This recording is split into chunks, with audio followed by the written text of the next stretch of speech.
Sorry? Stored.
1, 2.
Ladies and gentlemen, may I kindly ask you to take your seats as we are about to start our official program.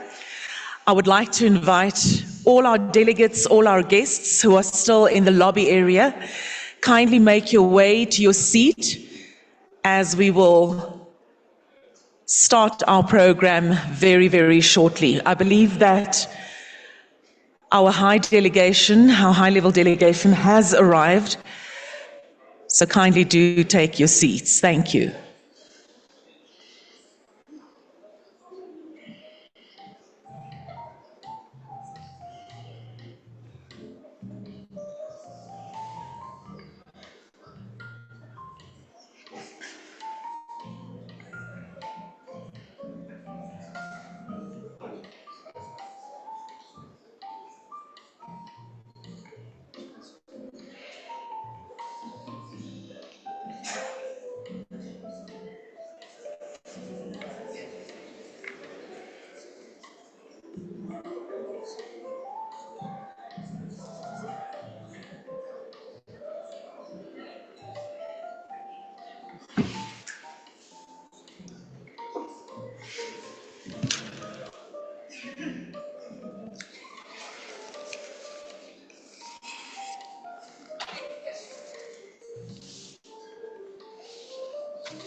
Ladies and gentlemen, this is the final call. Kindly take your seats.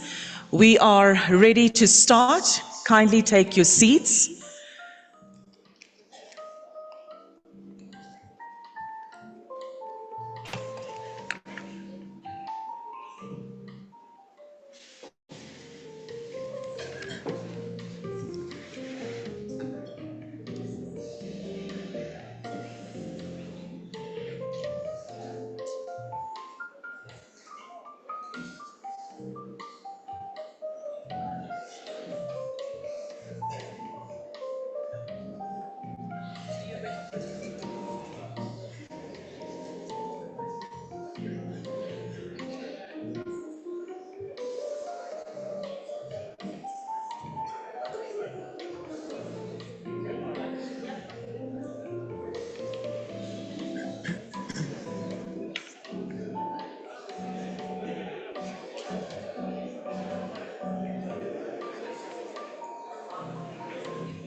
Ladies and gentlemen, may I now please ask you to rise for the arrival of our Honourable Deputy Minister and her delegation.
It's good for the blood circulation, so be with us. We'll be seated for quite some time today.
Thank you, ladies and gentlemen.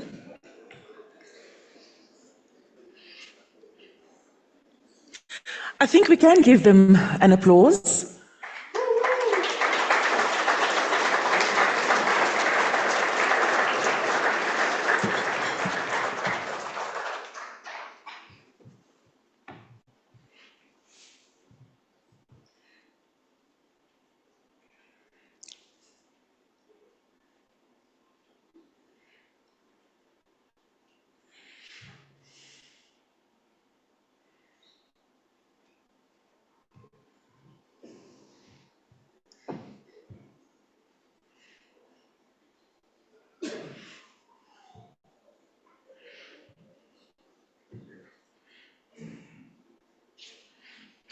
Please remain standing for the singing of the national and AU anthems.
Thank you. You may be seated.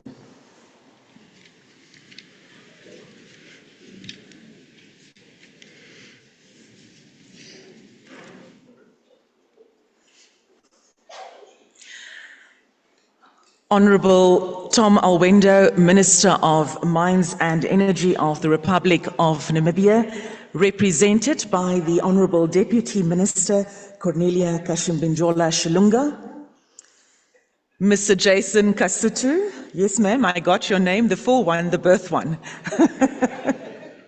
Mr. Jason Kasutu, Chairperson of the Economic Association of Namibia and host of the second Namibia Oil and Gas Conference, Mr. Cons Karamata, CEO of the Economic Association of Namibia and host of the second Namibia Oil and Gas Conference, Ms. Nangula Wanja, Chief Executive Officer of the Namibia Investment Promotion and Development Board, or in short, NIPDB, and partner host, Mr. Epson Wanguta, Managing Director, Namcor and partner host, Mr. Shakwa Nyambe, Managing Partner, SNC Incorporated and partner host, Ms. Maggie Shino, Petroleum Commissioner from the Ministry of Mines and Energy, His Excellency Dr. Umar Farouk Ibrahim, Secretary General of the African Petroleum Producers, industry leaders, speakers, moderators, valued sponsors, the organizing committee of the Oil and Gas Conference, our valued media partners, members of the online community, esteemed delegates and guests, ladies and gentlemen, a very good morning to you. I'm not so convinced by that greeting. I'll try again from my side. Good morning. Good morning. Much better. A heartfelt welcome to you all. My name is Rochelle Locke, your program director for the next 2 days, and it is indeed an immense honor to stand here before you as we embark on this significant journey together. As I said earlier, the second edition of the Oil and Gas Conference, hosted here in the capital of the vibrant and beautiful nation of Namibia. Today we gather not merely to discuss the future of oil and gas, of the oil and gas industry, but also to chart a course that will define our nation's path towards sustainable prosperity. This year, we convene under the powerful theme, the next steps towards a prosperous oil and gas industry to power Namibia's sustainable future. This theme is not just a statement of intent, it is a call to action. Namibia, with its rich natural endowments, strategic location and steadfast dedication to sustainable development, is indeed the ideal host for such a critical gathering. Do you agree with me? I'll keep on trying during the day. It's still early. Our country, ladies and gentlemen, stands at the crossroads of opportunity and innovation, of offering a unique blend of stability, forward-thinking governance, and a deep respect for our environment. And this is exactly why Namibia is not only a gateway to Africa's energy future, but also a beacon of how that future can be shaped responsibly and inclusively. Ladies and gentlemen, we are privileged to have with us an assembly of some of the most influential minds in the industry, leaders who have not only the vision, but also the expertise to guide us through the complexities and opportunities that lie ahead.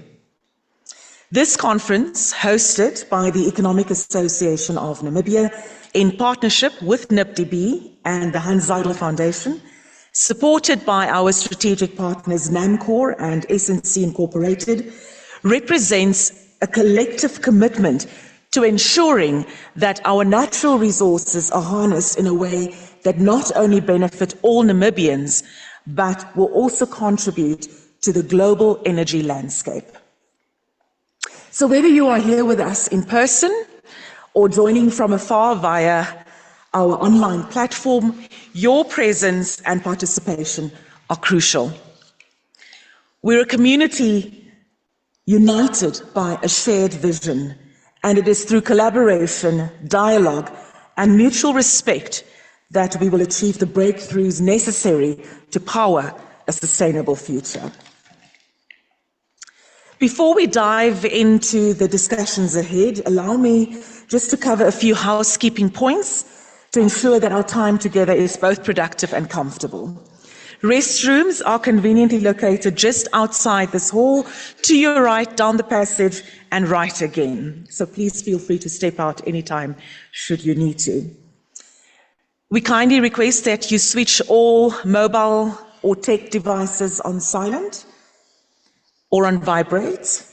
For those attending in person, I believe that you would have or will receive your meal vouchers, which is included in your registration packs.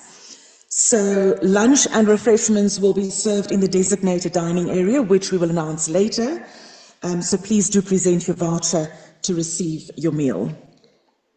Then, very important, to all our esteemed speakers and panelists, you have each been allocated specific time slots for your presentations. We kindly remind you to stay within those time frames to ensure that our schedule runs smoothly and that each voice is heard. So, I actually have, and if I can just ask my dear friend, Clemens. So, think of being on next to your favorite soccer team, watching them. So I've got two cards. Again, this is for our speakers and presenters. The yellow card means 3 minutes. You have 3 minutes remaining. When I show you the red card, you'll go to the sin bin, because then you've overstepped your time. So let's work together on that one. There'll be ample time for networking during the coffee breaks and social events. So we really want to encourage you to take advantage of these moments to connect, to share insights, and to build lasting relationships. So ladies and gentlemen, as we embark on this journey together, let's remain focused on the immense possibilities that lie ahead. With that, it is now my distinct pleasure to once again welcome you to this conference, to 2 days of impactful discussions, insightful presentations, and most importantly, collaborative efforts that will shape the future of Namibia's oil and gas industry. I expected you to at least give me a round of applause. Thank you. So, ladies and gentlemen, as we move into the formal proceedings, I'm now pleased to introduce our very first speaker, a leader whose commitment to economic development and sustainable growth is well known. Jason Kasutu is a development finance, economic development and public policy expert with over 15 years' experience in this field. As the chairperson of the Economic Association of Namibia, with the board and management of the EAN, he's been instrumental in building the EAN as a leading think tank in Namibia. Jason is also the founder and managing director of Monasa Advisory and Associates, or just Monasa, which is a leading Namibian consultancy and advisory firm specializing in research, ESG, and corporate finance advisory. Monasa is also the advisory firm and partner to the largest industry, private, public, and international multilateral agencies across Africa. Monasa has been a principal advisor across industries such as oil and gas, renewable energy, green hydrogen, mining, and infrastructure. In 2019, Jason was appointed as a member of the high-level panel on the Namibian economy. He was recently appointed as a commissioner on the Law Reform and Development Commission of Namibia, with a focus on legislative economic reform. He's a keynote speaker at various national and international platforms on issues pertaining to economics and development finance. Jason holds a master's degree in development finance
but firstly, Deputy Minister of Mines and Energy, Honorable Cornelia Chilunga, His Worship the Mayor, Honorable Philippus Belhau, as well as the Deputy Mayor of Lutritz, Honorable Anna Marie Hetzenberg, Chairperson of the Management Committee of Lutritz Town Council. We say Menangula, so we say Menangula Wanja, CEO of the Namibian Investment Promotion and Development Board, board members of the Economic Association of Namibia, as well as our CEO, Mr. Kwats Karamata, the chairperson of the board of Namcor, Ms. Florencia Amwenye, as well as the managing director or acting managing director of Namcor, Mr. Epson Waguta, Ms. Maggie Chino, the Petroleum Commissioner, the Ministry of Mines and Energy, Mr. Adriano Bastos, Head of Upstream Gulf Energies, Mr. Shapa Nyambe, Managing Partner at SNC Incorporated, our key sponsors, international guests. If I really go through this list, I'll take up too much of your time in just trying to do a simple task of welcoming you all.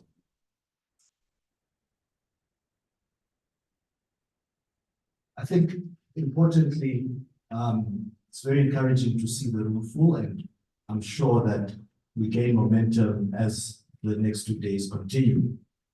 But in being able to set the scene and in an effort to actually answer the question, why, thus giving you a warm deserved welcome, let me take a bit of time just to touch on the why. This year's second edition of the Namibia Oil and Gas Conference 2024 is aptly themed the next steps towards a prosperous oil and gas industry to power Namibia's sustainable future. This really requires us to be able to locate the meaning of certain keywords that have been used in that theme. The question is, can the oil and gas industry be prosperous if the nation is not prosperous? Most definitely it can. After all, we can safely assume that for most part, Namibia has had a prosperous mining industry. But has that equated to a prosperous nation? These are some of the difficult questions we need to ask ourselves. Therefore, maybe we should ask ourselves the question, what is a prosperous nation and what does a prosperous Namibia look like? According to our Human Development Index, Namibia is rated at 0.610, which puts us in the medium bracket. We rank 142 out of 193 countries. And it is quite a feat from 1990, from independence to where we are currently. Now, with the abundant resources that we've got, a stable democratic dispensation, in fact, some of my friends from the continent often make a joke. It's not a joke, it's in that way, but the way in which we were able to apply agility when our former head of state had passed on and transition to a new head of state within 24 hours was something that they often said to me is a triumph.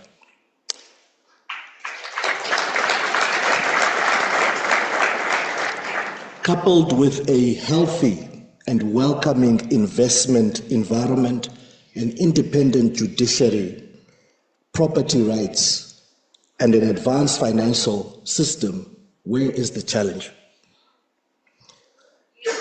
Then perhaps in answering that, the challenges are probably more underpinned in terms of the economic structure that is able to take us towards that prosperous nation.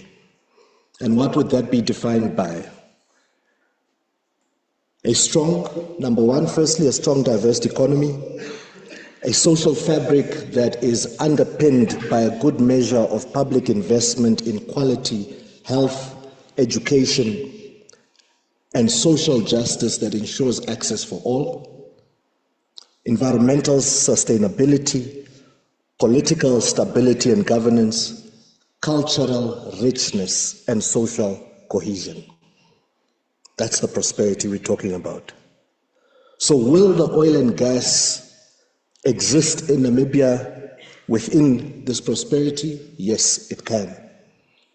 I'm certain that all players, local and international, are aligned with the need for ensuring sustainability.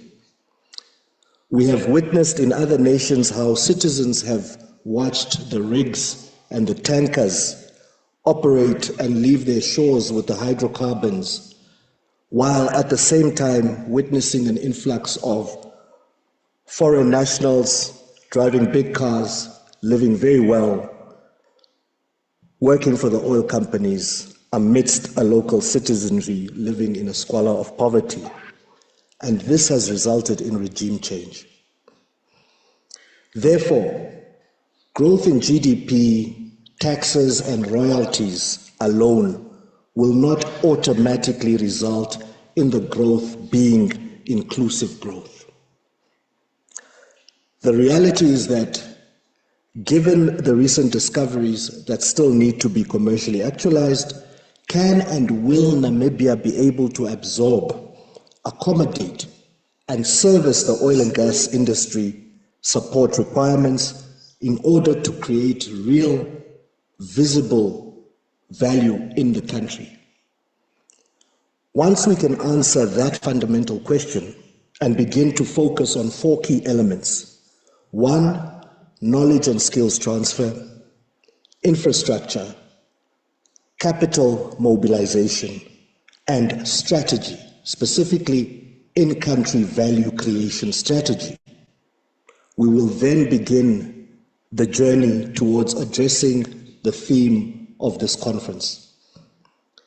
The mandate of the Economic Association of Namibia is to be a catalyst in the economic development agenda of the country, to serve as a think tank that, amongst others, ensures that conversations that take place between private, public, and civil society sectors reach policy.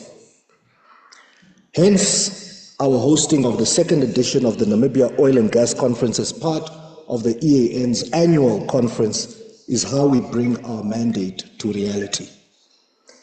This year we have witnessed an oversubscription. We had planned for 700. Yesterday the team informed me that we are at 930, which created a bit of nerves. But this really speaks to a threefold reality. One, Namibia wants to be ready. Two, the international community and players want to know how ready Namibia is. And three, all these parties want to see a sustainable, realistic roadmap that engenders a future successful case study, being Namibia's oil and gas sector. I think we have that commonality. As an Economic Association of Namibia, we have endeavored without any compromise to ensure that this conference targets the four elements I mentioned earlier: knowledge transfer, infrastructure requirements, capital mobilization, and in-country value creation strategy is really what we are trying to spark conversation around over the 3 days, with the master classes starting yesterday. These 3 days encompass really an ecosystem that comprises of master classes, sharing of lessons of experience from a lineup of over 60 distinguished speakers, an unparalleled networking opportunity, exhibitor showcasing, which is a new addition to this year, and ultimately insights that will guide national policy and strategy. Of course, making the EAN's mandate a reality has required the invaluable partnership with the Namibia Investment Promotion and Development Board, the Hans Seidel Foundation, and strategic partnerships with Namcor and SNC Incorporated. I'm very happy to announce, as we had also shared with the Honorable Minister of Mines and Energy 2 weeks ago in our debrief session, that the Namibia Oil and Gas Conference will now become an annual event, and the date for next year's conference will be announced during the course of the next 2 days.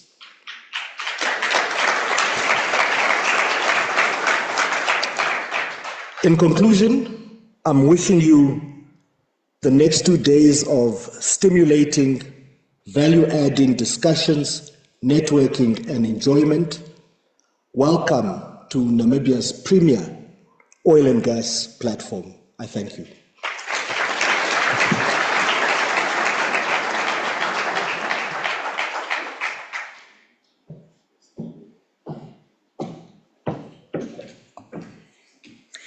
Thank you, Mr. Kasutu, for setting the stage so eloquently. Ladies and gentlemen, I thought it was just a Trump thing, but I have taken note that if you want to tag, so any pictures or anything on social media platforms, it's Nambia OGC24. I'm not sure if that was intentional, but yes, you've probably noticed that as well. Nambia OGC24, but we still Namibia. Ladies and gentlemen, it's now my great pleasure to introduce our next speaker, a visionary leader who has been instrumental in driving investment and economic development in Namibia. Ms. Nangula Wanja, a chartered accountant by profession, is the CEO and chairperson of the Namibia Investment Promotion and Development Board. NIPDB, a public entity in the presidency, is tasked with the mandate of promotion and facilitating foreign and domestic investments, as well as promotion of the development of MSMEs. Until December 2020, Nangula served as a partner at PwC Namibia with over 20 years' experience in auditing, and has served as lead partner on audits of organizations across various sectors and industries. She's also been involved in non-audit work such as business advisory services, fraud investigation, presentations on the roles and responsibilities of directors, and a host of other related topics. Nangula was named Namibia's Businesswoman of the Year in 2011. Besides playing a role on the accounting auditing professional bodies, such as the Institute of Chartered Accountants and the Public Accountants and Auditors Board, she also served as a member of the Tax Court Appeal and was appointed as a member of the first Public Office Bearers Remuneration and Benefits Committee by the President of the Republic of Namibia from 2006 to 2009. As the dynamic CEO of NIPDB, she brings a wealth of experience and insight into the strategic direction of our nation's growth. Please join me in warmly welcoming Ms. Nangula Wanja, who will guide us through the objectives and expected outcomes of this crucial conference.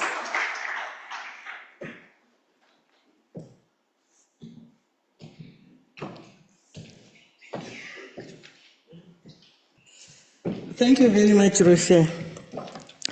Good morning. I am like Roche, I like attention. So when I greet, I actually expect to be greeted back.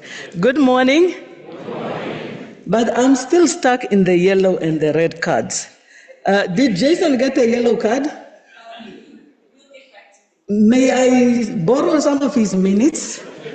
so that I don't get one. So we had a session at work about 2 weekends ago, and I was dishing out yellow and red cards to people for being on their phone while we are having a conference, a meeting and so forth. The bad news is I did not tell them at the beginning what the punishment are. What the punishment is. It's 2 weeks later, they are yet to receive the punishment. But it is interesting because I tell people I'm an auditor by profession, so I am supposed to be disciplined, and I'm usually disciplined except when I speak about what I'm passionate about. And then I tell people I'm an introvert, but then they don't believe me because when I'm passionate, I speak like an extrovert. So today is one of my passionate topics, and I'm excited to be here with you, and I'm excited, of course, to join Jason in welcoming all of you. The good news is I can stand on the protocol already observed. So I will just welcome our Honorable Deputy Minister.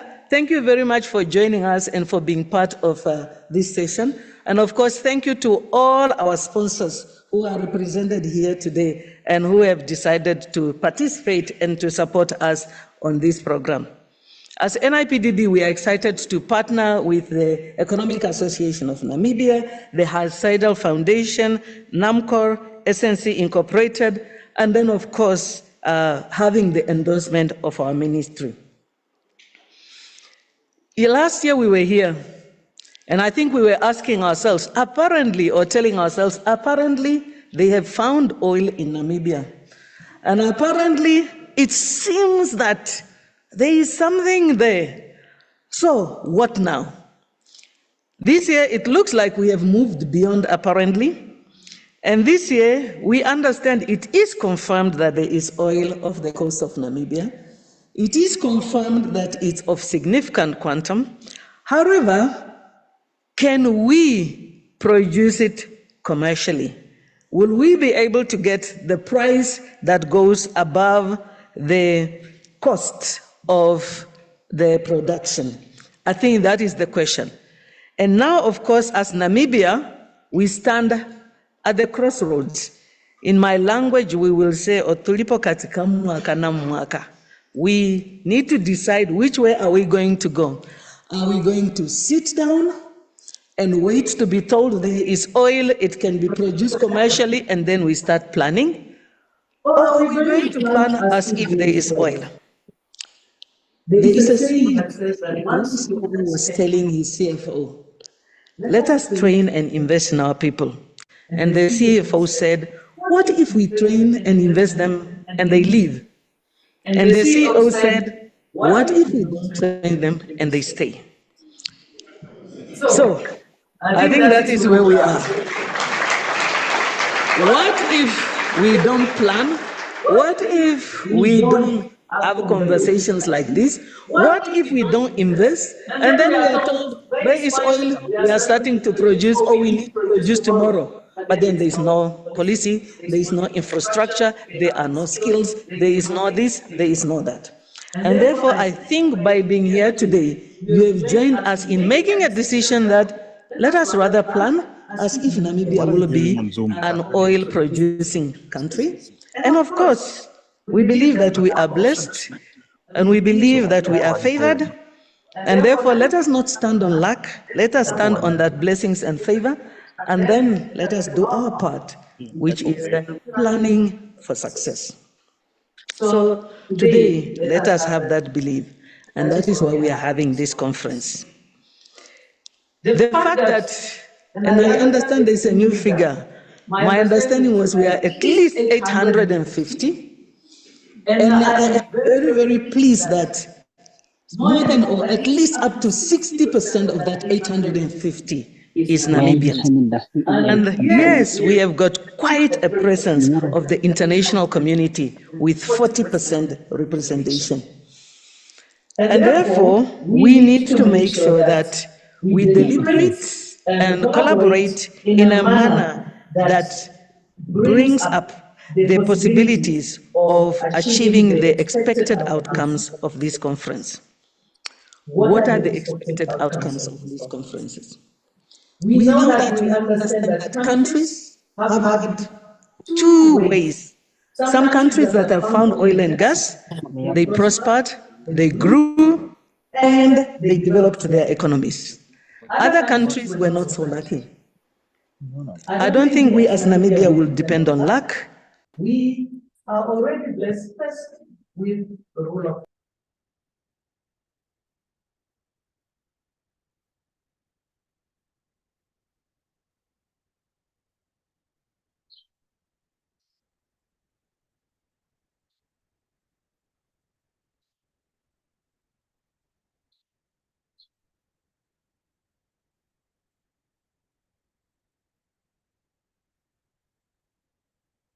her DNA because of the finds or discoveries of oil and gas.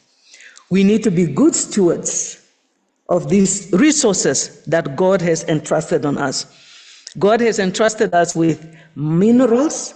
We talk about solar, wind, and other energy resources. And then, of course, we are now talking about oil and gas. Are we going to be good stewards? I understand there is 60% Namibians in the room, so this question belongs to all of us. And therefore, we need to make sure that we are good stewards. And how can we do that? Number one, yes, by building institutions, systems, and processes, by making sure that we identify the right partners, by making sure that we negotiate mutually beneficial contracts, by making sure that Namibians, who are the real owners of the resources, enjoy the full benefit. But of course, Namibians, you cannot enjoy these resources if you do not make sure that you seize the opportunities that are offered. The extent to which you will enjoy this benefit is determined by your own preparations. The government can prepare, the private sector can support, but each and every one of us have a responsibility. And then, of course, we want to make sure that future generations of Namibians are also able to enjoy the benefits of these resources. If and when these resources are exhausted, we don't want them to say, oh, apparently Namibia was, and apparently our forefathers enjoyed, but today we are in poverty.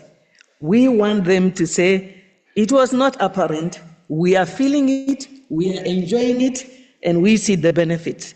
And that is why the government has started with the Sovereign Wealth Fund, where we understand that the seed that was grown has grown, that was sown has grown, and now the Sovereign Wealth Fund is about 400 million. And we have not yet started with the benefits that are coming from various resources.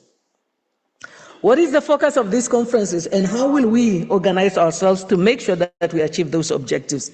We have kind of 4 agendas. Yesterday there were master classes, and it was great to see that it was very well organized. We had good participation and attendance. Today we are having the conference, today and tomorrow. There is exhibitions that is there. And then networking opportunities. Namibians, here's an opportunity for you to find foreign partners, to make sure that you understand, yes, this is new to us. Find out people that are coming from countries that are already producing oil. How did they behave? And how did they make sure that they benefited when the news was apparent and it moved from apparent to actual? Many times as Namibians we ask, yeah, government is not doing. Government is not doing. And sorry again to say this in my language, whenever something happens, it doesn't matter what. Sometimes the rain doesn't rain, and you say, how many of you have you heard that one? So it means like the government must consider, they must see something is wrong here, the government must investigate. Even when rain doesn't rain, we ask government must see something is not right here. We don't know what government has to do with that one, but we give government lots of responsibilities. And of course, we need to hold government accountable. We vote for them and we elect them so that they can deliver for us. But there are areas where they make sure that they create a conducive environment, and that conducive environment then is for us to seize those opportunities. I think I have said enough already. Before I see a card coming, and I know Cons, Feni, and Clemens are saying, Nangola, you have said everything except the objectives of this conference. So let's understand, what are the objectives of this conference? The objectives of this conference are fourfold. Number one, We want to foster strategic partnerships and to make sure that we drive investment and technological advancement into the oil and gas industry of Namibia. Number two, we want to explore opportunities for local content development and capacity building, and ensuring that Namibians are at the forefront of this industry. Only that way will it remain sustainable, and only that way will we ensure that it will be a blessing and not a curse. Because if we exclude Namibians from this industry, they might just find a way to include themselves. So let us make sure that we include them. Number three, the objective is to facilitate a dialogue on the future of energy in Africa, with a particular focus on balancing the economic growth with environment stewardship. And I know many people ask, Namibia, you are driving hydrogen, but then you are saying you're still getting the oil out of the ground. What is this paradox? I think usually our Minister of Mines and Energy and our ministry have got a very good response to that question.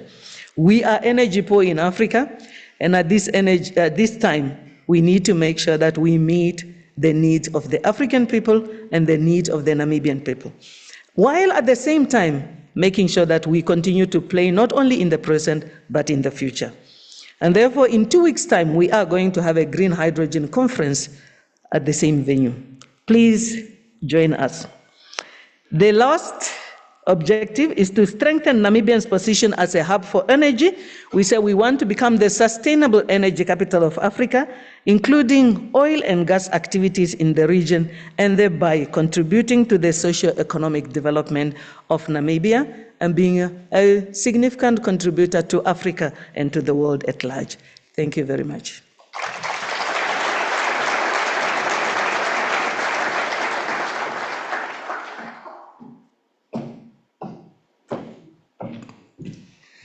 Well, she said it herself. She's an auditor and well within time. So thank you once again to Ms. Wanja for outlining the roadmap for our discussions the next 2 days. Ladies and gentlemen, it is now with great respect that I introduce our keynote speaker, a man whose leadership and dedication to the sustainable development of Namibia's natural resources have been instrumental in positioning our country on the global energy map. Honourable Tom Alwendo, Minister of Mines and Energy of the Republic of Namibia, whose keynote address will now be delivered on his behalf by the Deputy Minister of Mines and Energy, Honourable Cornelia Kashimbinjola Shilunga.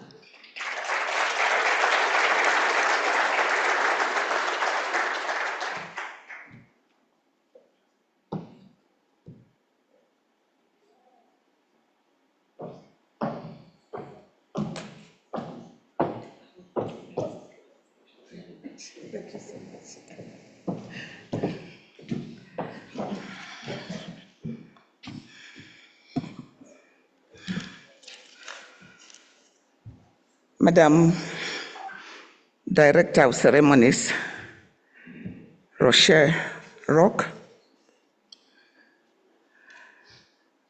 Mr.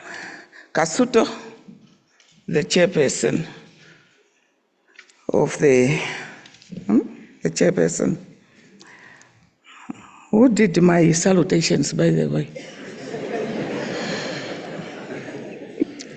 His Worship the Mayor, Honorable Philippus Albertus Balao, Mayor of Ludretz, and your Deputy Mayor, and also the Chairperson of the Management Committee of the Ludretz Town Council. Mr. Jason Kasuto, the Chairperson of Economic Association of Namibia. Now I got it right. Madam Nangula Wanja, our CEO for NIPDB, Madam Maggie Shino, Petroleum Commissioner from the Ministry of Mines and Energy, Mr. Kons Karamata, the CEO for Economic Association of Namibia, Mr. James Mupe, Presidential Economic Advisor, Office of the President, Madam Florencia Hamwenye, the Chairperson of the Board of Directors, of Namcor and other members of the board, Mr. Epson Wanguta, the acting managing director of Namcor, Mr. Adriano Bastos, head of upstream GAP Energies, Mr. Shakwanyambe, managing partner, SNC,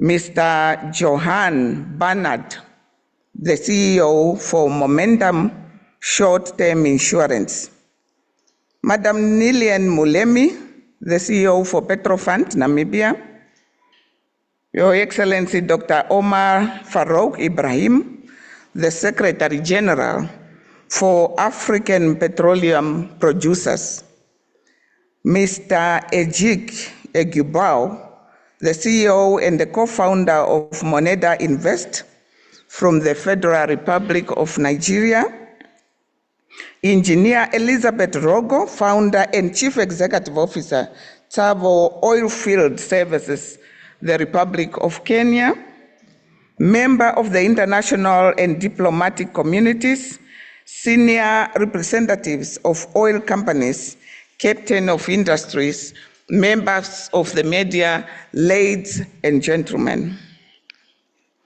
Good morning. That was a good one. I hope you learned from the previous speakers.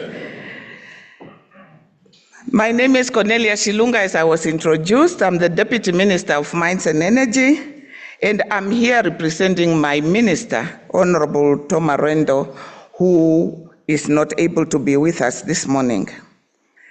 I will read his speech as he has prepared it. Welcome to Namibia. Who is in Namibia for the first time?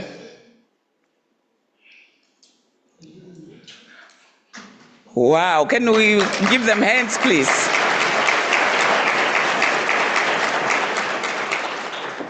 Thank you so much. Such a number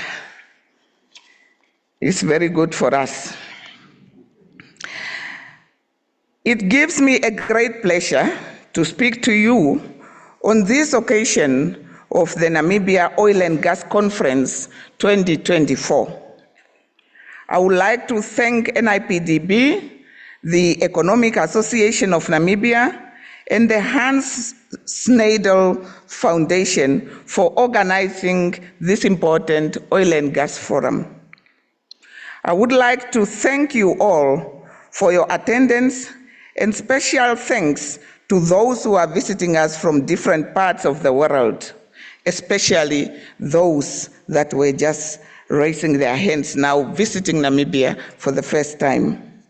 Ladies and gentlemen, amid the turmoil of global geopolitics, Namibia continues to be a developing bright spot in the future of global energy supply. It is indeed an interesting time for our country.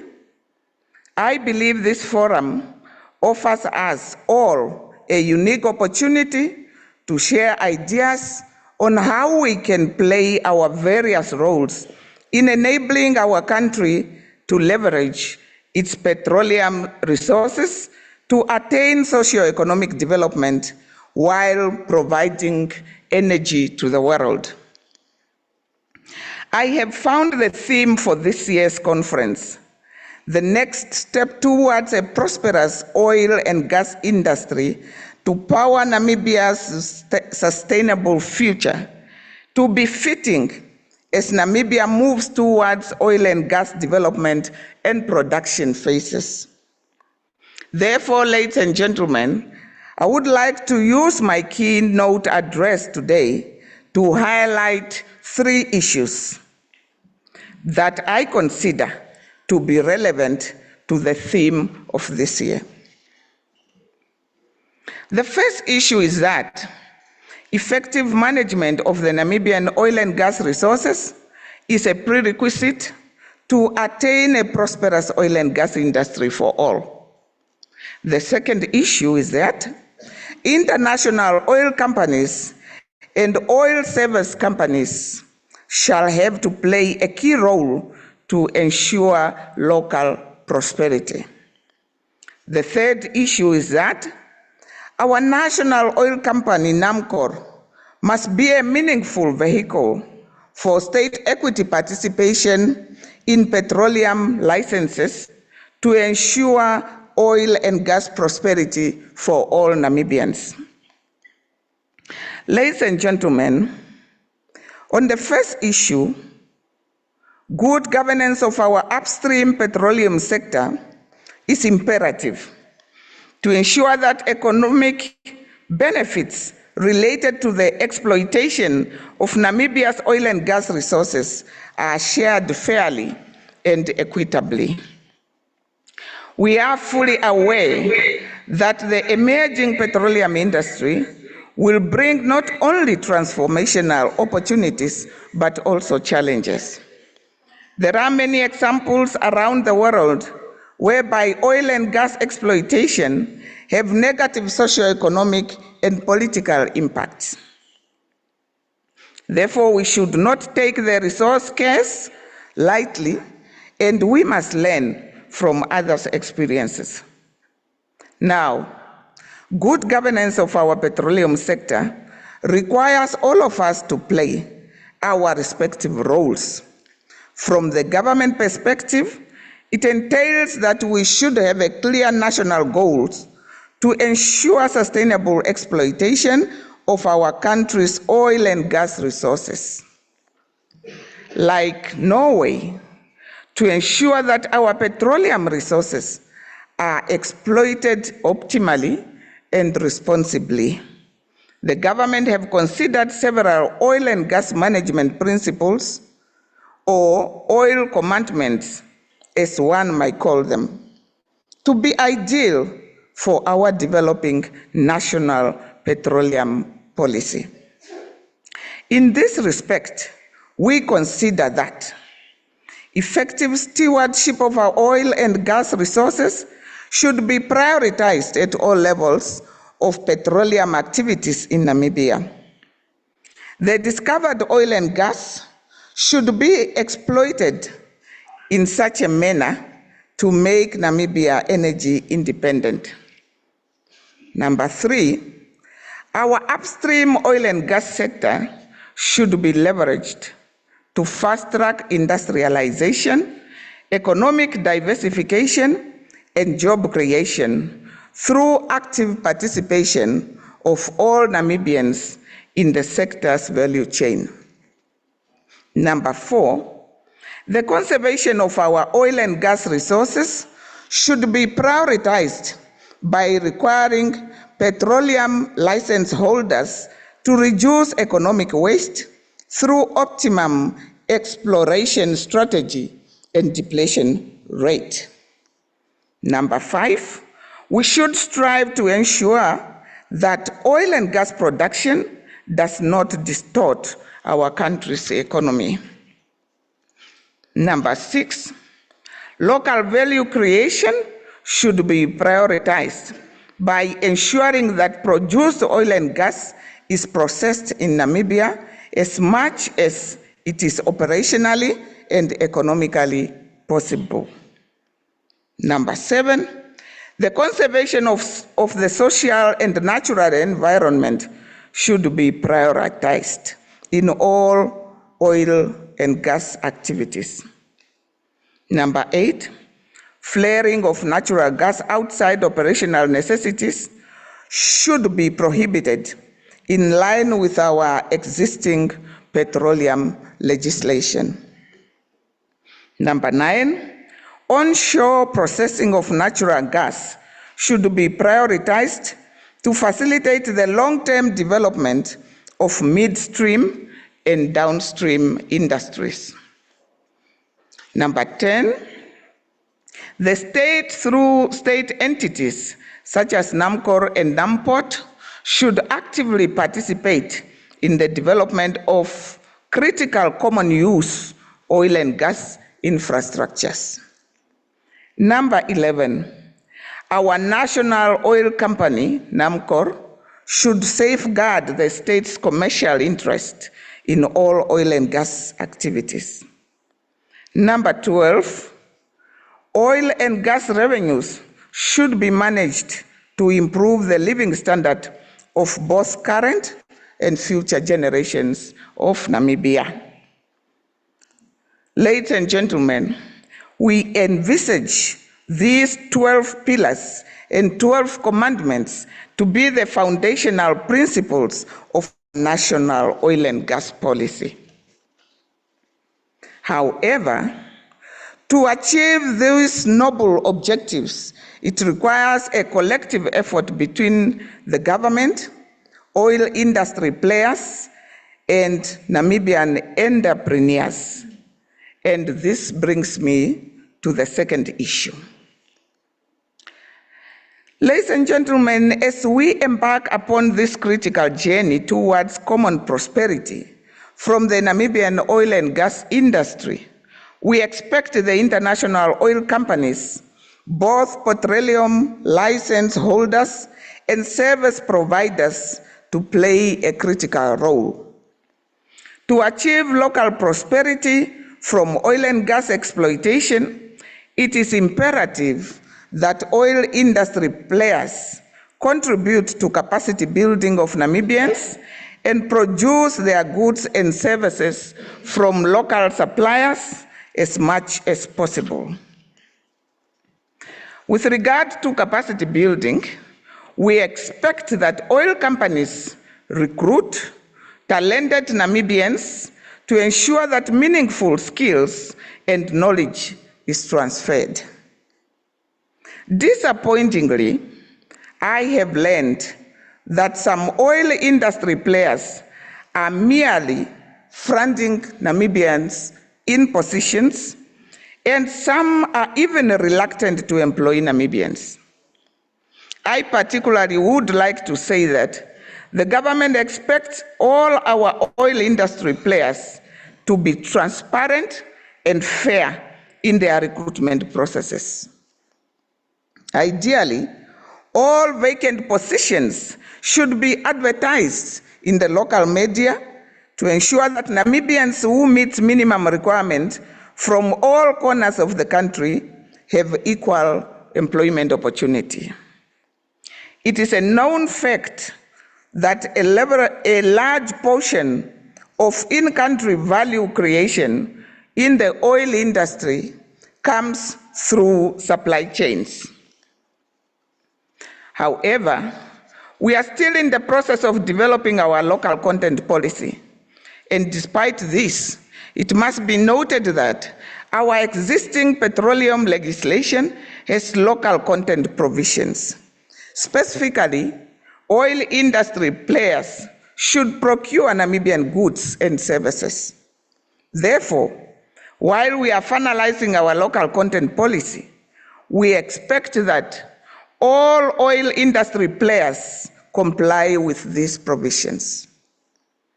Our local content policy will just fortify the existing local content provisions.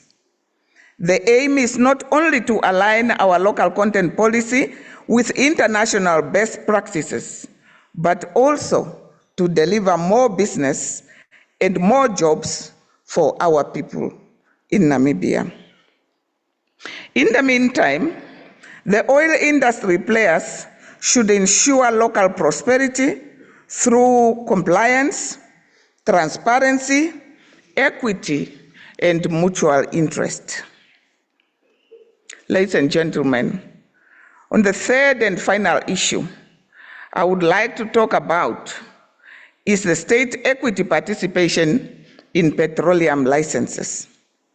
As I mentioned earlier, one of our envisaged national oil and gas commandment is for Namcor to be the government's commercial vehicle that play a pivotal role in the development of petroleum resources in Namibia.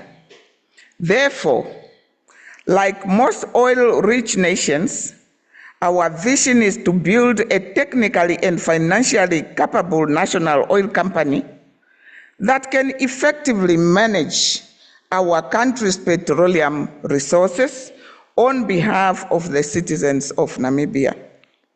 Thus, we aspire for Namcor to play a key role in safeguarding state interests in the petroleum licenses. We believe that this would enable Namcor to bring about oil prosperity for all Namibians by fueling our economic growth and providing revenue to the state. To achieve these national strategic objectives, we expect Namcor to continue enhancing its governance by being more transparent in managing national oil and gas assets. We are also optimistic that Namcor will build the required human and institutional capacity to guarantee national oil and gas prosperity. In conclusion, ladies and gentlemen, I would like to say we navigate the next step towards oil and gas prosperity in Namibia, and we should be guided by transparency, by equity, and the spirit of collaboration and cooperation. I am optimistic that we will use these 2 days to network and share ideas that will enable us to achieve common prosperity from Namibia's oil and gas industry. And I thank you.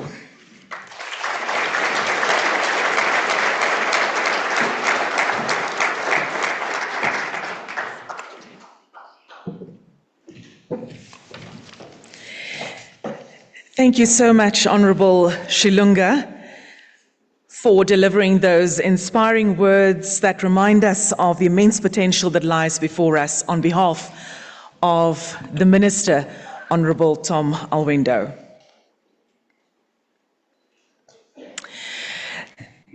Ladies and gentlemen, now as we prepare to pause for a short break, I would like to, at this juncture, invite our media to please take their positions. If you exit this venue, just to your right, Paul is there to guide you. So if our media can make their way out so long to set up, and that is for our photo session and the official ribbon cutting.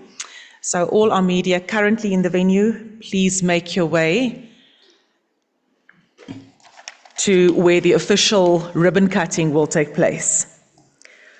I would now also like to invite the Honourable Deputy Minister and her delegation in the names of Jason Kasuto, Cons Karamata. I see James is not here. Honourable Councillor Philippus Albertus Balhau and the Mayor and his Deputy, Nalian Mulemi, Nangula Wanja, Ibsen Wanguta, Clemens von Dodra, and Shakwa Nyambe. If you would kindly join the Honourable Deputy Minister for that photo session, which will take place in the foyer, and that is also then combined with the official inauguration tour of our exhibition, which is graciously sponsored by our strategic partner, Total Energies. And I believe that Total Energies has a cute cup, a recyclable cup, so please hold on to your cup. You can move around with that throughout the day, that they've also made part of this wonderful 2 days. So if a high-level delegation can please leave the room for now, while the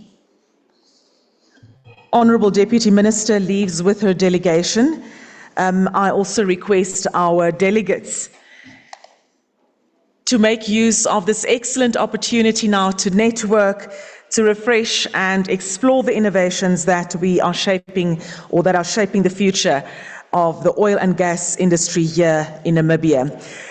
A special announcement to all our exhibitors: kindly take your places at your exhibition stands. And then, ladies and gentlemen, very importantly, we are now at 10:20. We will reconvene here for the next session at exactly 11 o'clock.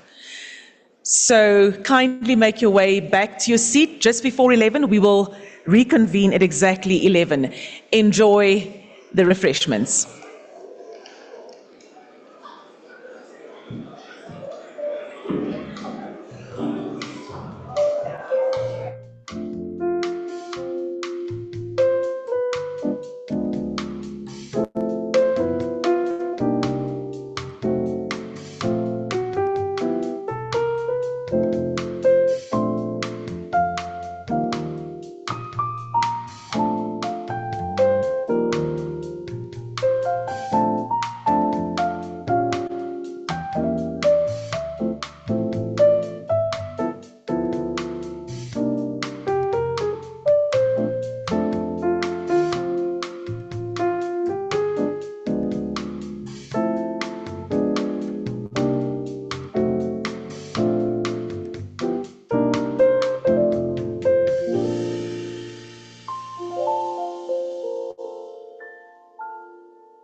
Ladies and gentlemen, esteemed delegates, this is your call to kindly take your seats.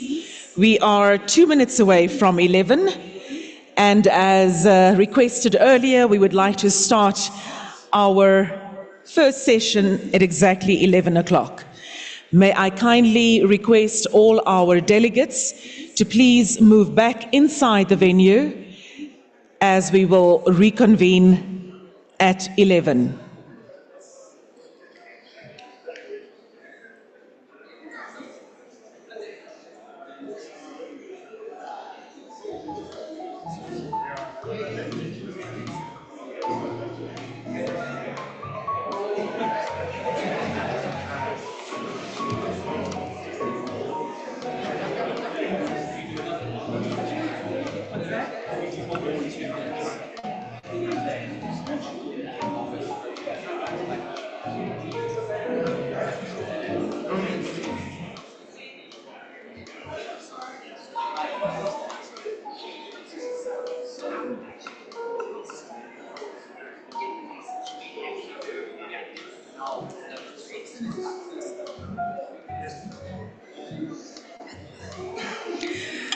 Ladies and gentlemen, dear delegates, this is your final call. Kindly make your way back inside the venue. We are ready to start with session 1 with the topic Namibia's oil and gas industry updates, progress, strategies and investment opportunities. I kindly call on all our delegates to please make your way back to your seats. Thank you.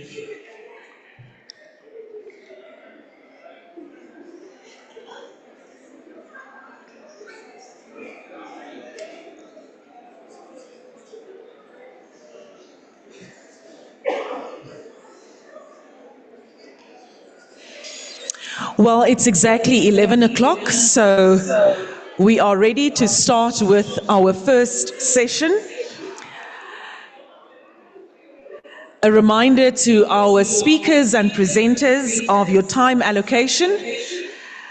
The yellow card, that will give an indication of 3 minutes, and then the red card, time up. Ladies and gents, I've also received information that the meal vouchers you will receive at the dining hall. All you need to do is to present your lanyards, and that's where you will then also receive your meal voucher.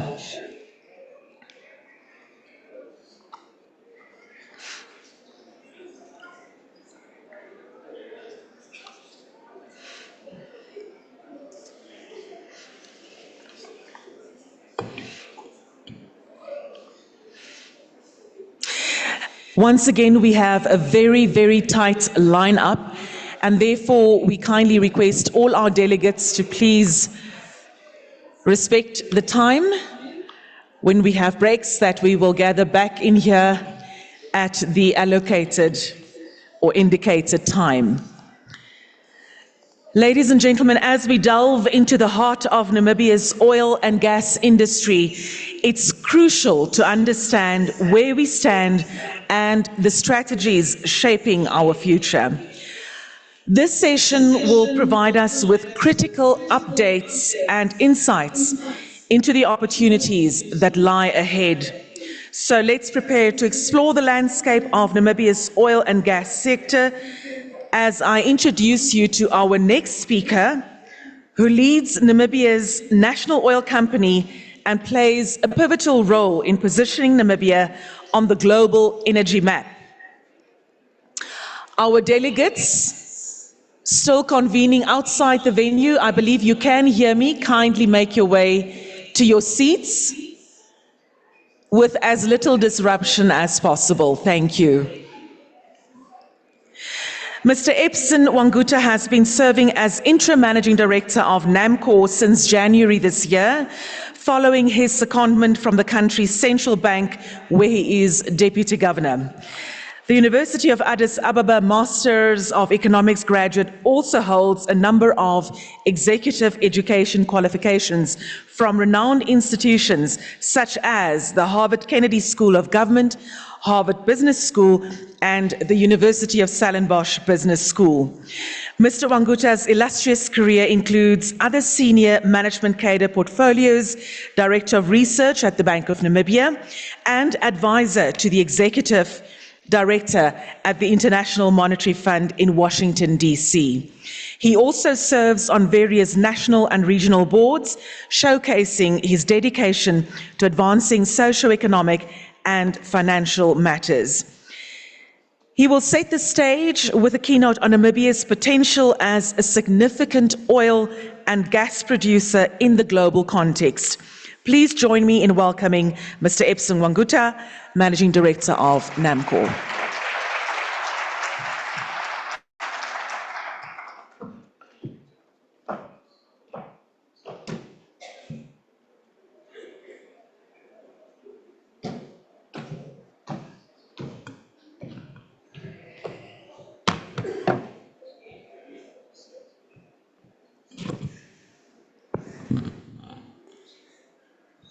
Thank you, Director of Proceedings, Roche Locke, Honorable Deputy Minister of Mines and Energy, Cornelia Shilunga, Mr. Jason Kasuto, the Chairperson of the Economic Association of Namibia, Madame Nagula Wanja, the CEO of Namibia Investment Promotion and Development Board, the CEO of Economic Association of Namibia, Cons Karamata, distinguished local and international industry experts and stakeholders who are present here, distinguished delegates, members of the media, ladies and gentlemen, all protocol observed, and a very good morning to all of you because it's still morning. Let me take this time first and foremost to thank the organizer of this event, particularly for inviting Namcor as the national oil company of Namibia to this great and special conference. My task has been very simple: to set the scene. When you are sitting at that entity, you sit with a lot of information, but given the fact that I'm only given a platform of 15 minutes, so I will just try to give you a very high-level summary on where we are positioning Namcor and where the country is being positioned. I must say that Namibia is poised to become a key player in the global energy space. The second edition of Namibia Oil and Gas Conference takes place at an opportune time when the country is positioning itself as a key player in the global energy space, particularly from the conventional energy landscape to an energy mix paradigm. With energy poverty in sub-Saharan Africa, the oil and gas discovery made in the Orange Basin in Namibia have completely re-energized us as Namibia to be part of the energy solution, not only to Africa, but globally.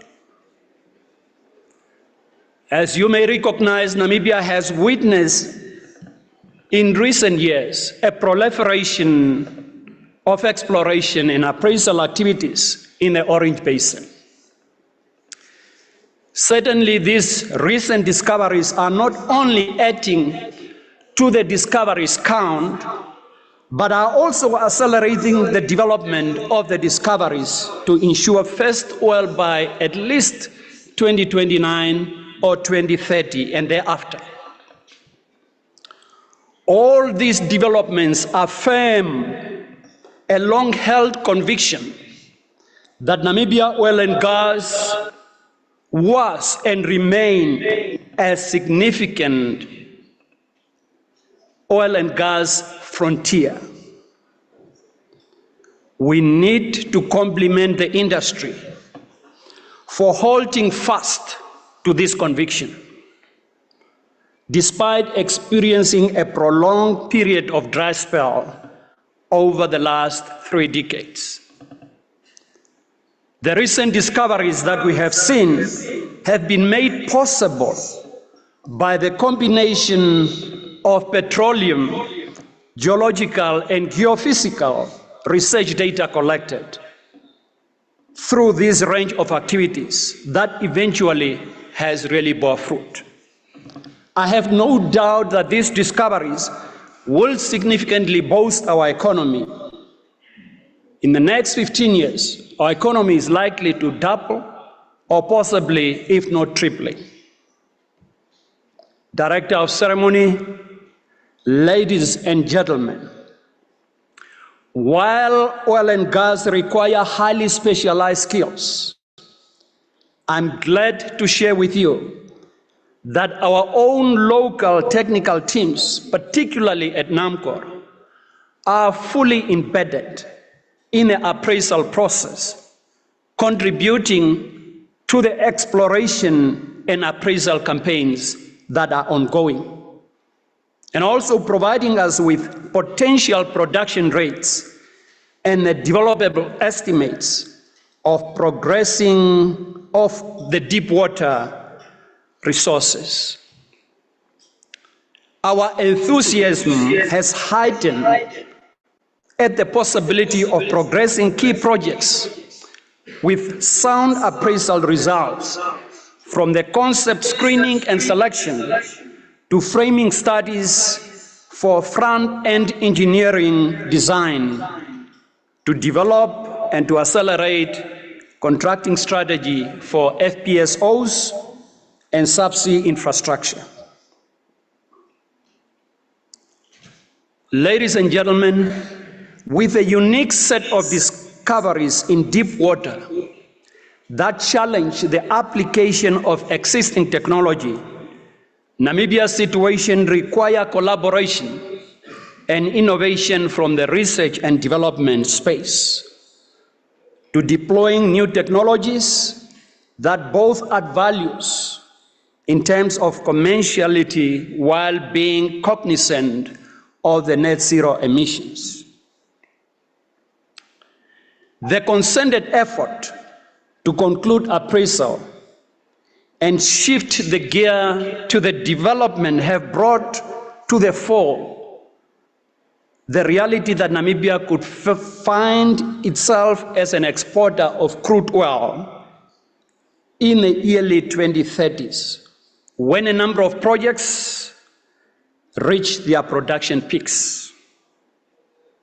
Our benchmark have led us to anticipate new build FPSOs with capability to produce between 100,000 and 150,000 barrels of oil per day, as well as storing approximately 1.4 to 2 million barrels of oil, while at the same time also handling gas over 500 million standard cubic feet per day. So these are the facilities that are on the horizon. Ladies and gentlemen, you can imagine hypothetically that with 4 FPSOs deployed in Namibia, say by the year 2035, when we are reaching that year, Namibia could be producing in excess of 500,000 barrels per day of oil equivalent. This is a big foot for a frontier exploration area and a greenfield production area with potential to emulate the successes of countries like Guyana, who are producing close to 600,000 barrels of oil per day. We could easily dislodge or compete with countries that are at the 5th position in Africa, countries like Egypt, Gabon, whose current production is at around 500,000 barrels per day, which is at the top 5 slot of the highest oil-producing countries in Africa. Ladies and gentlemen, although we are very optimistic, we are also at the same time not naive to think that all the discoveries will take off at the same pace. But we are also very confident that more exploration and appraisal activities which are planned for 2024-2025 will continue to yield positive results.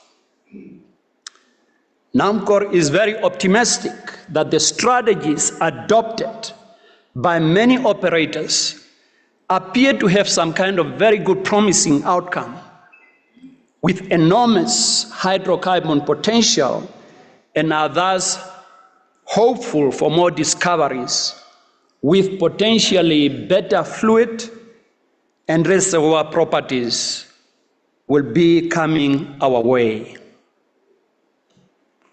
With better predictive techniques and lessons learned being employed in the interpretation of the seismic and modeling of the reservoirs, we could unearth more recoverable volumes which can be accelerated to development and make us compete with the top producing countries like Angola, Libya, and Nigeria for the top 3 producers in the continent. Globally, while some of you may say that we arrived late to the party, we see it as an opportunity to benefit from all the industry learnings and technological advancement that are on the horizon. And they are placing us at an excellent position to deploy a low carbon development concepts. In my conclusion, ladies and gentlemen, this conference therefore places a clarion call on all stakeholders to support efforts by investors and the government to accelerate the development of commercial discoveries for the country to reap benefits from the resources with a hope to improve the socio-economic condition of our people and reduce the social challenges that we are facing of unemployment, etc. On our side as Namcor, we have heard the call from the minister, and we are ready to position this entity to play its role in further discoveries and putting them to the next level of development to see the first oil production, at least by 2030. We are mindful of the local content, and I'm sure that a number of you who have gathered here, as the attendance shows that the 60% of those who are attending are the local content to you is key. We are mindful how sophisticated this industry and the kind of skills that are required. Last week, I visited a rig for the first time, and the complexity that I saw there, of course, one recognizes that you cannot just walk in and start doing business in this industry. It requires skills, it requires training. But I'm glad to know that as a country, through Petrofan and the ministry, a lot of investment and a lot of people have been trained in this. And that will help us to ensure that the local content is not a pipe dream, but will become a reality.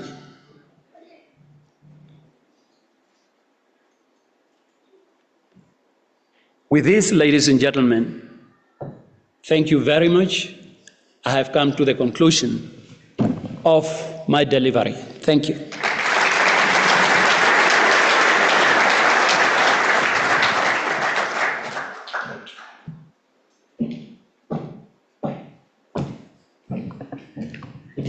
Thank you so much, Mr. Wanguta, for also staying within that time frame. Now the pressure is on with the rest of the speakers.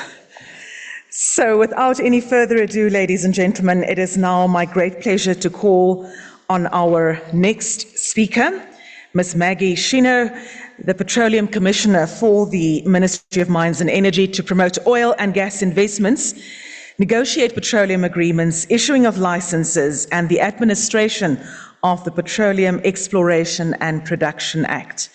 Her career journey started when she joined the ministry as an energy researcher, where she was responsible for making use of energy research findings to influence honoring energy demands and policy formulations in the renewable energy sector. Ms. Shino has served as a board member of Namibia's Petroleum Training and Education Fund, or in short, Petro Fund, since 2012. She holds a master's degree in petroleum geochemistry from the University of Newcastle in the United Kingdom, a BSc degree in biology and chemistry from the University of Namibia, and a diploma in upstream management of petroleum development and operations from Petrad, studying in Norway. She further holds an MBA degree from the University of Aberdeen, Scotland, and through her career journey, she has attended trainings in various petroleum-related fields, including oil, gas, and mining governance from Blavatnik School of Governance at the University of Oxford. Maggie says she is a daughter, a wife, and a mother to 2 wonderful children. And now, ladies and gentlemen, to give us an overview of our nation's progress and strategy in the oil and gas sector over the past year, we have with us this esteemed leader in the field. She'll walk us through where we are today and the roadmap ahead. Please welcome Ms. Maggie Shino, Petroleum Commissioner at the Ministry of Mines and Energy.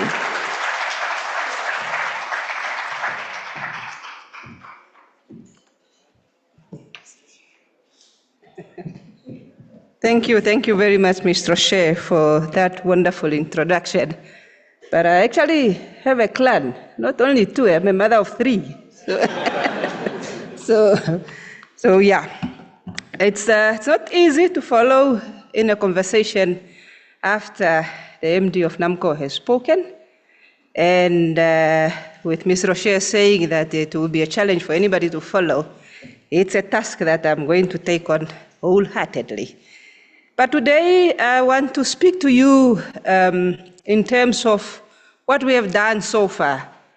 I'm privileged to be speaking and seeing a room full of people, but most importantly, full of the Namibian people who are willing to take their part and contribute to the development of this sector for their country. The commitment is being observed.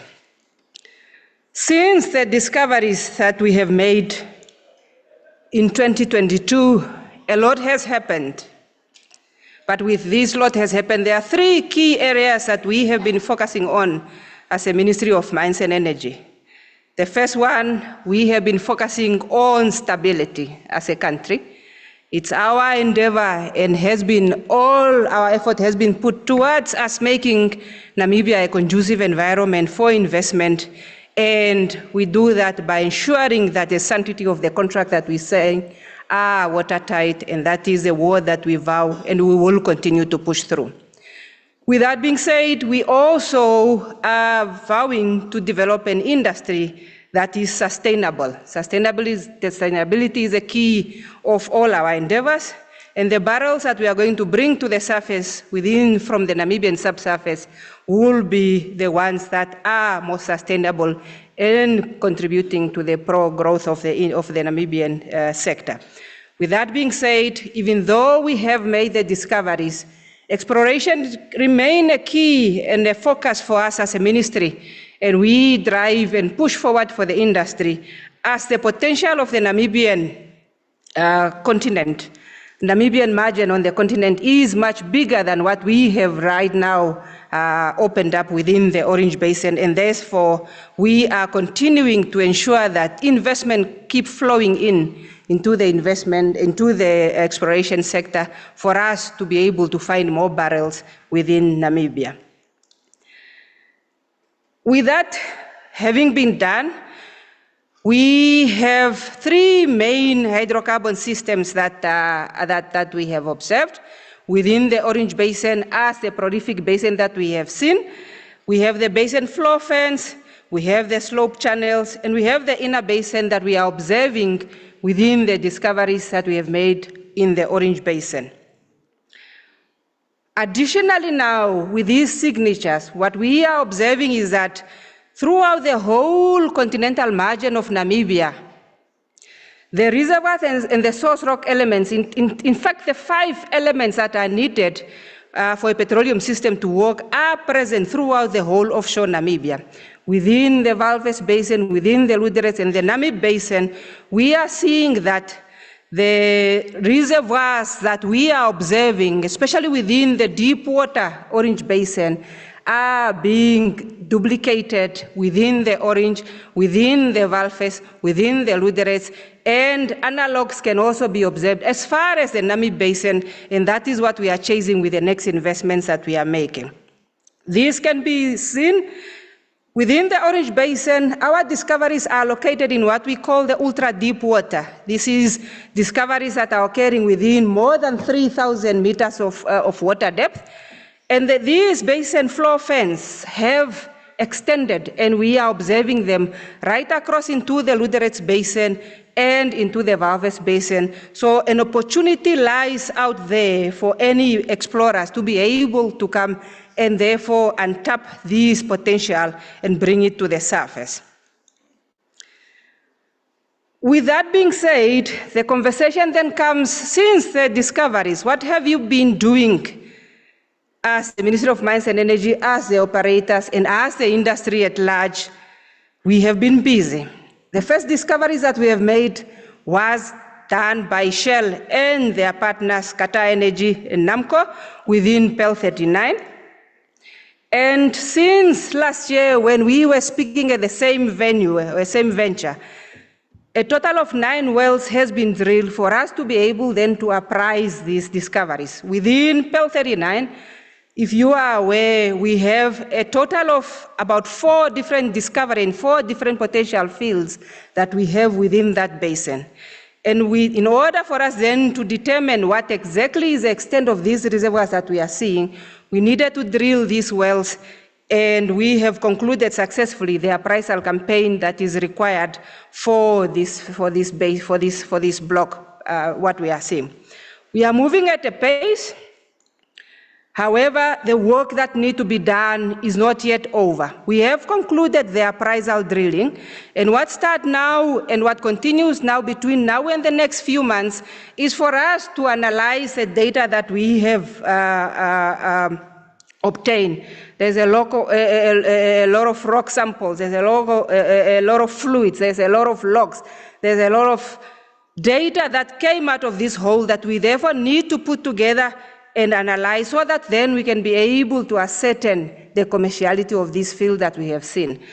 We are not only working now towards just determining the commerciality, but we are also seeing that within the block, although we have the Graf, the Liseri, the Yonka, and the Larona discoveries that we have made, there are still an untapped potential within exactly the same block that we also need to uncover. And this is where additional new 3D data came in.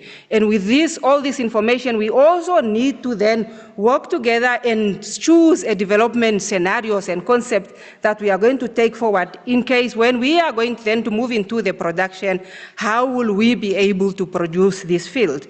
This is a stage where we are in, ladies and gentlemen, and we are working on it. It's not a very quick journey, but it's also not very long. The work that is being done will conclude within a few months, as I've said, and then the result will be announced for us then to be able to progress the projects into FID and into the next phase.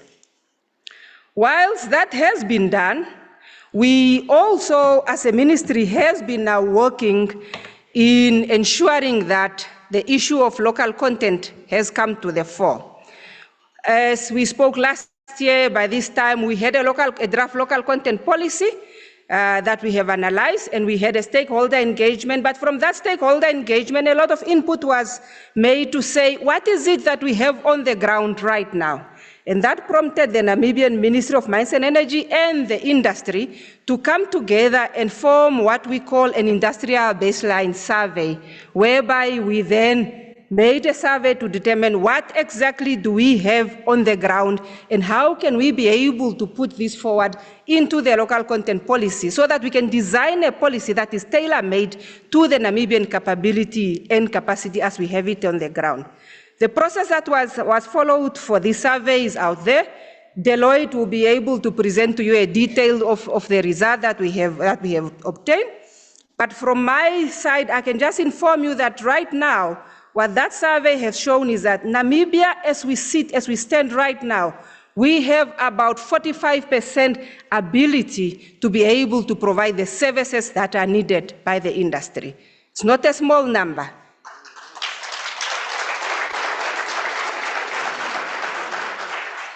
It's not a small number, but it's a number that we would like to see grow.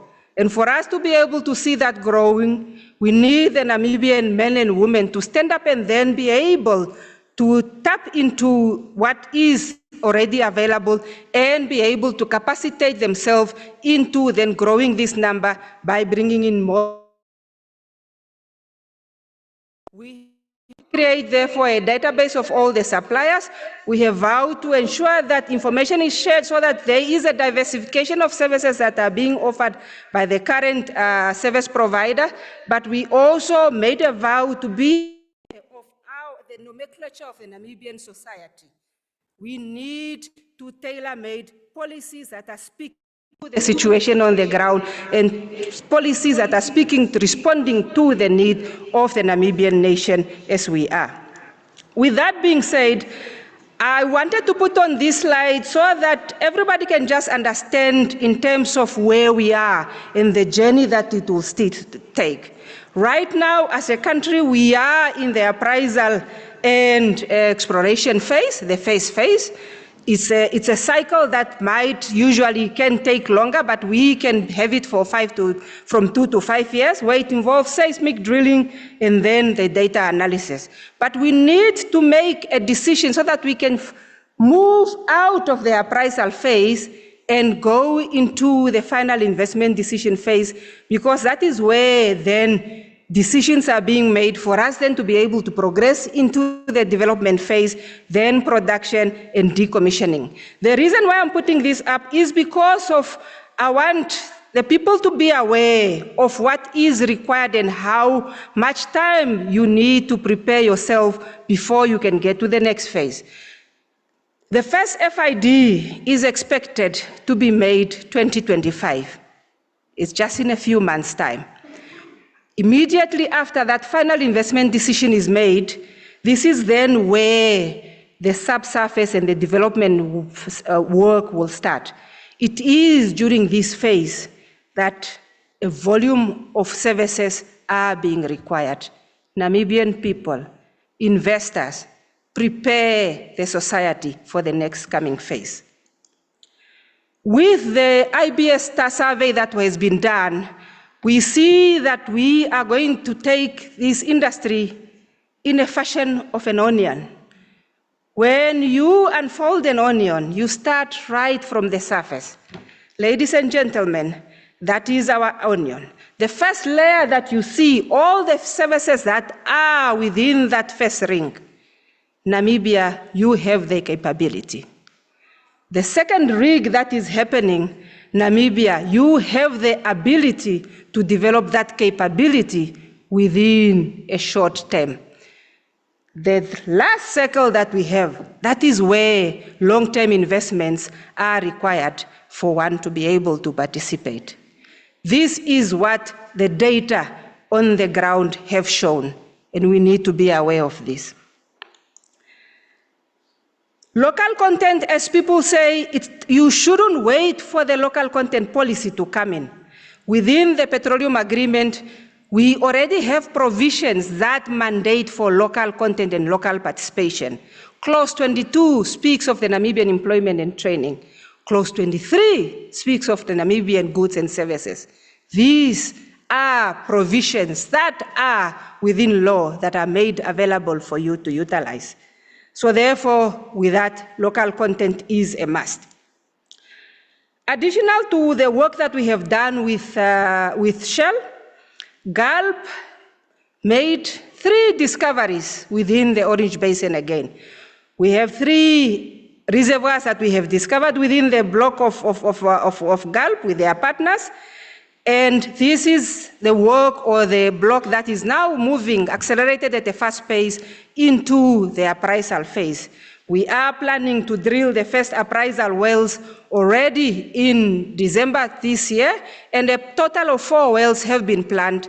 And the agenda is for us to move this field into an early production and hopefully be able to bring that date of first oil not only being 2029, but much earlier than that. The Kudu project is still ongoing. A lot of work has been done in terms of the, how it's going to close the Namibian energy demand and supply and close those gaps. But what we are also seeing is that additional data have also been acquired this year, which have shown that the Kudu field itself, the upside potential for it is even more than the 1.3 TCF that we are seeing. With that being done, we have been preparing for us to go into the production of this field. The subsurface, abrical and riser and flow line studies have been made. The floating production facilities has been established. In fact, it has already been commissioned. That is coming to Namibia. It's called the West Leo. And pipeline and shore crossing surveys has been done. We also have a subsurface power plant where we are going to put it. Location has already been made. And an overhead study on the transmission line has already been concluded. While we are busy doing the work offshore, we are also not neglecting the onshore. Right now, a well is being drilled, a well called Nogc is being drilled within the Ovambo Basin, the Kavango Basin, whereby Recon Africa is drilling. They are today at 2,000 meters, and we are hoping that within this full thrust belt, we are going to have a major discovery onshore. Coming to next year, or this year still, by November, Rhino Resources is going to drill not 1, not 2, but hopefully 4 wells within Block 2914. I see them smiling over there.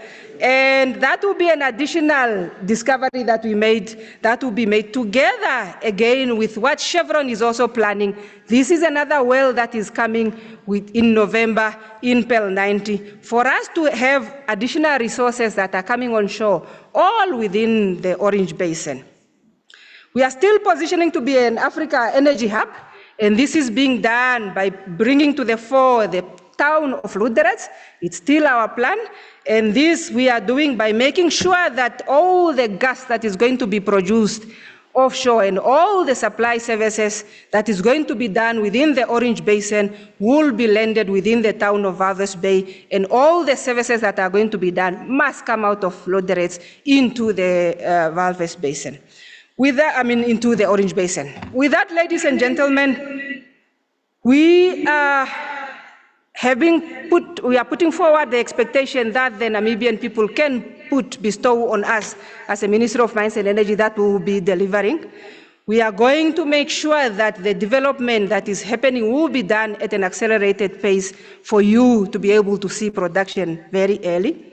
We are also making sure that we speak to our license holders and all our investors that make sure that your business plan, you must earn the license to operate in Namibia. And this you will earn it by ensuring that you align your strategy to the Namibian society. We have an obligation as all to develop this local economy, and we must equally all contribute to this development. But our offering to you is that we will ensure that the barrels that are going to come out of the ground, we have made sure that these are the most efficient barrels. Let it be in terms of climate change, let it be in terms of cost. And with this, we will need technology and innovation that is coming from strategic partnership and the synergies that we are creating with the industry. And it's our vow that we will make sure that Namibia has a diversity of industry players, and because of that, there is a room for us all to participate. Thank you.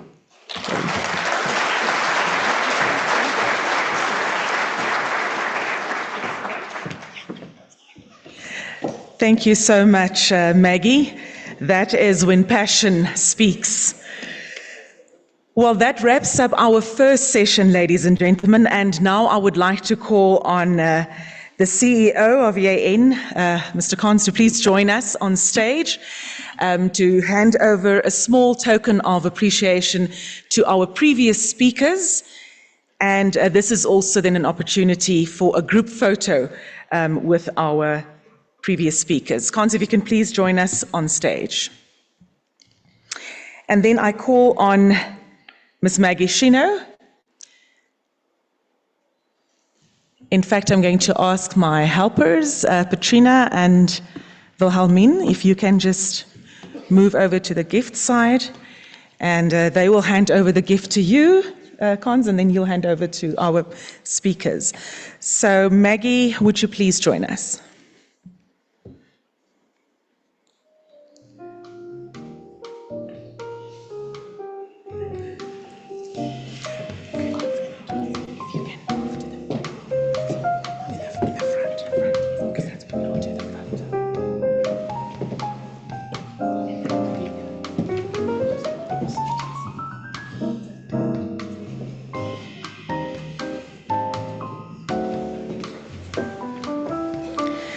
Then Mr. Ibsen Wanguta, if you could please join us.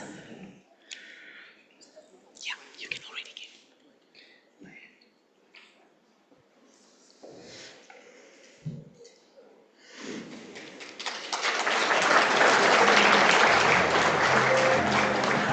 Ms. Nangula Wanja. No, they can just remain on stage. They can just remain on stage, standing. Yes.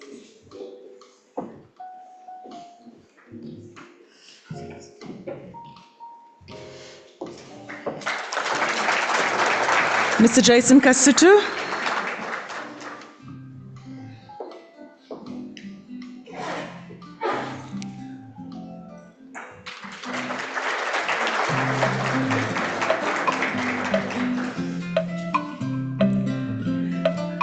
Please join us, Honourable Deputy Minister.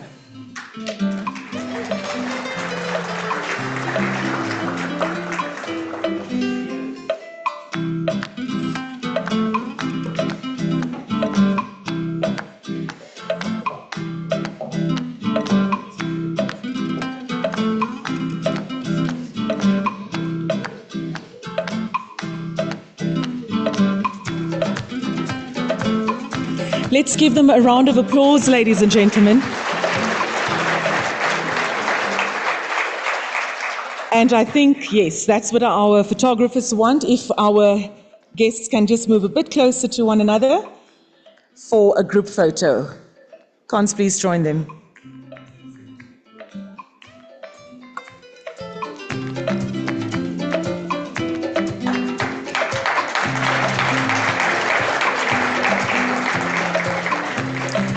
Thank you once again to all our esteemed speakers.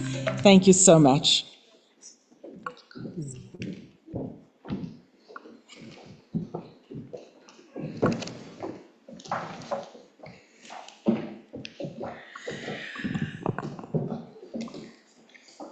Our next session will dive into the foundational data shaping our industry's future. To present the methodology and key outcomes of the Industrial Baseline Survey for Namibia's oil and gas sector, we have with us Deloitte's country leader. Please welcome Ms. Melanie Harrison.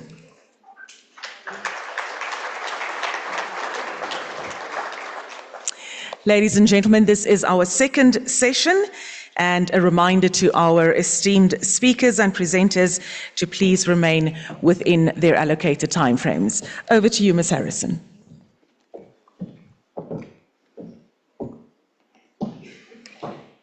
Good afternoon. I'm very pleased to present to you today the outcomes of the Industrial Baseline Survey that we've been working on probably for the past 12 months. The survey was sponsored by Total Energies and Shell, endorsed by the Ministry of Mines and Energy, Petrofund and Namcor. And it was delivered by Deloitte in partnership with Monasa and Survey Warehouse.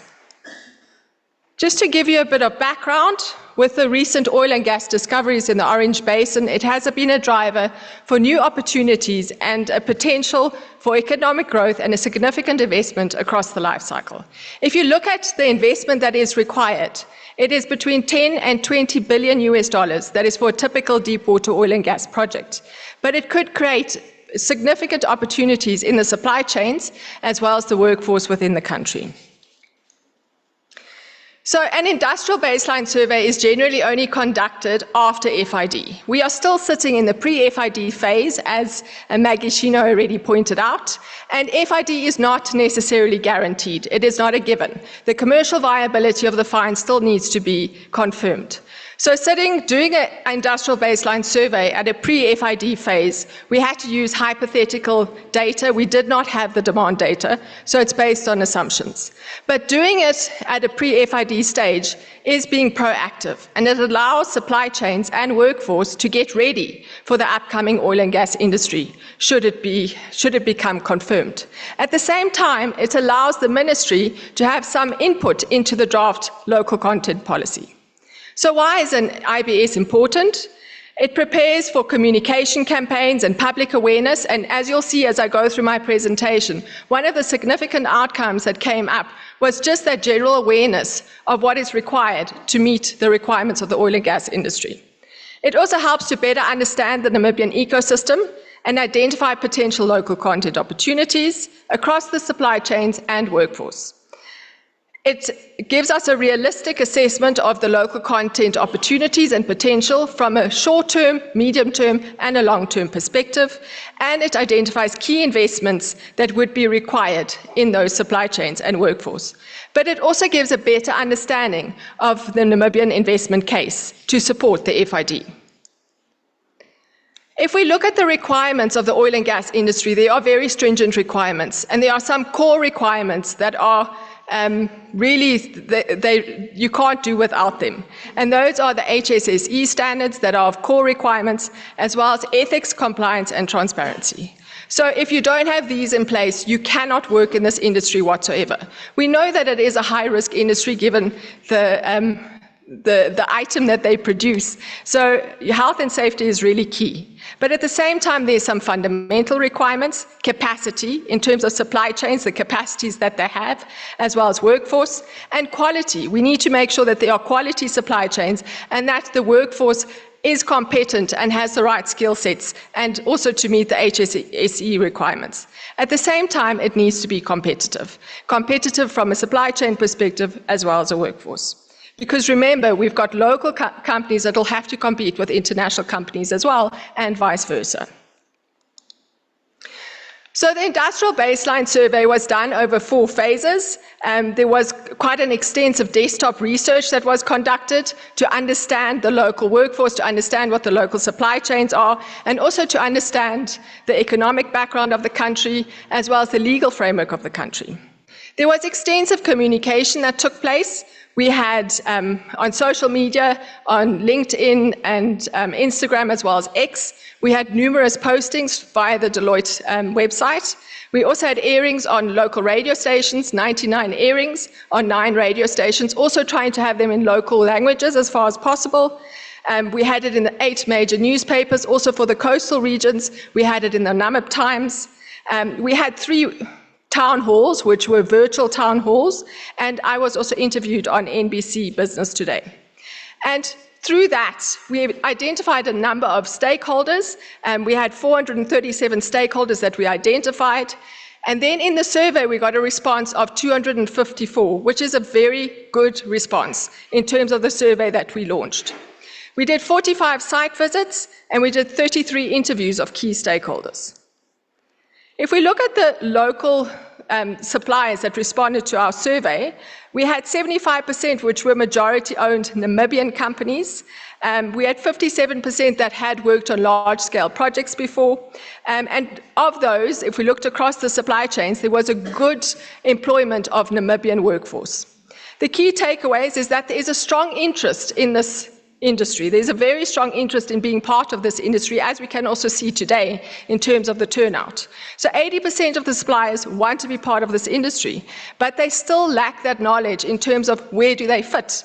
What do they need to do in order to be part of the industry? So there's a great need for awareness across the board of all the supply chains.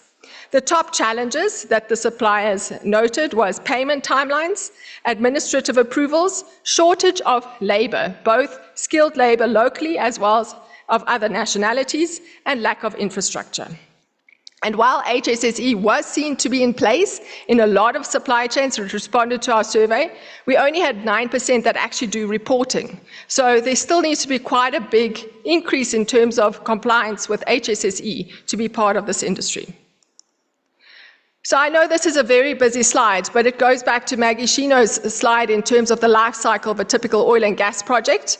We're currently in appraisal, exploration and appraisal, awaiting FID. If it is confirmed, then we would move over to construction. But what I'm trying to illustrate on this slide is how many different types of supply chains are required throughout the life cycle. Certain supply chains are only required for one phase, but some are required for the full phase of the life cycle. And there's a lot of supply chains that are indirectly required for the industry. So when we did our analysis, we had 45 supply chains that we assessed, and of those 45 supply chains, there was a number of supply chains that we found did not have a presence in Namibia currently. So what you can see on the screen right now is those supply chains that are present in Namibia, so not the ones that are not present. And we took the supply chains based on the survey results that we got, and we assessed them in terms of their compliance to standards, as well as their volume capacity. So volume capacity is things like cement, how many tons of cement can they produce? PPE, how much PPE can they produce, etc. And as you can see on the top right, all of those supply chains have enough volume and compliance with standards currently within the country. I must just note, when we said compliance with standards, we looked at things like whether they had worked in large projects, whether they have some sort of HSSE, whether if they've worked in oil and gas before or in mining. But there is still a requirement for all of these supply chains to uplift their HSSE compliance in order to work in the oil and gas industry. Because there is not an upstream oil and gas industry currently present in the country, there's still that requirement that there's more attention required in terms of HSSE compliance.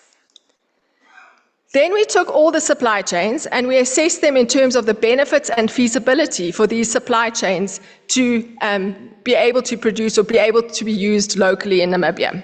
And as you can see, all the ones in red, those are the ones that are currently not present in Namibia. So there is no local presence for these specific supply chains. And as you can see, they are very oil and gas specific.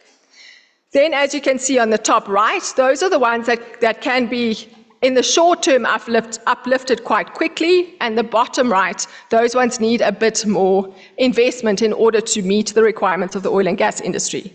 So this was based on feasibility in terms of CapEx and the timeline required to get these supply chains to the right level, and then also the benefits in terms of how many people could they employ and the workforce benefits to the country.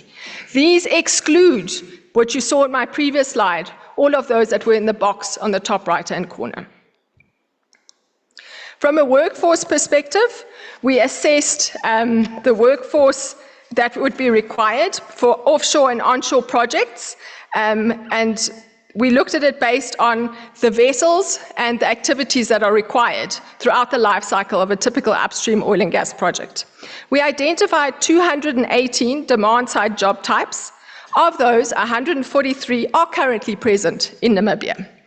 Then we took these job types and we mapped them to qualifications. So the only data we could get was qualifications and the amount of people that the universities and the VTCs, so we're looking at NUST, UNAM and the VTCs in terms of how many people they are qualifying and expected to qualify over the next 20 years. So as you can see, there is quite a large portion of skills that we do have in high supply, and those are mainly in the support side because we looked at it from technical oil and gas, non-technical oil and gas, and support qualifications that will be required. But if we look at the technical oil and gas specific job types, there is a gap in terms of having people with those qualifications. And I know that Petrofund is looking at these things and trying to see how they can make sure that enough people can get qualified in this area. It's specifically also looking at how the VTCs and universities can have those qualifications available for Namibians in future. The next part was to look at the economic impact. So we use this also as a scenario base. So our scenario that I'm taking now is the baseline or the base case scenario, looking at one FPSO only. So if we look at one FPSO, the economic impact estimates a 1% GDP growth and 5,000 jobs created during construction, and 5.8% GDP growth and 7,000 jobs in production. And if we look at these jobs, we also looked at it from direct, indirect, and induced jobs. And as you can see in construction, it's only quite a small percentage or quite a small figure of direct jobs, 500 direct jobs, but from indirect and induced, it's 4,500 jobs that can be created. And then in production, 600 direct jobs, 600 indirect, and 5,800 induced jobs. And then the GDP growth is expected to contribute 113 million year on year for construction, and 648 million in the production phase. So that is the end of my presentation. I only got 15 minutes, but just to reiterate, so the study was done based on hypothetical scenarios because we did not have the data. Once FID, and if FID is confirmed, the data would have to be reassessed because then the demand is confirmed, and one would need to reestablish whether maybe this wasn't a bit more on the conservative side. But I think this gives a good baseline in terms of what would be required from a supply chain perspective as well as a workforce to meet the demands of the oil and gas industry. Thank you.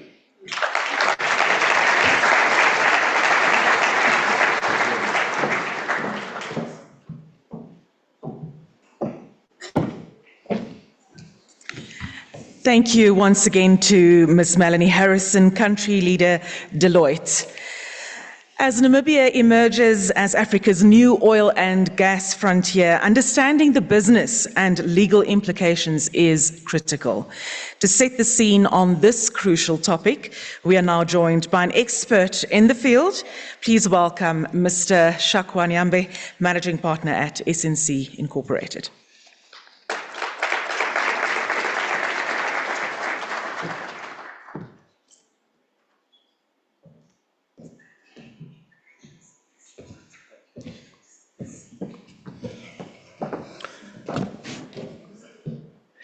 Good morning, still morning time, right? Yeah, I'm so glad to be here at the second Namibia Oil and Gas Conference. I was here the first one last year. And also great to be speaking before a largely Namibian audience. I've done a lot of talks, mostly outside the country, and predominantly my audience is always a foreign audience, maybe 90%, because I'm always outside the country. But it's good to be back home, to see that 60% of the audience here is Namibians. That shows us that Namibians want to be involved in the industry. They want to participate, they want to know what is happening, and they are very important to the sector because they are the ones who can be the enabler for this sector to prosper and for the operations to be effective. At the same time, if we don't involve them, they can be the spoiler or the distractor. So they are so very, very important, and we need to drive the narrative as Namibians for this sector. So I'll be speaking on Namibia as a new oil and gas frontier, the business and the legal considerations. We had very great speeches from our previous speakers, the Petroleum Commissioner, the CEO of the NIPD, as well as the board chairperson of the Economic Association of Namibia. And I'm happy that we have this platform because in as much as our regulators, policymakers, the investment promoters are doing very well. And as much as there's a lot of excitement about this industry, we also need to remind ourselves sometimes of the things which we still need to put in place, the things which we have done, so that we are not complacent to think that Namibia has arrived and we have all the ingredients in place. So that's what I'll be doing. I'll be looking at some of the business considerations which I believe are very important for this sector, some of the legal considerations as well. And I always start with this slide, even on my talks abroad, the energy approach of Namibia. Very important for our investors to understand our energy approach as a country. And this approach is entrenched in the Namibia energy policy of 2017. So that is our Bible in terms of how we should go dealing with our energy sector, including our oil and gas sector. And what is important about our approach as a country for energy is that we promote the use of all forms of energy, be it the renewable energy, fossil fuels.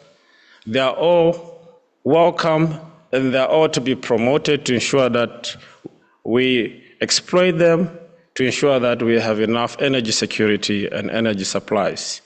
And an additional element of the national energy policy is that the upstream oil and gas sector also should be promoted. Hence, we have the Petroleum Commissioner here, who is always all over the world to promote our potential for oil and gas exploration, and we have now the Namibia Investment Promotion Board. So we have an energy mix approach, and the investors in oil and gas, you are welcome in the country, and the policy is there to support your investment. I think in terms of I just wanted to give a snapshot of the petroleum licensing history, just to see where we came from as a country. If you look in the 1970s, we had one petroleum exploration license and one discovered by Chevron, which is now the Kudu gas. Fast forward 2007, we had 14 petroleum exploration licenses. And 2024, I think this number has changed now. 32 exploration licenses, 20 operators, and 1 production license. So as a country, we have made some strides within the oil and gas sector. And I think we need to thank the Minister of Mines and Energy, the Minister of Petroleum for promoting Namibia as an investment destination for oil and gas in Africa. And also, I want to look at Namibia's acreage, in terms of the size of the blocks which are held by different companies within Namibia, offshore. If you look at this slide, you'll see that on top there is Namcor. So that tells you that Namcor is a very important player. Namcor will be very relevant and big going forward in the next 10 years to 15 years, and hence Namcor becomes a very important institution, and the effective operation as well as running of Namcor is not only relevant to Namibia as a country, but relevant to the oil and gas industry. The operators would want to work with a very stable and strong NOC. That's how relevant is Namcor. Namcor will be big. I think will be the biggest SOE in some years to come. Bigger than all these SOCs, you think they're big. Bigger than the NamPowers, bigger than the M. So that's how important and relevant Namcor is. In terms of the recent offshore discoveries, I won't dwell much on this. The Petroleum Commissioner has already highlighted some of these discoveries which were done in Namibia and have put us on the map. And we are now a very, very attractive destination. The discoveries by Shell, Total Energies, and the by Gulf And I think going forward, what we are expecting now in the timeline and the programs is the drilling, next drilling, which will be done by Rhino Resources and its partners. We expect drilling from Chevron. We expect drilling from GAP, potentially BW Energy. So there's a lot happening, and at the moment, the discoveries from the three companies, and according to the Wood Mackenzie Group, very reliable research institutions, they are estimating around 9 billion barrels of oil discovered by these companies. So it's a very big thing, big number. And this slide here shows you how Namibia is dominating the exploration and appraisal sector in Africa. If you look at the slide there, you see most of these discoveries there in Africa were done in Namibia. You know, the Shell, the Gulf, Total Energies, as well as their partners, the Qatar, the Namcor, and others. So we are doing very well in terms of exploration and appraisal in Africa, which shows that there's a lot of interest here. The investment ingredients are in place, and we should keep that going so that we can attract more investors. And additionally, there is a lot of mergers and acquisition. A lot of these big companies are coming to Namibia. You know, the investment atmosphere is good. We have all the ingredients to attract the foreign investors. And additionally now, our geology has been de-risked. So most of the companies want to come on board, and these are some of the recent deals which were done, Halliburton and Rhino for the integrated services, Namcor and Chevron, the big ones, Total Energies and Vantage. We're looking at Impact and Total Energies. And lastly, a recent one which was announced, which is still undergoing approvals, is BW Energy and Rockon Africa. So you can see now, the interest is not only offshore. More investors are coming also. More bigger companies also are going onshore, which is a good sign for our oil and gas sector in Namibia. And in terms of the legal consideration, this next slide here, very important. Stabilization clauses are there to ensure that there's predictability within the legal and regulatory framework, and ensure that investors, their investments are protected from all these political risk or legislative changes. And there are different types of stabilization clauses which are appearing on your screen there, from the freezing, economic equilibrium, as well as the hybrid.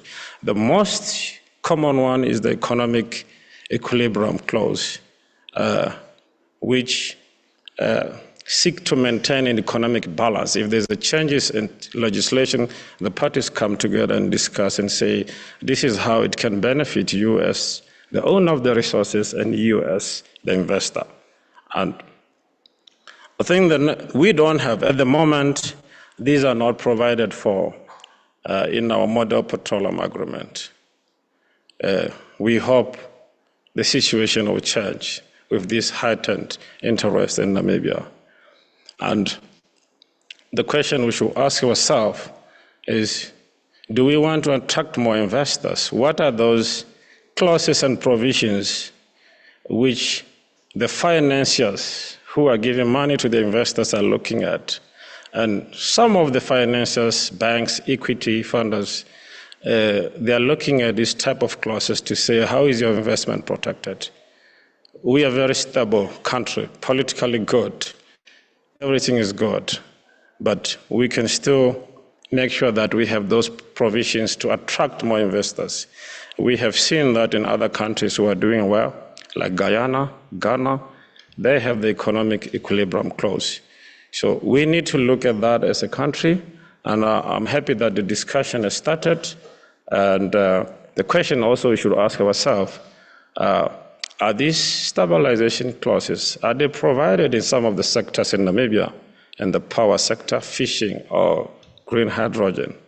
And the answers we get there can direct us how do we go about it.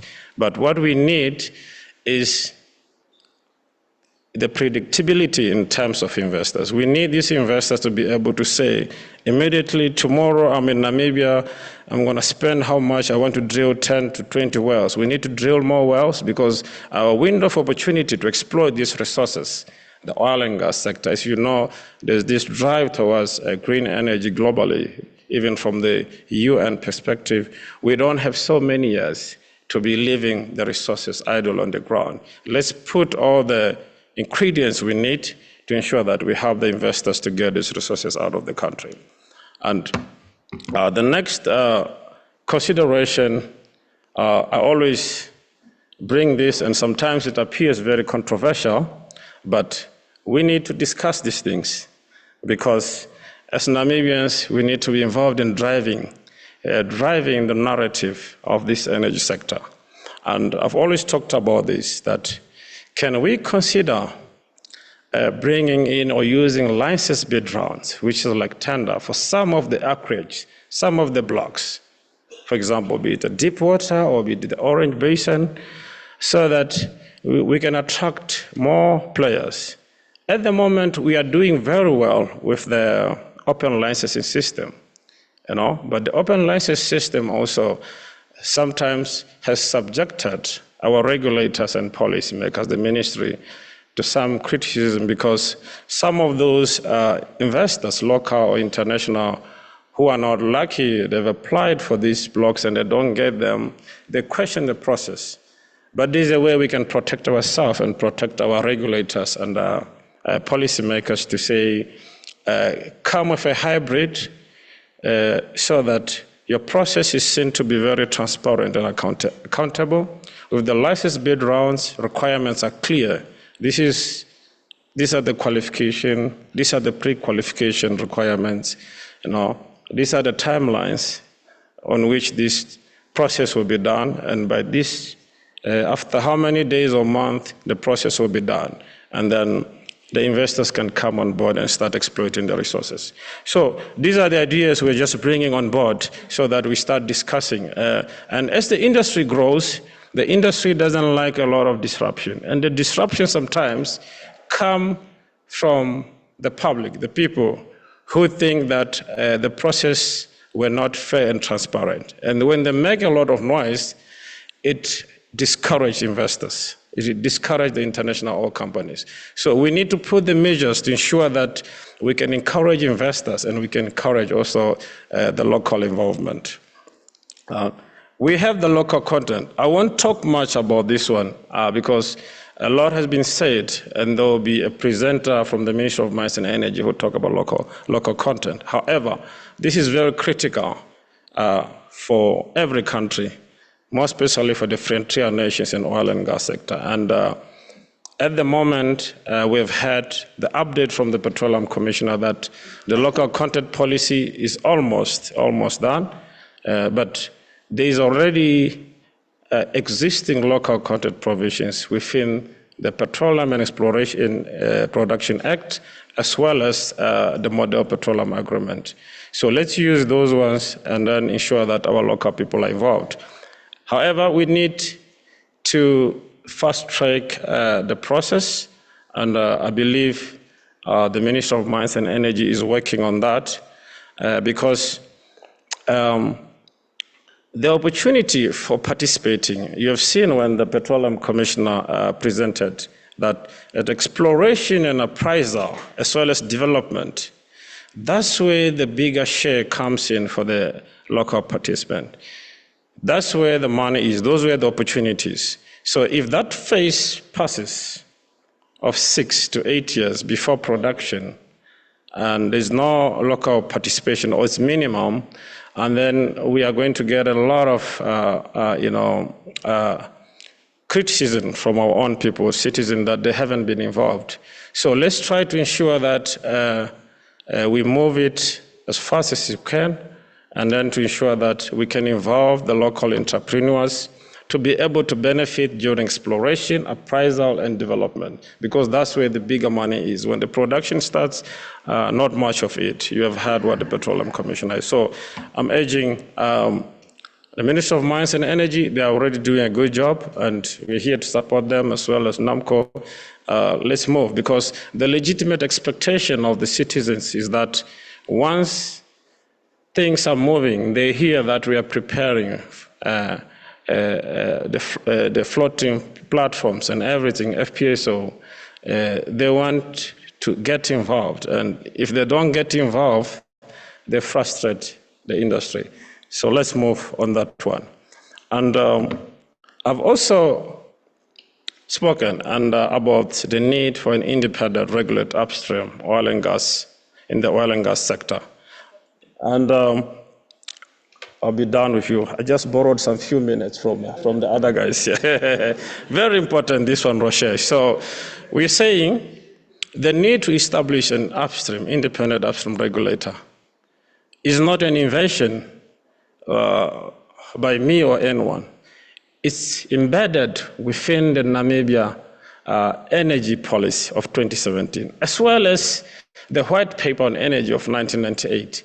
So this already has been expressed there. It's there within those documents that is needed. And it will help us, in particular with the local content implementation, ensure that there's compliance and sanctions. Because if you don't have a body to monitor that, that is a lot of work. A lot of skilled people are needed. And if we don't have that body, then it's a problem. At the moment, we need to support and empower the Ministry of Mines and Energy also, in particular the Petroleum Affairs Directorate. They are just a directorate. So hopefully, while we are waiting for some of these things to put in place, they need to be supported and given the resources so that they can be, elevated to be a department. They can bring more resources in place, because having a local content policy and framework without it being implemented properly, then you frustrate the people, because the citizens are expecting to benefit. But if you have the policy and the law, but you can't ensure that it's implemented properly, then again, you're setting yourself backwards. So we need to look at that. And I'll be concluding now, Rocher. The Business Intellectual Property Authority, BIPA, very important stakeholder to ensure that we also empower them so that the registration of businesses is very quick, as the way it's done in some of our neighboring countries, and all the data is properly stored and we can obtain it for purpose of due diligence. And investors, when they come in the country, they do a lot of this due diligence. So we need to empower BIPA. The next important one is the Namibia Competition Commission. They play a role. Most of the megas and acquisitions in the sector need approval. And if approvals take long, they also frustrate the international oil and gas companies. And we need to work with the Namibia Competition Commission, the Ministry of Mines and Energy, as well as Namcor and other stakeholders. Let's bring them on board. And also, we need to look at incentives for deep water exploration. You heard what the commissioner said. Some of the blocks are 4,000 meters depth. And what do we do so that we attract companies to apply for those blocks? Some of the deep water wells, companies have been shying away. We can bring incentives to them, whether we relax the work programs, we give them some tax reliefs, which are not the same as others who are drilling in shallow water. It has been done in other countries, very important. And there's a lot of market opportunities. There'll be a lot of M&As, and then opportunities presented in other basins, and we see more work coming.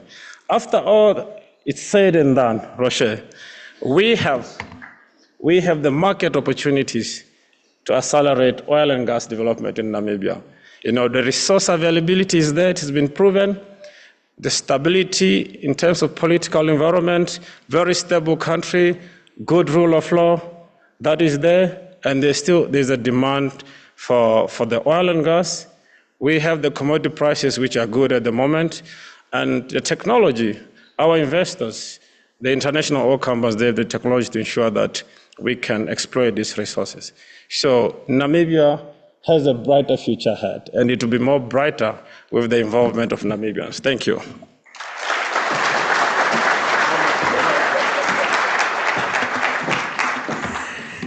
So Shakwa, as your penalty, you're going to have to sing If You're Happy and You Know It, clap your hands during lunch. I'm sure we would love to hear the singing voice of Shakwa. Thank you so much. Ladies and gents, as we move forward, our focus shifts now to a critical discussion on how Namibia and Africa can build a robust energy value chain while ensuring a sustainable and just transition. Moderated by Mr. Andries Rousseau, Director of Energy Utilities and Resources Leader at PwC Africa, this panel brings together industry leaders who will share their insights on shaping the future of energy in our region. And I will now hand over to Mr. Andries Rousseau to introduce our esteemed panelists. Again, just a reminder to keep time, so you need to watch me as well. I'll be showing you that yellow ticket. Jacques on my panels. So we have to manage him collectively. I'm handing over to Mr. Rousseau. Thank you so much. Thank you.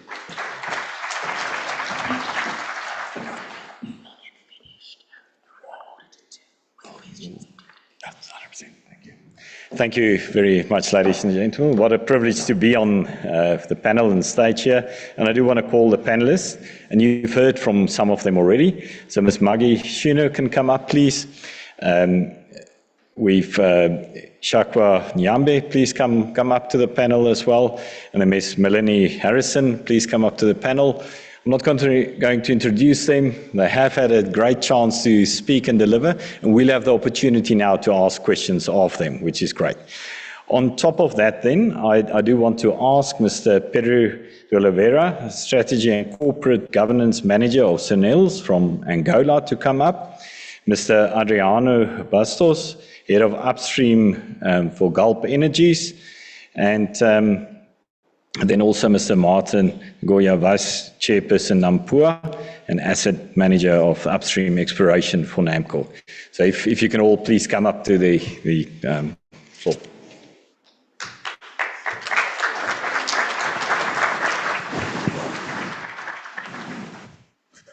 It's going to be a problem if I sit on the mic.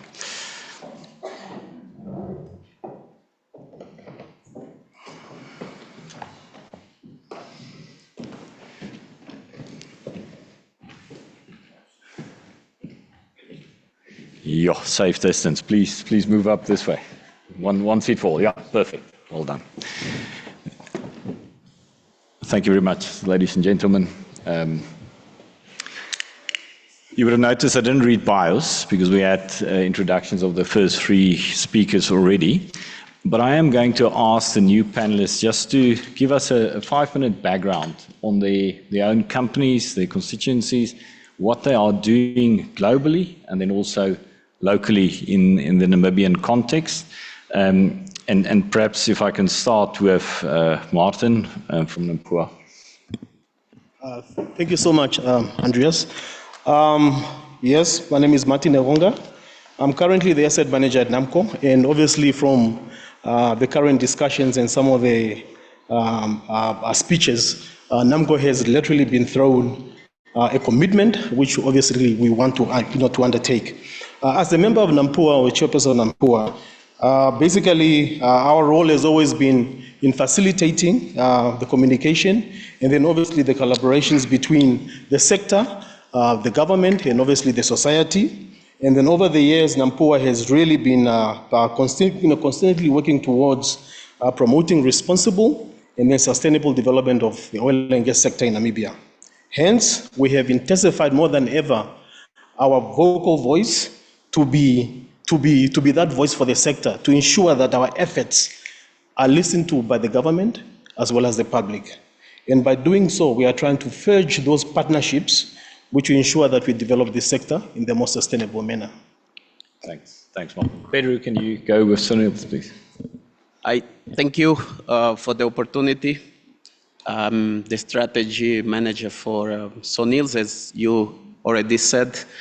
As company, SONELS plays a significant impact on the oil and gas sector in Angola. Since its foundation, SONELS has played an essential role in the industry, providing specialized and technical operational support ensuring that the operation are carried within maximum efficiency, safety, maintaining a firm commitment with the sustainability and strengthening the local content. So the legacy of Sonils itself talk about what we've done, but more importantly, what we are committed to do for the future, not even only in Angola, but in Africa, as per we already doing now. So this is all for now. Thank you. Adriano, and then from Gulp side, if you can please tell us as much as you can of Gulp and the findings and so on. In 5 minutes? In 5 minutes. So yes, who knows me, it's difficult to speak only 5 minutes, but I'll try. And Gulp is an efficient and integrated energy operator based in Portugal. We every day tackle the 4 major paradigms of our industry. Is how to deliver the energy the world needs in an accessible, affordable, reliable, and needs to be clean. And part of that, one of our pillars is our renewable division, where we are quite proud to be one of the largest investors percentage-wise on the oil and gas sector on renewables. We operate mainly on solar, concentrate in Iberia Peninsula and also in Brazil. Is also industrial sector where we operate our refinery and our distribution of our products. We are converting our refinery to green hydrogen, probably be the first one operating in Europe per se, and also a strong biofuels division being developed and completely revamping our footprint, carbon footprint. We are quite active on trading, both organic and inorganic production. And we also have a large network with a good presence also in Iberia on the retail, where we're converting our gas stations into a what you call a convenience point, where electrifying the charging and the operations is also our path for decarbonizing our operations and also moving into electrification of our society. Last is oil and gas, where we've been operating in several different continents. We just exit Mozambique, we're in the process of leaving Mozambique, and recently we left Angola, and those are part of our portfolio management. We try to move away of areas with high carbon intensity and lower returns, and to focus in areas with higher returns and low carbon footprint. And Namibia is one area of focus.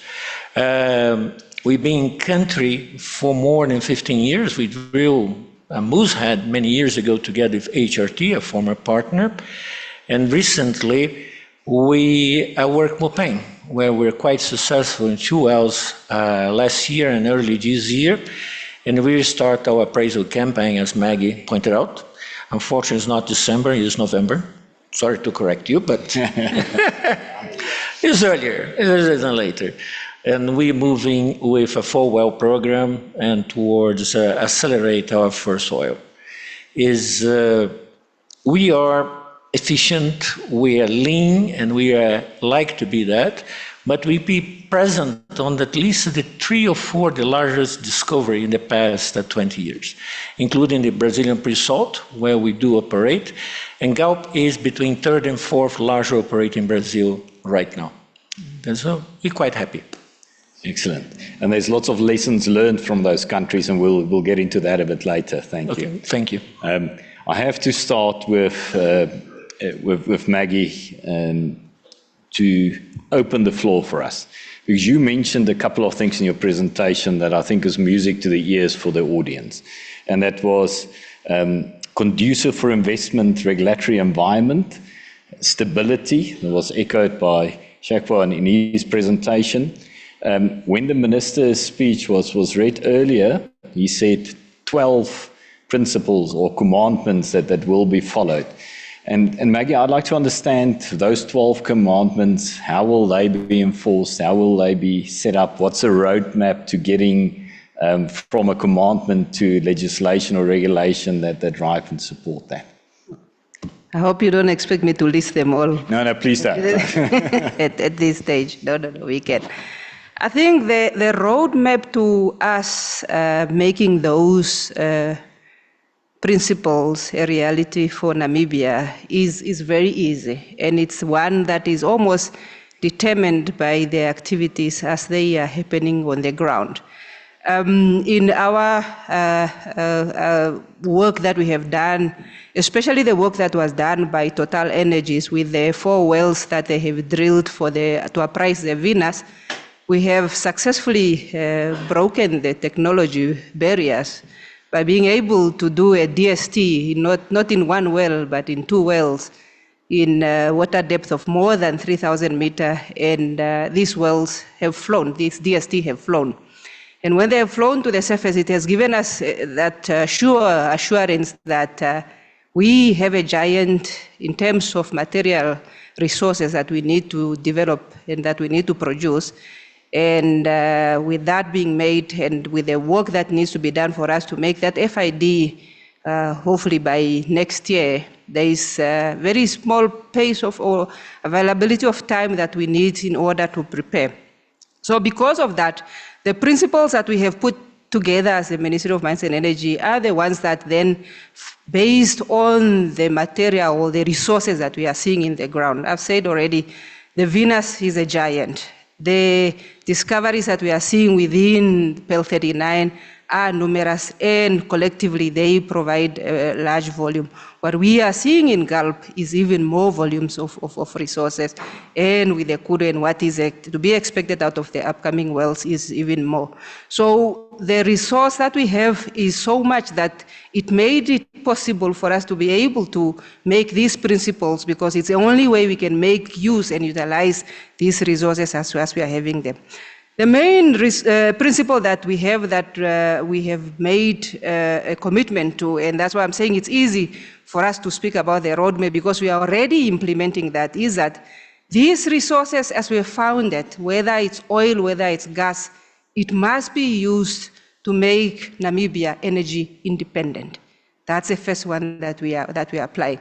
The work is already being done right now to ensure that the energy security and the dependency of the country in terms of importation of energy should be able to stop shortly.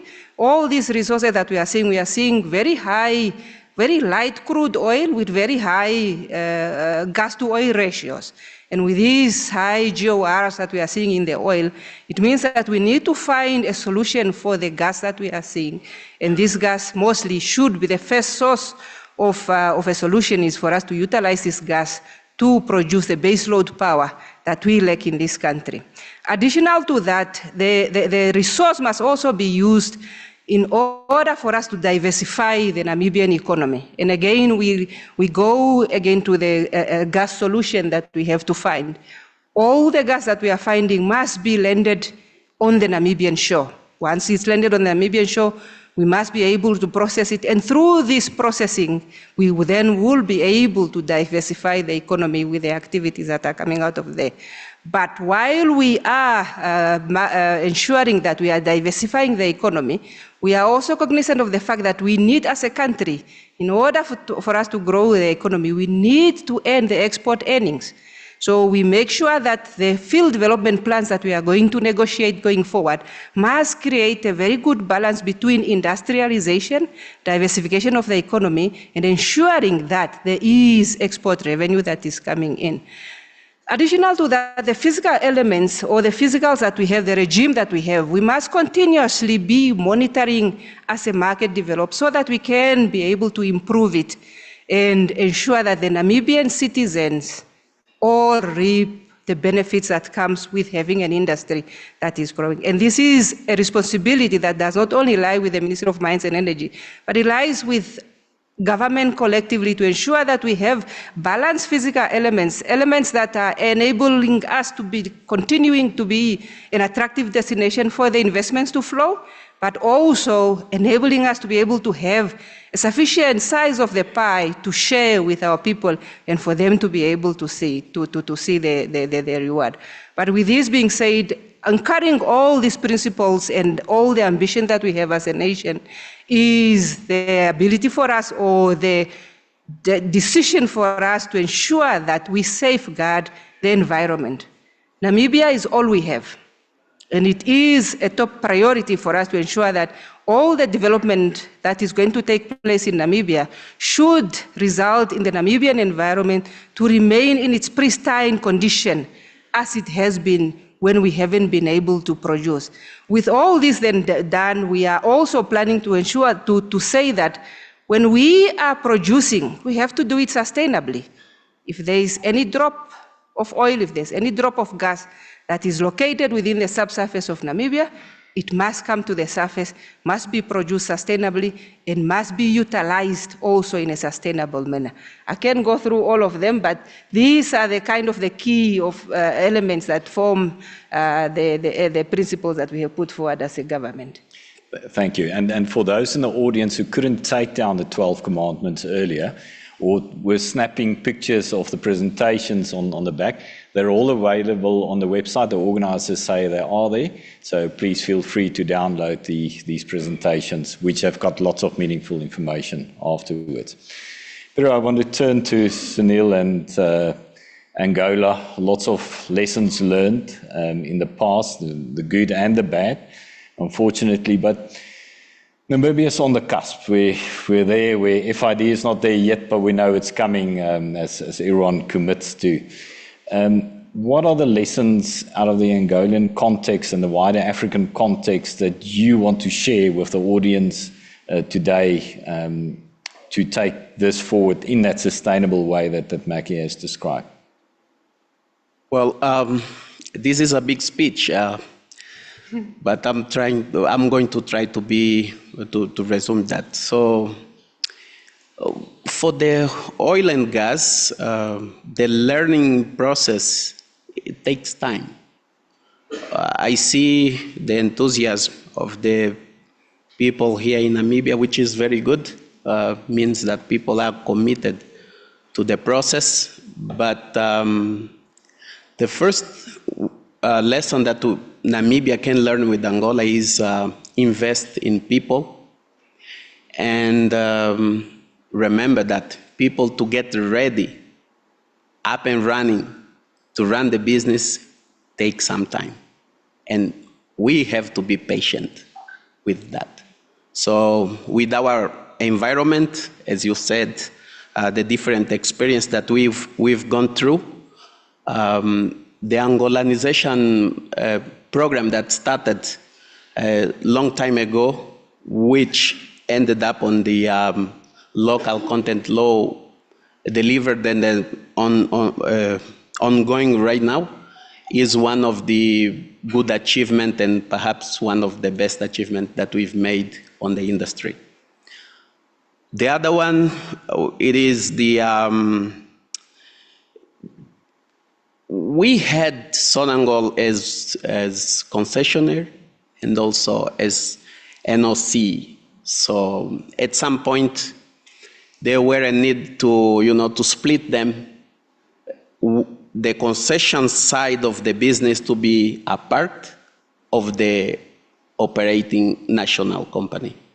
This process brought to the market the independence, the transparency which is needed, and the focus, so that Sonangol should be focused on its own business, and the agency also focus on the licensing and so on and so forth. So this is the other big achievement that the country have done, and we are very proud of. In the other hand, the investment in the infrastructure, not only on people, because people will need the structure to work on. So that one is very important and brings a lot of questions on my mind, like Angola is investing on refineries, have already invested on the gas plant, And today, if you look at the investors, still the same. I mean, the source for money is the same. And Namibia is coming and very well. The discoveries and so on are great, and we are proud of it. Thinking on the sources of investment, one of the questions should be is there a need for Namibia to invest on refineries? Or perhaps work on shared infrastructure in order for them to look for this investment to put on other places of the industrialization process so that it can grow bigger and bigger and best. So this is just a question, not a statement. But investing in infrastructure is one of the lessons learned that Angola has gone through.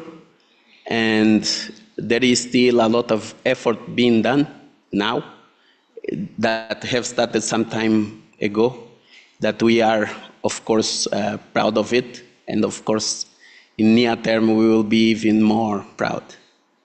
The other one should be the experience that we got from the other countries, like Nigeria, for example, the United States and the other ones that came, work with us, teach us, prepare our people, our workforce to be ready to manage the business. And one of the examples was in 2020, when the pandemic started. I was offshore working for Exxon at that time.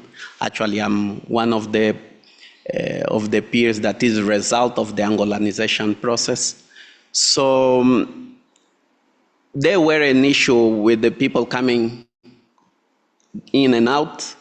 So I was proud to see at that point Angolans running the business. So that didn't happen in a day.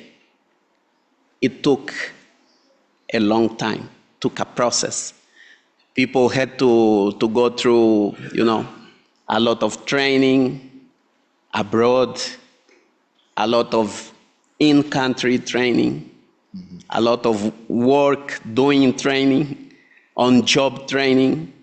So this is something that Namibia and Namibians will go through also, I think, but it have to be in our mind that we will need some time to get people ready to go and to take over the business. So this is at least the 4 lessons learned that I want to share now. Thanks, Phil. I'll have to share more. Happy. Let's chat about it later. I like the point that you made about learning from the rest of Africa. And I thought it was amazing this morning when we had the African Union anthem along with the Namibian national anthem, just in acknowledgement of the need for collaboration on the continental basis, but also wider on a global basis. You touched on infrastructure, and Adriano, I want to ask you, as a big oil and gas company with wider energy ambitions, infrastructure must be one of those things that you assess when you come into a new territory.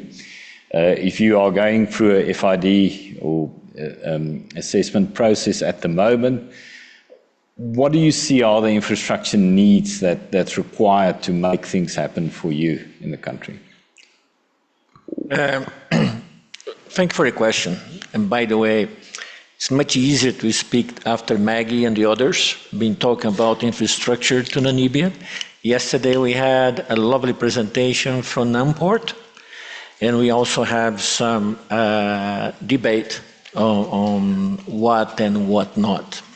But when you look at infrastructure, allow me to divert for a second, use analogy of a car. We don't need only the car. No? We're going to need the fuel, the oil, the roads, and the driver. The car itself makes no sense. So when you talk about infrastructure for Namibia, you need to look at the whole aspect of it. And your presentation before was quite nice, by the way, about capabilities.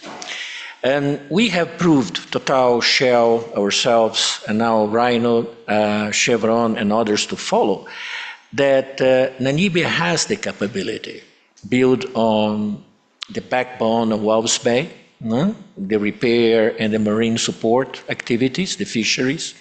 So they have the capability. Now it's a question of capacity. And what to do about capacity? I love the presentation of Namcor. Don't agree totally with it, but is a great start. And the first time you start seeing that comments is not only the harbor. If you want to really use Lüderitz, you need to change the town. You need to add what we call the retro support, which today we have in Walvis Bay. We have enough capability, we don't have capacity. When we operate together as Shell and Total, we were basically fighting for resources. When you start to listen to that, we start having the confidence that Namibia start to understand what needs to be done. And there's lots to learn, and I like a lot of the comments that are being shared here, shared resources. The industry have built in the past, and hopefully learned from it, that we duplicate everything that we do. We don't like to share. Total is over here, we like to talk to Total, and we have a tendency to have my resources, have their resources, and we don't share. But we don't compete. We compete to secure our license. After that, we shall collaborate, having everything that we can share in terms of common infrastructure, the common support services, so we can use what Namibia has today and allow with time they continue to grow capacity so they can support our developments. And this is extremely important. And a gentleman talked about the qualification of local workforce. And this is essential, the drivers. We have seen, again, Namibia proved the world have capabilities. The service industry, Schlumberger, Halliburton, and others, they already hire a large content of local Namibians. So it's possible, but you need to have the mindset to that. What we need to avoid is, when talk about infrastructure, is to look at a single point, like the harbor. It's not only the harbor. And yesterday there was another gentleman, I forgot his name, but has an interesting panel or presentation that he was discussing the curse on the economy of a single source of commodity. I disagree with lots of his points, but one point he was completely correct. We need to coexist. We talk about oil and gas, but we cannot forget the other industry that do exist in Namibia. We have the tourism, and we have the fishing industry, we have the mining, so we have the farming. All those need to coexist. We have proven in the past that the industry has the financial muscle to push itself through and find their own solution if we can prove the economic attractiveness of our discovery. But if you do that, we end up destroying the rest of the economy. That's not the case. So when you think about infrastructure, Namport, you need to think about the fishery, you need to think about the tourism. Now, we think about a gentleman was contesting about the dry port of Walvis Bay.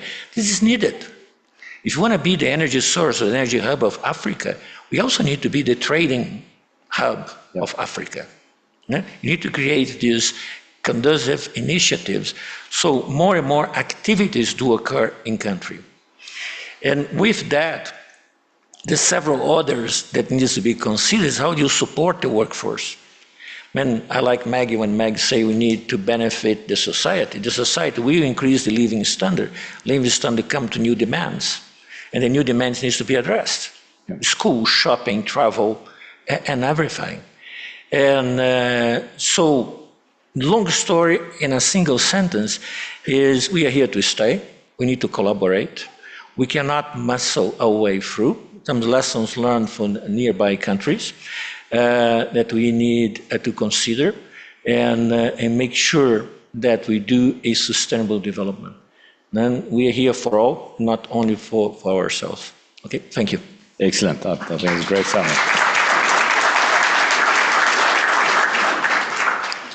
Martin, we've heard from Gulp, from Namcor. You represent a wide range of the producers. For readiness, we've heard skills, the lessons learned from Angola. We've heard infrastructure. What are the other things that your members would like to see for Namibia to be ready to take off? Thank you for that question, Andreas. I think some of those things have already been mentioned by Shakwa today. We want to have some of those caveats that he mentioned in terms of stabilization. As you can really understand that some of these discoveries that our members have made over the last 2 years are quite in deep water. So that in itself already poses a challenge in terms of development to bring these resources to the surface. So we want to ensure that government at least also listen to some of those technical challenges that are posed in actually developing these resources. I mean, the investors have the technology, they have the experience, because they've done it elsewhere. But if we cannot protect their investment, they can just as well as invest it elsewhere, because there are other jurisdictions where they can recoup their investment quite quickly. So we are hoping to further engage those conversations with the land ministry. I know the conversations have started, and we're just hoping to build on that momentum so we don't lose sight of what we want to achieve. I think the other thing that we need to look at is that as Namibians, we currently don't possess the skills. We need to be honest with ourselves that we don't have it, but it's good to see that there are certain sectors within the industrials where we can really support the industrial. And it's good to see that it's at 45%, because that we want to build on that. But we need these skills now. And our members, they can bring that skills. It's just a question of how do we ensure that our members are given that opportunity to bring these skills in country without really the hassles or some of the barriers that we are seeing in terms of immigrations.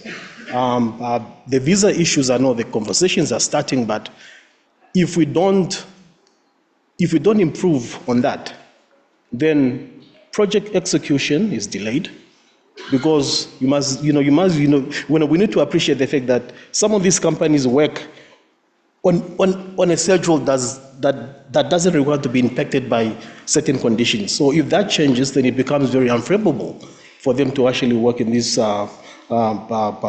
sector. So those are some of the things. Other things in terms of training and capacity building, we want to see that, because our conversation is always we have partnered with Petrofund, where we are seeing that they are trying to invest in the TVETs, because that is where the maximum benefit needs to be translated to. If there is a need to overhaul those institutions so that they can train the right skills that are fit for purpose for the industrial, then that is what we want to see. As an association, I think we can bring some of those learnings where it has been done. We completely support Petrofund, as we've done over the years. In fact, the 30% or 70% of our training fund goes to Petrofund. And then obviously Petrofund have completely trained a lot of Namibians who are currently, some of them are employed at Namcor. And then obviously we do have some of the interns within the ministry and then so forth. So the conduit for the skills into the sector is already there, but I think we'd want to enhance on it. And then as an association, we are ready to support government in all endeavors to ensure that at least all our partners are in play. We don't want to leave anyone behind. As it was already mentioned today, that prosperity, if we want to ensure that the oil and gas industry will prosper in Namibia, the Namibians need to prosper. They need to prosper. Without that, we're going to have a lot of problems, and then we're going to end up having stranded resources, which we don't want to see. Yeah. I hear a loud and strong message for collaboration between business and government, and that is key for success, I believe, in the region. Melanie, I'm going to ask you, because Martin referred to it as well. So So we've got the 45% or 22 out of 45 areas covered from a capacity point of view, but there are others that we think we need to do. What is the way forward? What needs to happen for Namibia to make that 45% 100%, or if not that much, a higher number, and to capitalize really on the 45 that's already in place? Thank you for that. So I'm just going to quickly cover in terms of what were the potential next steps that we got from our survey. So I think first and foremost, which I think I said a couple of times, is really increasing awareness. So increasing awareness where supply chains, where suppliers can fit in the life cycle of the oil and gas industry, what they need to do, what they need to be in terms of compliance with what HSSE standards, what do they need to do in order to supply the industry. Then one other thing that also came up quite a lot is the local content policy. That needs to be finalized, but it needs to be a competitive local content policy. Then what also came up was infrastructure. So infrastructure was a key area of concern that suppliers also raised. And yes, when we talk about infrastructure, it's not only the port, but at the moment the port is a critical place. And when we talk about the port, it's not only Lüderitz, it would be Walvis Bay potentially as well, and really making sure that Namport can cater, and it doesn't not only Namport, but that they can cater for offshore and for the maritime bases as well. So that's one of the other areas. Then access to financing. Access to financing is critical. It's critical that SMEs or supply chains that want to work or want to support the industry have the financing. But we also need to think differently when we talk about financing, because we spoke about payment timelines as being one of those risks that, the large or long payment timelines. So we need to look at, from a financier perspective, how can we find different ways of giving financing to suppliers that can be based maybe on contracts or things like that, and other sorts. So really thinking out of the box in terms of how we can help with financing. From a workforce perspective, having a national workforce database, and I know Petrofund has started that, but really building on a workforce database and having a workforce enablement system. When we talk about workforce enablement system, it's about making sure that the VTCs, the universities, and the likes are offering the right qualifications, but at the same time also supporting those that already are there. So that Petrofund has enough support that they can also make sure that they have other people qualified, and also having other on-the-job types of skills training for, for the health and safety requirements and whatever other requirements there might be. Then speaking about supply chains. So supply chains having a national supply database, which has all those suppliers that can access the database, can register on the database, but at the same time they need to be vetted. And then having a supply enablement center. The Supply Enablement Center is there to help suppliers in terms of responding to RFQs and RFPs from the oil companies. There are very stringent requirements that the oil companies require, and really helping those suppliers that they know what they need to do in order to respond positively from a supply chain perspective. And then when we talk about those 22 odd suppliers that currently do have the capacity, those need to be uplifted, invested, get the right HSE standards in place, right, ethics and compliance standards in place, and that also costs money if you try and get ISO compliant, etc. But all of this, it's not just one party that needs to be involved here. There's numerous stakeholders across the board. It requires the oil and gas companies, it requires the suppliers, it requires the training institutions and universities, it requires government, and it requires the capital providers. But at the same time, when we talk about government, it requires collaboration across government as well. We heard earlier also about visas being an issue. We need to make sure that the different departments within government are all working together and collaborating with one another for the same good. Excellent. I think, Maggie, and that's a big challenge for you to get all spheres of government to work together, so good luck. Shakwa, the MC said you don't have to sing at lunch if I ask you the last question. We'll ask you last before we go into the rest of the conversation. In your presentation, you gave lots of advice to government. You spoke about stability, transparency, local content, the role of the regulator, all of that.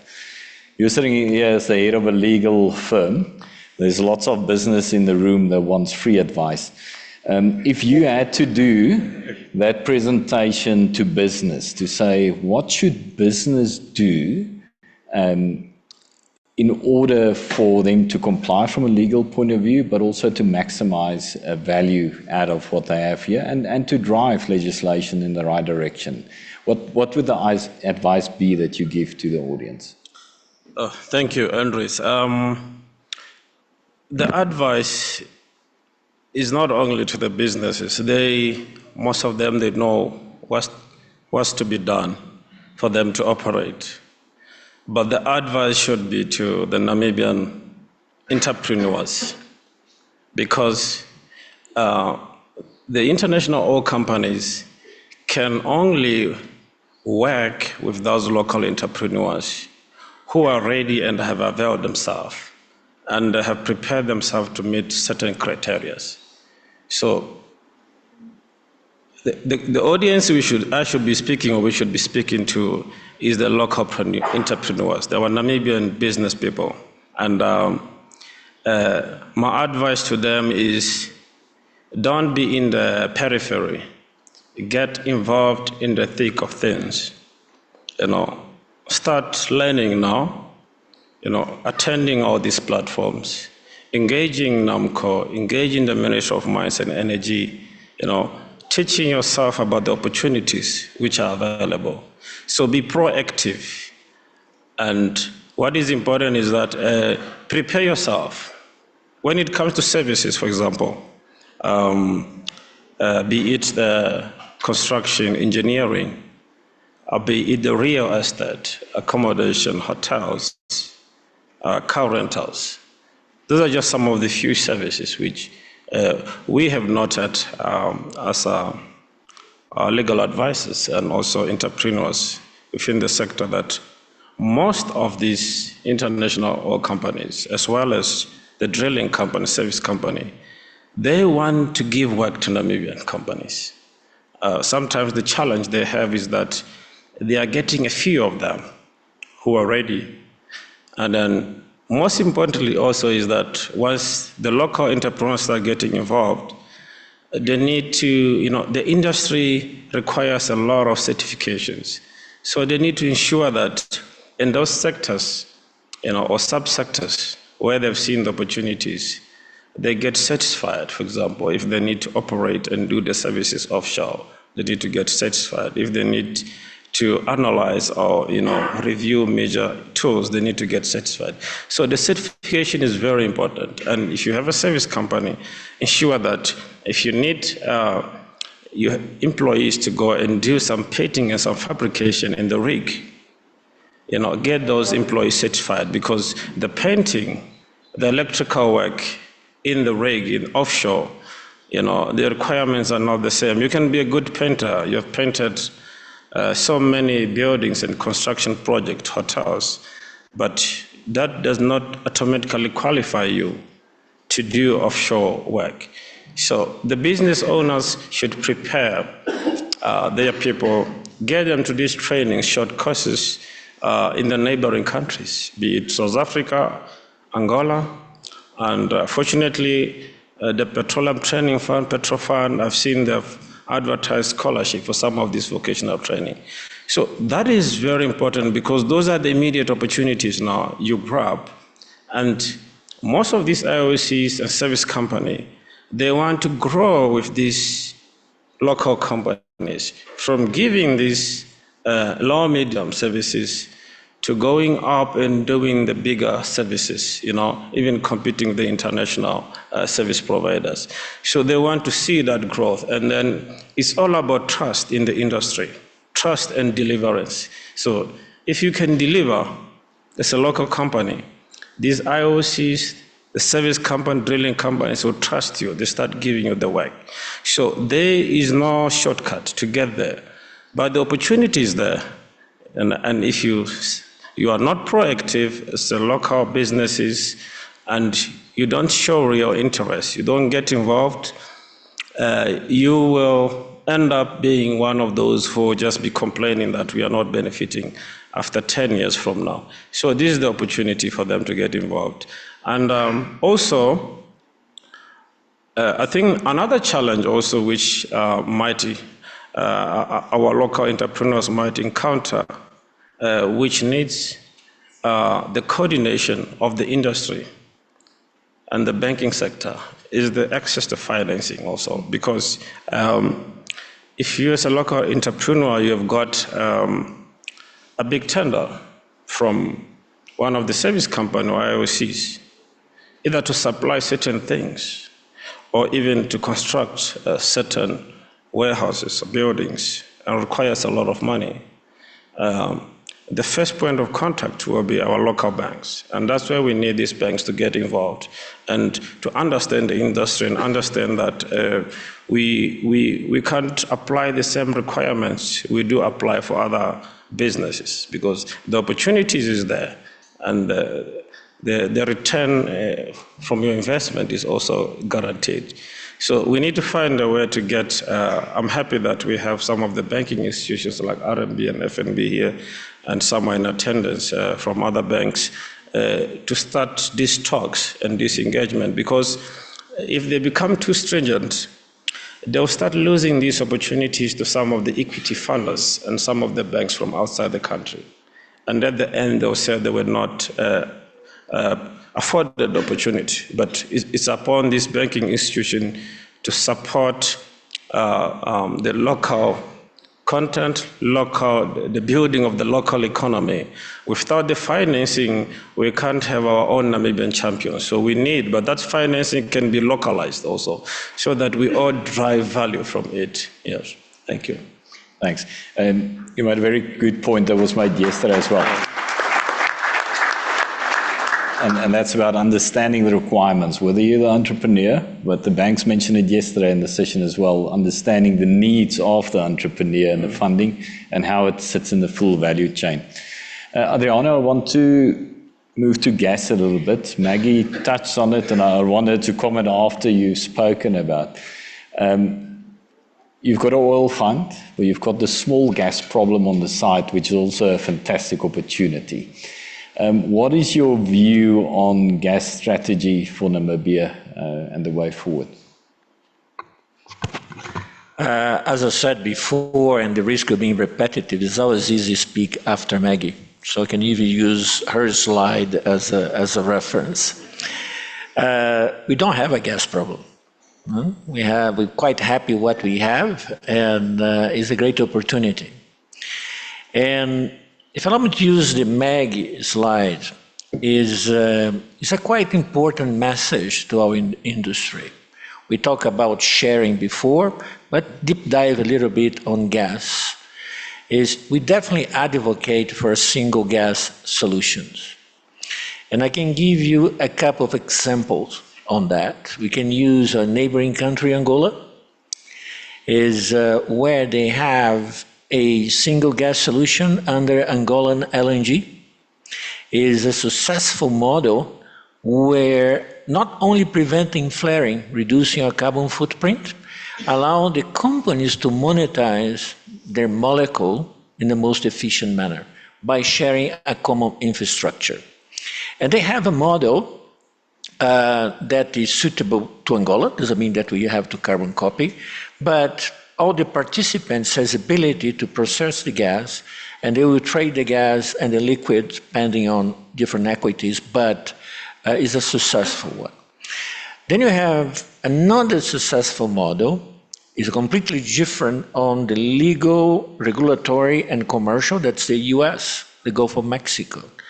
But having available infrastructure that you have access rights allow you to bring stranded resources that in the past were no economic, and today they will bring you double-digit returns because it's easy for you to complete, put in production, tap into existing infrastructure. Then we can trade, we can do anything you want, consolidate throughout the infrastructure, and also you have access to the processing facility onshore where you can go for your strategy. Not having it is Brazil. a country that's aiming to become the 5th largest producer in the world, and they have 2 evacuation routes of gas. So the majority of gas in Brazil is reinjected, and some of the fields get to the technical point that's not anymore economically attractive to reinject the gas. So you need to monetize the gas, and you don't have the infrastructure to do so. And as most of their gas is associated gas, so they will start having to curtail production because of the gas. And there's a lot of things being done, and the gas evacuation being deregulated. Now you have access rights to essential infrastructure, etc.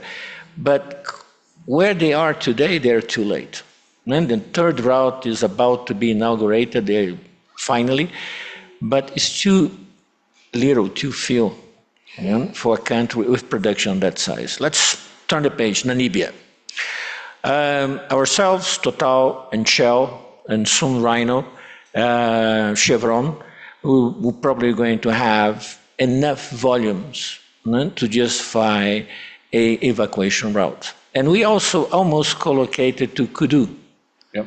So all those together, probably individually, we would not have a viable economic solution for the gas, but together, if we could have access to that essential structure, there could be a 3rd party deregulated with right access and everything else, and also the shore facility, the processing, and we need to think about trading. We need to think about what to do with the molecule afterwards.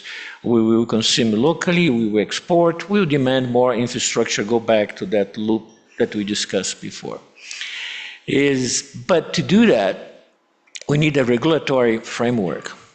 We need a legal framework, a fiscal, no? And Namibia give us some good footprint to work on, the stability, the legal stability, the political stability, the sensitivity of contracts. But the other part of it need to be worked. We need to get that slide and put to work in order to have a solution. And it needs to be one that fits all. So we all can participate. Of course, we have those mega discoveries. We're really lucky by that. But we are going to have the smaller ones. And those water depths, and we need to create, again, a structure that those resources can be produced in an economic manner. And we only can do that by collaborating, by working together. Oh, you got a yellow card.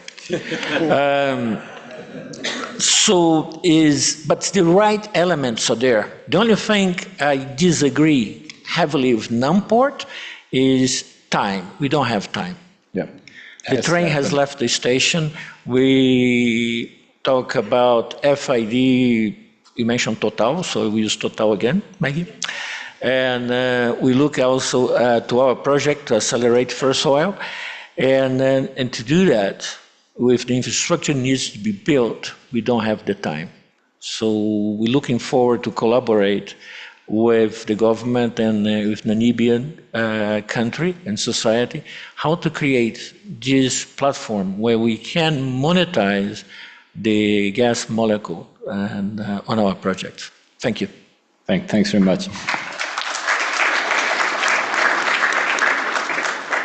Maggie, before you respond, I'd just like to get Pedro's take on it, because Ariana referenced the Angolan model. Is there anything you want to add to that? Any wisdom? No, with us is the advantage, there's an advantage of being a latecomer, a late bloomer. You have so much examples that you have to cherry pick what you want to do, but the advantage of us being the land of the brave, we always create what we want. And because of that, we are in a process of developing or starting to develop what we call our own gas master plan.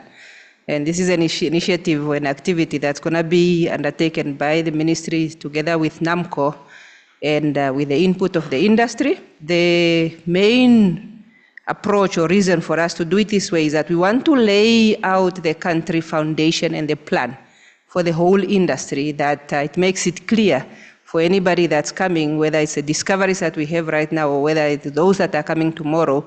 The pathway is very clear in terms of what we want to do with our gas. What we want to do with our gas is value addition, and we are talking about in-country value addition, and hence why we are saying the gas must be landed in Namibia. But with the gas master plan, or when we are going to create it, is that a key ingredient to that is the issue of the common use infrastructure. We're speaking about producing these resources in an efficient manner, and one of the most point for being efficient is to make sure that you reduce the operation cost, and that is done by ensuring that the infrastructures that you are bringing into the country are utilized to the maximum best possible. We have already started then the conversation with the operators and the license holder. We have shown a slide that directly, especially like for the Orange Basin, there will be a common point for us to be able to deliver the gas. What we have right now, we have started the conversation with the companies who say, if we need a 12-inch pipeline for us to bring your gas onshore to Lüderitz or to another point, whether it's Oranienmond, we will design that pipeline so that the volume that it can evacuate should cater for all the resource that we see in the basin. And the design and the lead and the ownership of this infrastructure should lies mainly within the state. Namcor will take a lead in terms of this, but we don't also exclude the opportunity or the fact, knowing that the private-public partnerships are an exciting ingredient in terms of us to be able to have this infrastructure to be built on time. As has been said by Adriano, that we don't have the luxury of time. We need funds to come in very quickly, and we need expertise and those that are capable to come in quickly. So we have started the conversation of building the synergies between the license holders to say that for every resource that you are producing, we're going to allow you to utilize certain volumes that is for operation efficiency, whether this is through injection for reservoir performance, but any other molecule that's out there that you will not be using need to be brought together into a cumulative pot so that then it can be brought into the country for us to be able to diverse the economy. The plan is for us, as I said, power independence is a first approach. But this, in terms of power generation, for what we need Namibia and even the SADC region, it's very little volume compared to what we have just within the Orange Basin. So we need to already start thinking about how best can we develop a petrochemical industry within Namibia, and then for Namibia to become a hub for also other gases that can come in, but we need to develop this sector. And therefore the gas monetization plan will therefore lay out then the details in terms of how exactly do you want to handle each and every molecule. Right now, we're looking at the southern part for it to be the landing point for the gas that is coming out of the Orange Basin. But as I said, the Namibian offshore is vast. We still have discoveries that are going to be made within the Lüderitz, within the Walvis, and within the Namib Basin. And those who require or mandate for us to have other port or other points whereby this gas can be coming in, and hopefully we should be able to have opened up us in terms of being an industrialized nation for us and to produce the various products that can come out of this. But the main agenda in that strategy is value addition, and this is value addition in country. Excellent. And there's a small economy in South Africa that desperately need gas to power. So if you could figure that into that plan, please. I got the white card, not the yellow or the red one, but it does mean that we've got 5 minutes or so to wrap up before we get questions from the audience. So I'm going to ask the people who haven't had the second round of questions to just give me 2 minutes of wisdom that you want to leave with the audience before we get questions from the audience, and you can say so much more. Melanie, perhaps if I can start there and then work our way this way. Thank you. So all I want to say, I think it's an exciting time to be a Namibian in Namibia. And I think there is a lot that needs to be done, and our timeline is quite short.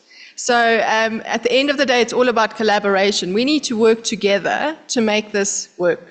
And when we say we, it's everyone, from government down to everyone at the end of the day. And it's about us as individuals also making sure that we understand the industry better if we want to be part of it, and taking that initiative to really upskill ourselves to a certain degree as well. But first and foremost, it's exciting to be a Namibian. Pedro? Well, my mother used to tell me when I was younger than today that lucky is when the opportunity finds the readiness. And there is a lot of opportunity here in Namibia today with the discoveries and so on and so forth that we already know. But harnessing this potential will be critical to meet the domestic demand and also the region demand. In order for capitalize that potential, Namibia have to develop at least in 3 steps, integrated not only Namibia, but the region in the whole Africa.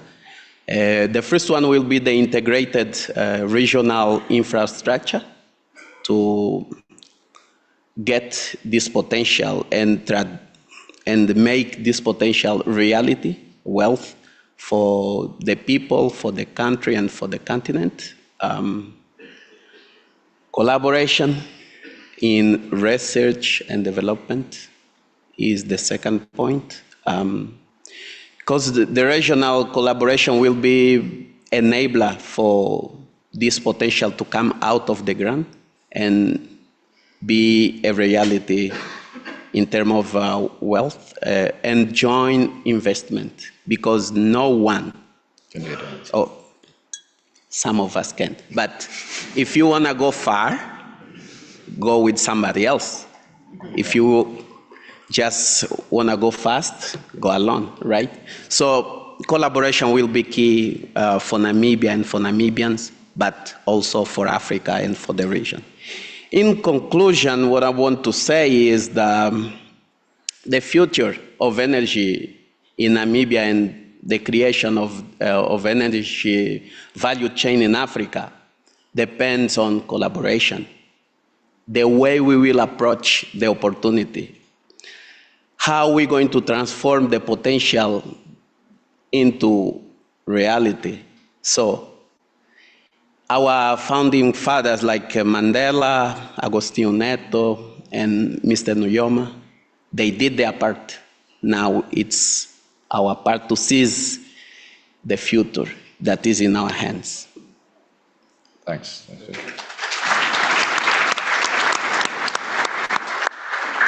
Shaka? Yeah, thank you. I think my message to the Namibians, including the government, the stakeholders, the citizen, is that the industry will not wait for us. If we have given the operators and agreed with them a work program to say within these years you drill how many wells, and then they've done that. They've brought a few development plans for us. We've agreed that this is how you develop it and you must do within these years. They will not wait.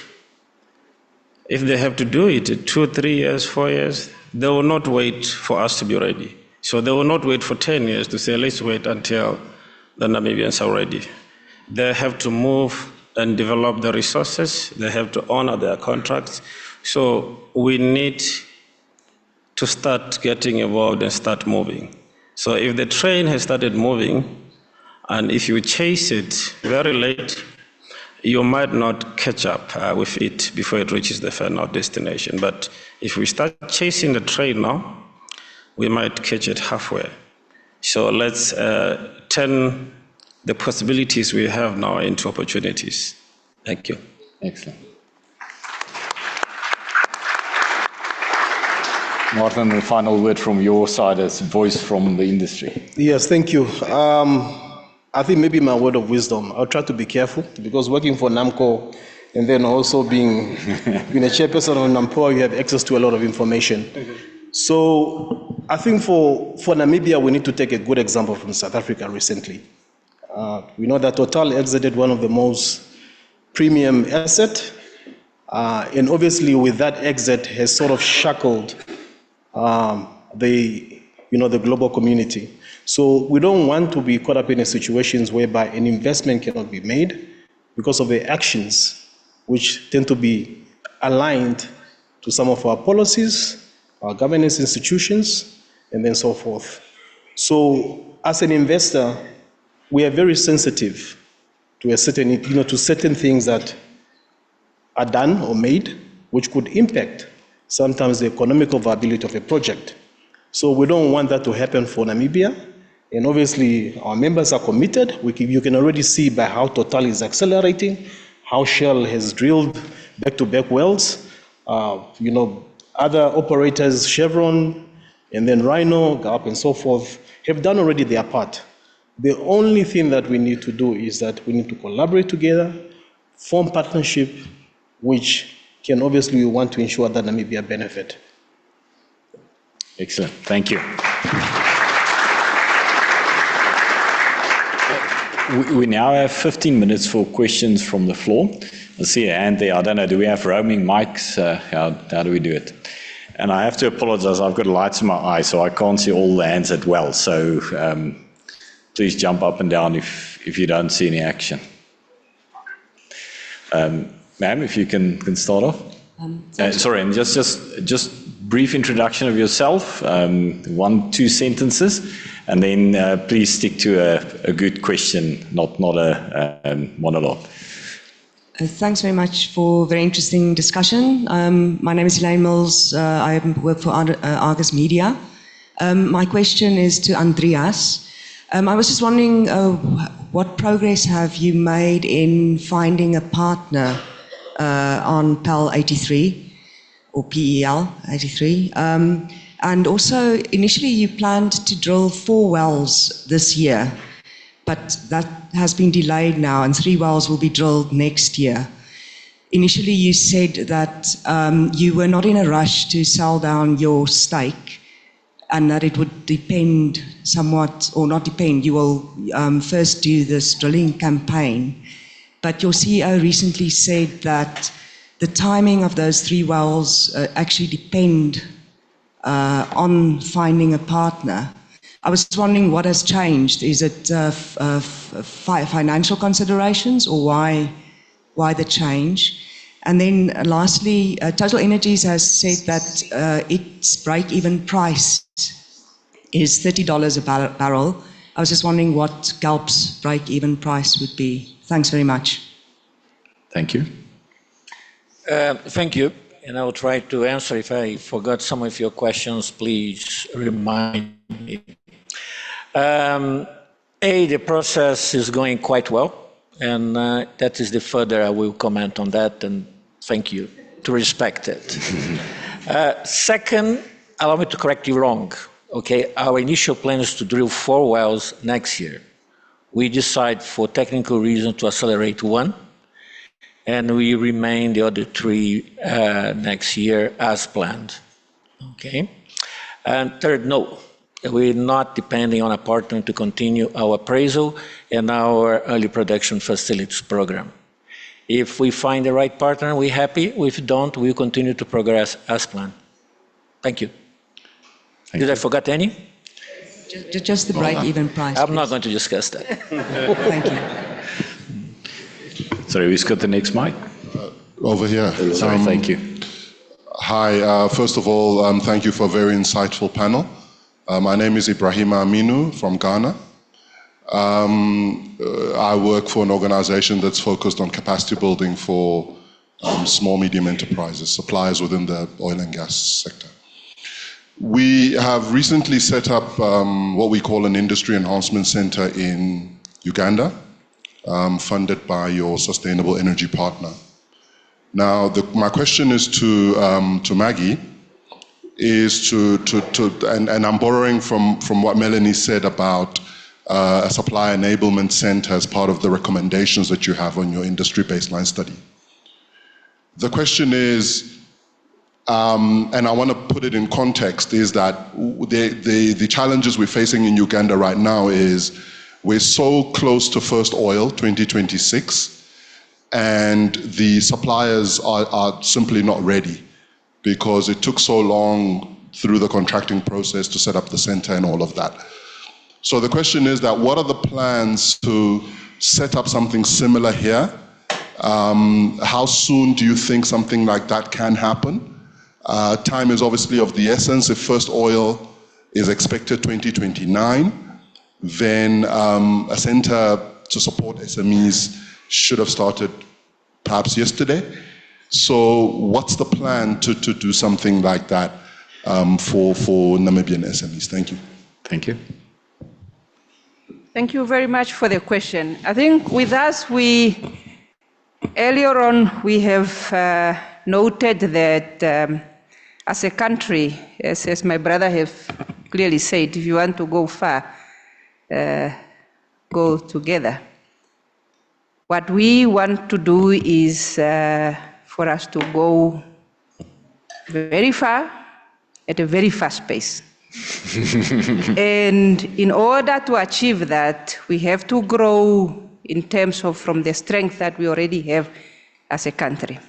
Earlier on right from the 1990s, when we started our legislative and framework to establish it, we have already built in an element of capacity building and also institution building. If you find now, the Petro Fund has been training for the industry even before we have made discoveries, and most of the people that are serving the industry have been homegrown through this fund. But what most people don't know is that through the Petro Fund, the organization is not only given the mandate to train and build the capacity, but it's also to build the institutions that are able to build this capacity.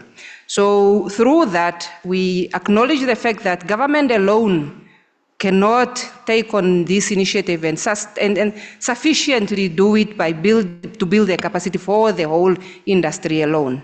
So we open up to say that the public and the private sector need to come together and collaborate so that we can build some of these institutions that can then, an institution exactly like what you are describing, a center, can then be able to assist us so that in a short period of time, we can have some of these institutions up and running to be able to train. What we have been doing right now for vocational skills training, which is what is mostly needed for us then to be able to serve the sector, through the Petro Fund, we have been sending people out to Angola, to Indonesia, and having a collaboration with all the local VTC in terms of upgrading their program that they are offering so that they can also then include oil and gas courses.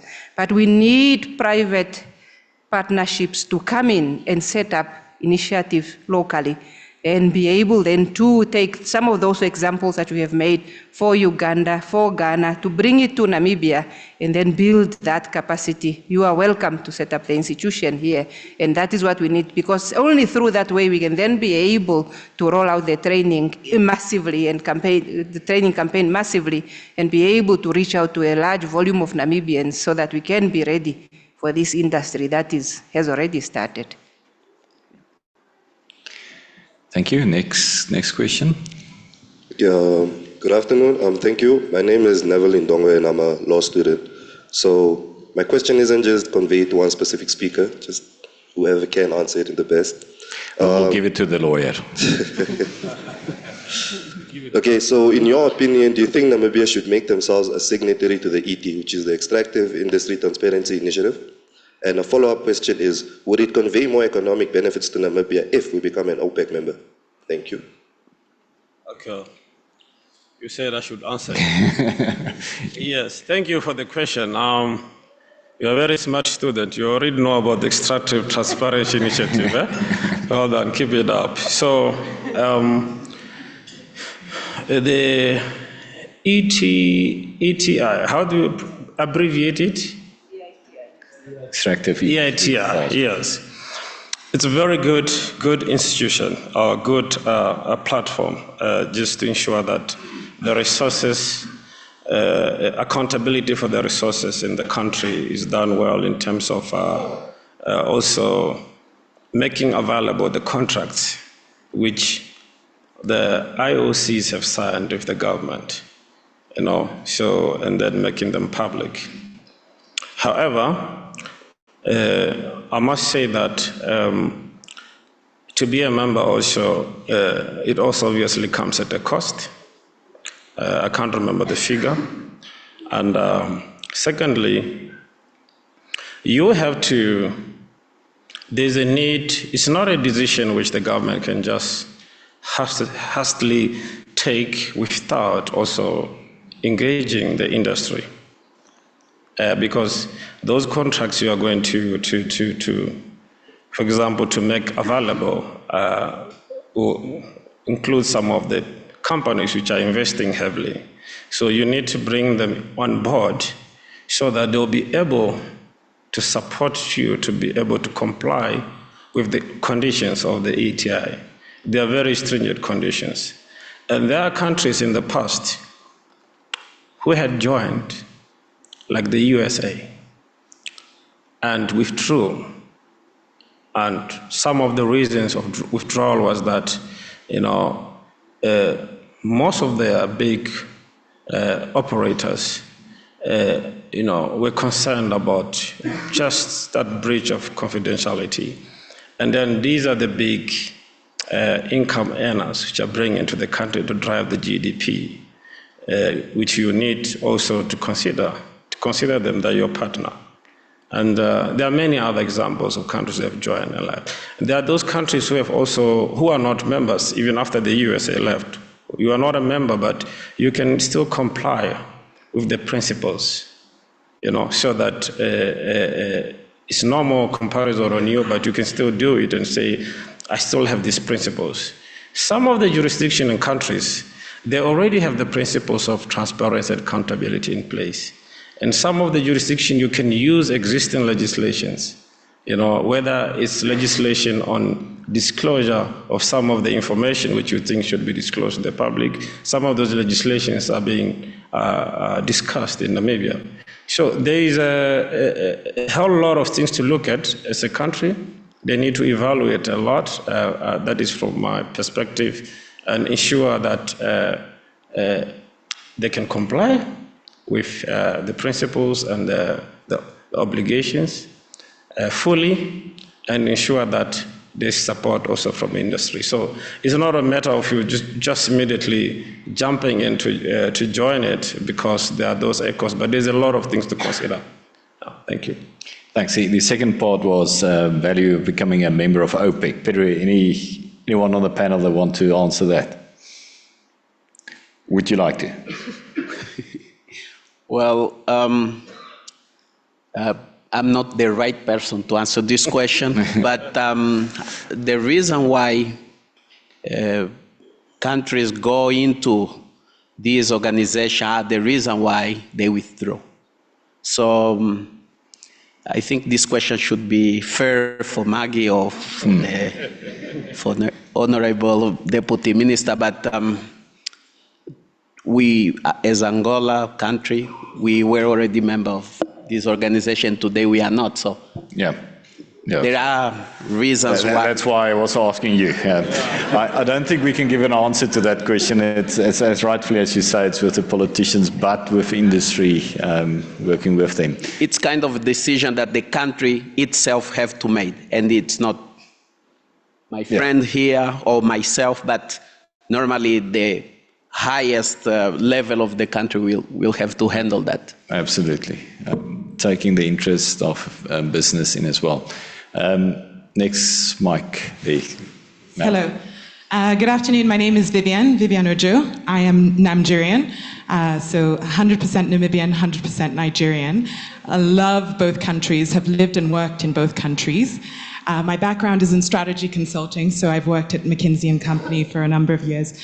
And I think seeing sort of the two narratives and the two stories, discovering oil a lot earlier in Nigeria, and then here we are sort of later comers, but also have some good opportunities. One of the things that I've noticed is that there's quite a number of places and areas we can play. And what I am inspired by, while I'm inspired by that, right, and energized by the number of connections, my question, I think, is to the Commissioner. Do we have a sense of what part of the value chain we want to play in first? Do we have a sense of our unique selling point as a nation? And I'm talking about Namibia. And can you intimate a little bit more? I mean, you talked a little bit about the gas master plan. Can you intimate a little bit more on where we intend to start? What are the priorities? Thank you. Thanks. No, thank you. I think in terms of where do we want to play, it's without a doubt throughout the full value chain. That is our position as a country. But we know and are aware of our capability and ability, and also are aware that the industry is highly specialized and that it requires expertise and specialized skills that we, in some areas, do not have. With that being said, we are working on leveraging what we already know. Namibia is a country that has been involved in mining for the past 100 years. And in terms of the offshore environment, Namibia has been fishing for how many years? Many, many years. So these capabilities that we have are what we are leveraging in terms of growing them so that they can then be able, because that provides us with a platform to be able to close that gap within a short period of time to offer that service to the oil industry. With that being said, through the IBS study that we have done, we have identified the sectors that will provide what you can term as the low-hanging fruit for Namibians. And these sectors have been listed. And through the local content policy, once a policy has been passed, there will be regulations that will give clear guidance in terms of threshold and mandates of Namibians, how we are going to participate. That part is still coming in terms of the regulation. And when the regulation comes, we are going then to identify the sectors that we can solely say that as Namibian, here we have the capability, and these are reserved for Namibia. But as at the stage where we are not yet there, and we therefore need to grow by making sure that we are capacitating ourselves, growing from that 45% to a larger number, as my colleagues have said, so that by the time we get to a point of being able to set the thresholds, we know exactly which sector we are targeting. In terms of the offering as a nation, I think that has been said in many platforms or many of the presentations that have been here before.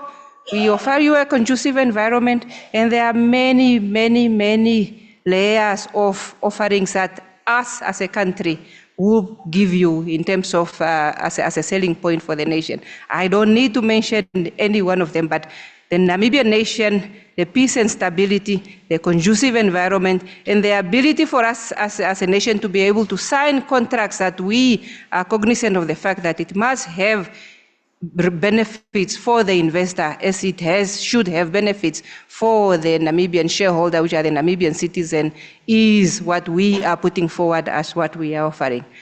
The third question, I forgot. No, I think that's fantastic. You nailed it. The essence is we want to maximize value. We want to turn possibility into opportunity throughout the full value chain, and you'll prioritize accordingly. I want to make use of the opportunity to thank the panelists. You were fantastic. Thanks for the wisdom that you shared. And then handing back to the MC to take us forward. Thank you. Thank you so much to our moderator and our panelists. May I please ask you just to gather in front for a group photo, and then I'm going to ask Patrine to be on my side here, and I'll ask our panelists and moderator to move down from my right side to receive your gift. Those of you who have not yet received a token of appreciation. While the photo is being taken and in managing our time, there are just a few announcements that I would like to make before we break for lunch. Please note that all presentations will be shared on the conference app and the website after the conference, so you need not worry about that. And then I believe that there are some of the delegates who have arranged for business-to-business meetings. The app allows B2B meetings, so kindly make sure that you receive your email to confirm that. Or you might also receive a notification from the app. So just make sure that you are aware of that, as I believe that some of the delegates have sent meeting requests with no response. So please do take note of that. Then, ladies and gentlemen, the first six rows, you will be ushered to the Movenpick Hotel for lunch. The rest of the delegation, you will also be ushered to the other lunch areas. So our lunch, generously sponsored by Axis. Again, we encourage you to take the opportunity to network and explore the exhibition area, connect with fellow delegates, share insights, and lay the groundwork for future collaborations. Very important, our third session this afternoon. I would like to request our speakers, Mr. Esomedan Kekile, Mr. Oysa Ihonde, and Ms. Louise Hangero, to please come back to the venue at around about 14:50. We will start at exactly 3 p.m. with the third session this afternoon. So please do enjoy lunch, and let's make sure that we return energized and ready for our next session at exactly 3 o'clock. Thank you.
Thank you to our delegates who are honoring our time.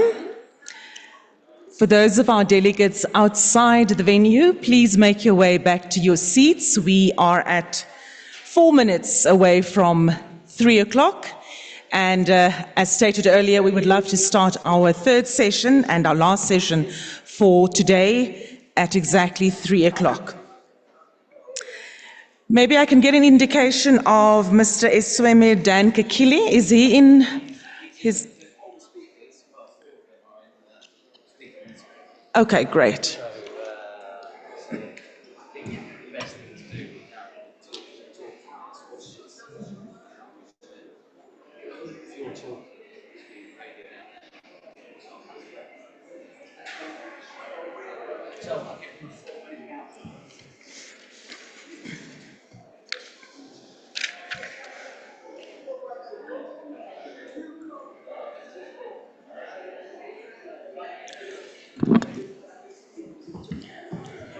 What's it?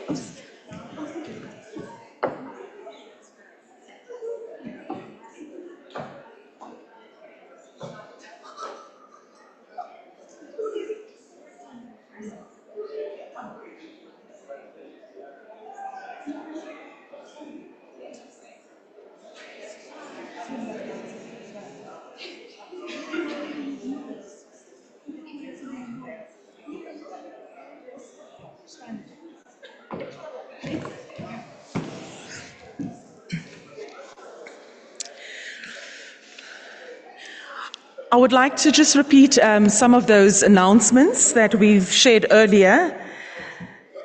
Again, you're invited to just make sure that your B2B meetings are confirmed.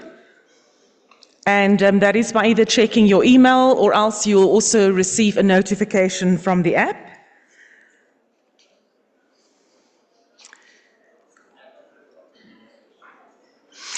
There has been a special request as well that our delegates at the back, if you don't mind filling up the rows in the front. I know it's a psychological thing when you've taken your seat for the day, for the next 2 days, that's your seat. But we will also allow for some networking. So if you don't mind, and if you're comfortable, our delegates in the back rows, you're more than welcome to move to the front rows. Let's try and fill it up. Then again, all presentations will be shared on the conference app as well as the website. So in case you have missed some of the previous presentations, it will be loaded there.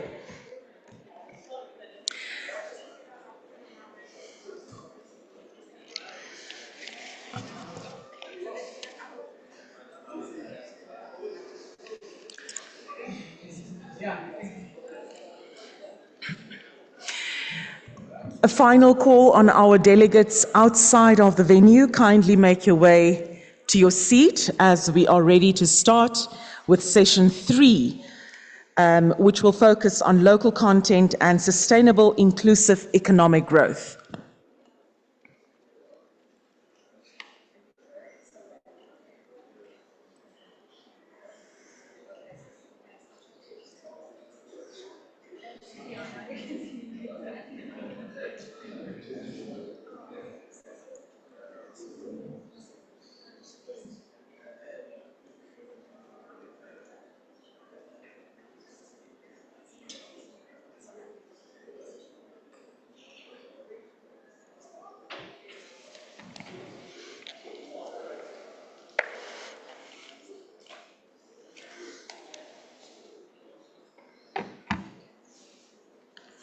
Later this afternoon, you will also receive feedback forms, which we kindly request you complete and leave it at the door with the ushers. That will be roundabout this afternoon with our refreshment session. In the meantime, I think we are good to start. We are at exactly 3 minutes past 3. So welcome back to session 3, ladies and gentlemen. Trust that you had a great lunch and networking opportunity as well. Session 3 will delve into the critical topic of local content and its role in fostering sustainable and inclusive economic growth. I just want to get an indication if our first speaker for this session is here in the venue, Mr. Esweme Dan Kekile. Probably making his way still.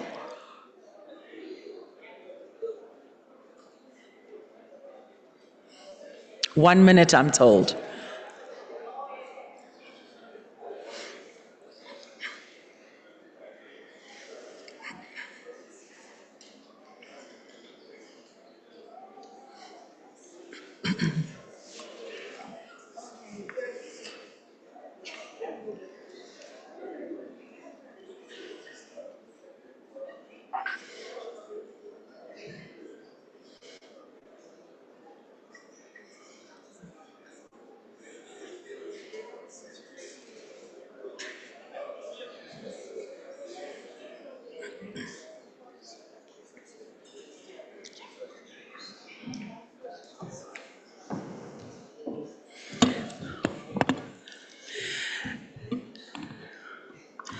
Thank you to our guests, our delegates who are punctual. We are ready to commence with our third session. Leading this conversation is Mr. Esweme Dan Kekile, and I hope I pronounced the name correctly, General Manager of Corporate Communication and Zonal Coordination at the Nigerian Content Development and Monitoring Board. Mr. Kekile will guide us through the strategies for developing a sustainable local content framework that promotes both local and international partnerships. Again, a kind request for all our speakers to please remain within their allocated time frame. Remember, the yellow card and the red card will apply. Yellow card giving you 3 minutes, indicating 3 minutes left, and the red card, then you'll go to the sin bin. Duly noted. Ladies and gentlemen, please join me in warmly welcoming Mr. Esweme Dan Kekile.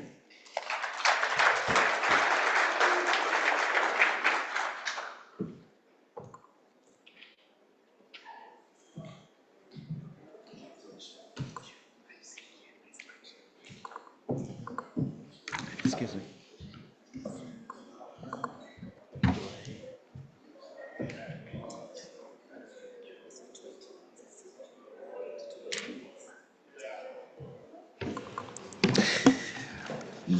Good afternoon, ladies and gentlemen.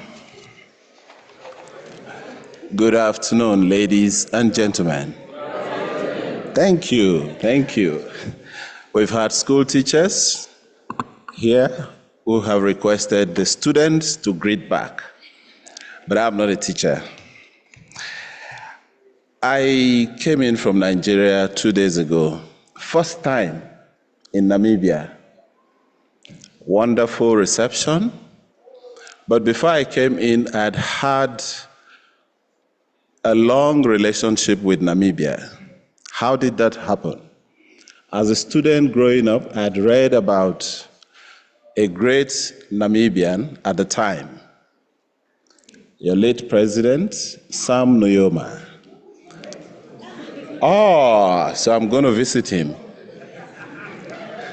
I'm going to have a picture with him because we had followed him closely and the South West Africa People's Organization, which I understand is the ruling party now.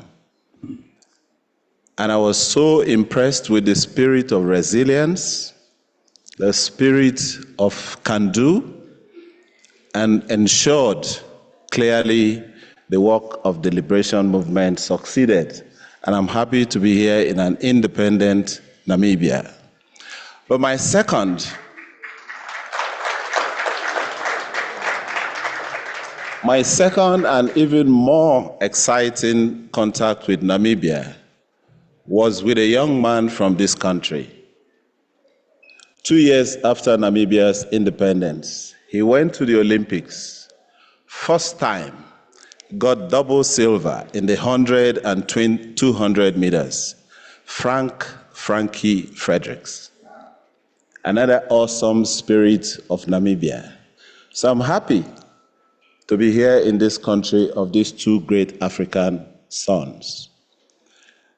I'm happy to be here to speak on behalf of the Executive Secretary of the Nigerian Content Development and Monitoring Board, NCDMB, Nigeria's preeminent local content regulator.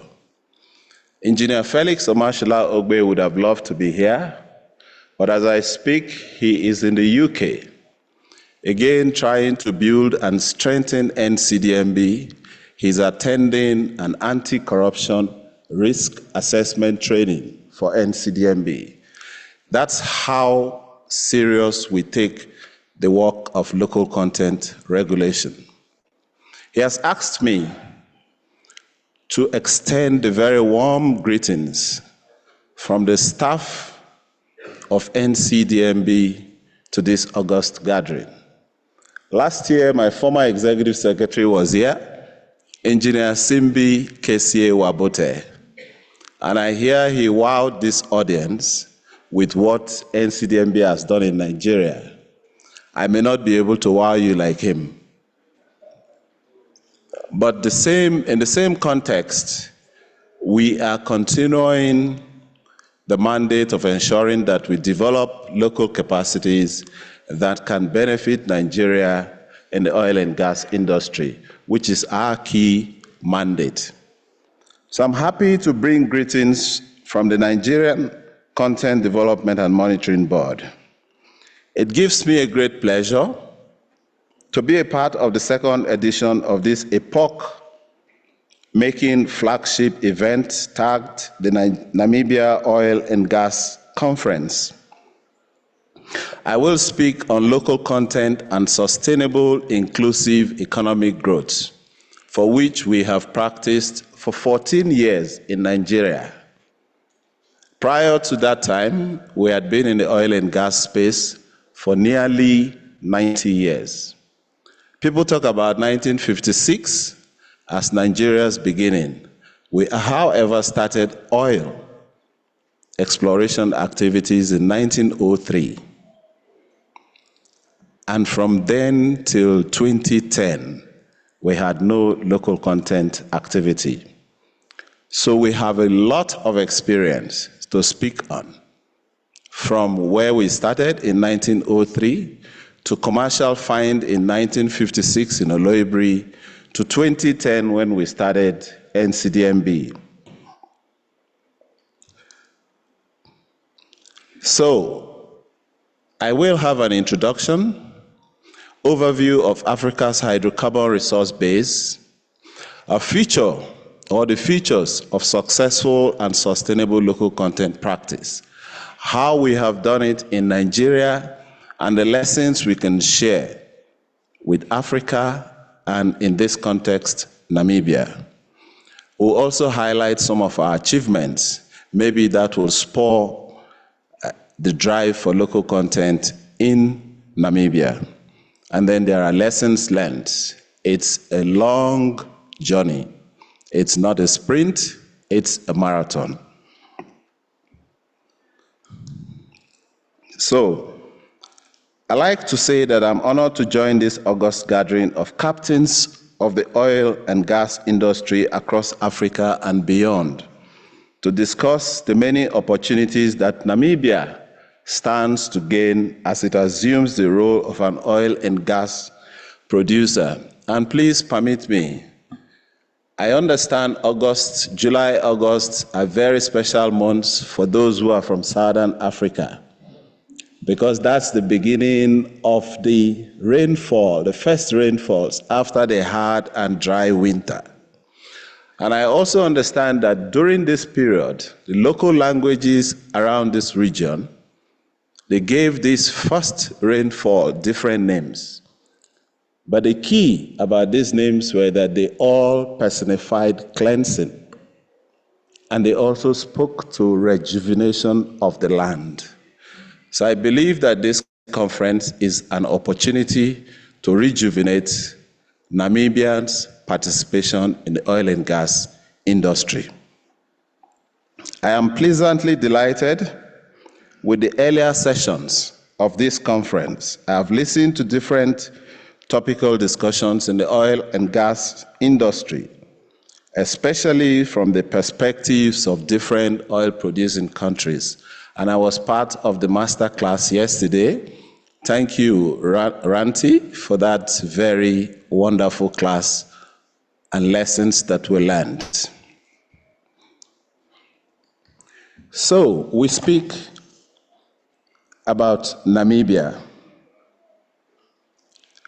Namibia is a country of 3 million plus.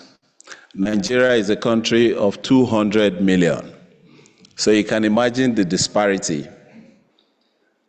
How do we compare 3 million to 200 million? How can you move like Nigeria? But in any case, we have Guyana with less than 1 million, who is doing well. We have Trinidad and Tobago. We have Qatar with less than 5 million. So there are lessons that Namibia can learn across the continent and beyond. Discovery of light oil in the intra-deep water in Namibia, estimated at 11 billion barrels of oil revenues. That's huge. It puts Namibia almost at the top 5 in the continent, behind probably Nigeria, Angola, Algeria, and Libya. That is also going to bring a lot of opportunities. And I believe that with that sort of resource and with the lessons across the continent, Namibia will be able to leapfrog because you are not going to reinvent the wheel. And I'm happy that Nigeria is willing to share our experience with Namibia and others in the continent.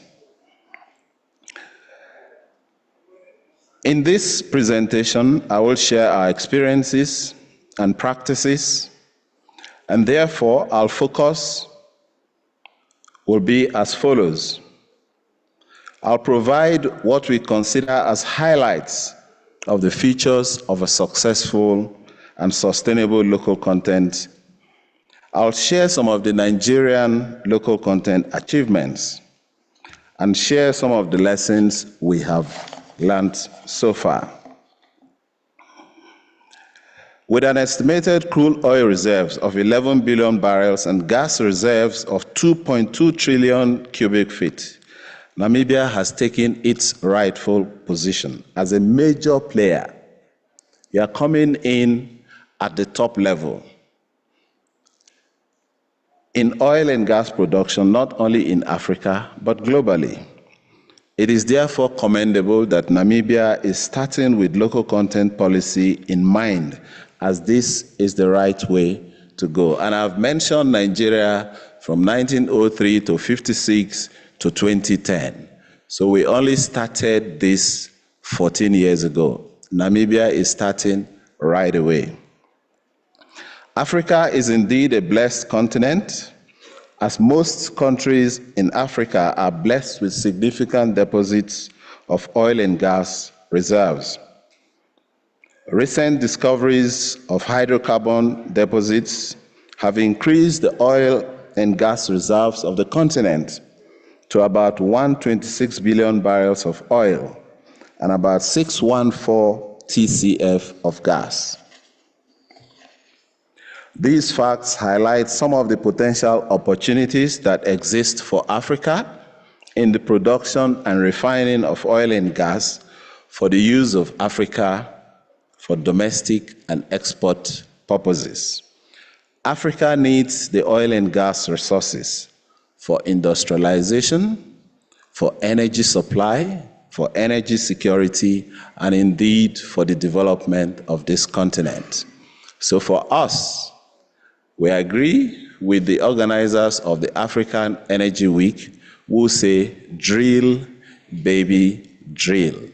We must continue to drill to support our economy. We must continue to drill to provide energy security for our continent.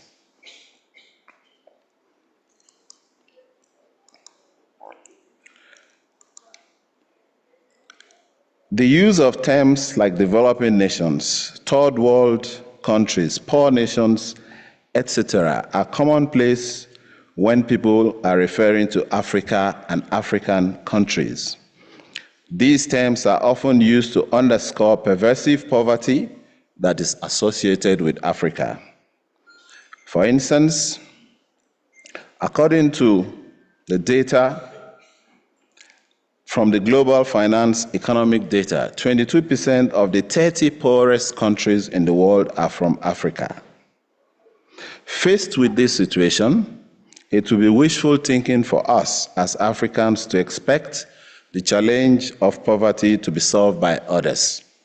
The reality, however, is that the adoption of local content policy for the oil and gas industry and other resources are veritable means through which Africa and African countries can ensure that the utilization of our resources will translate to energy security, economic development, and the industrialization of the continent.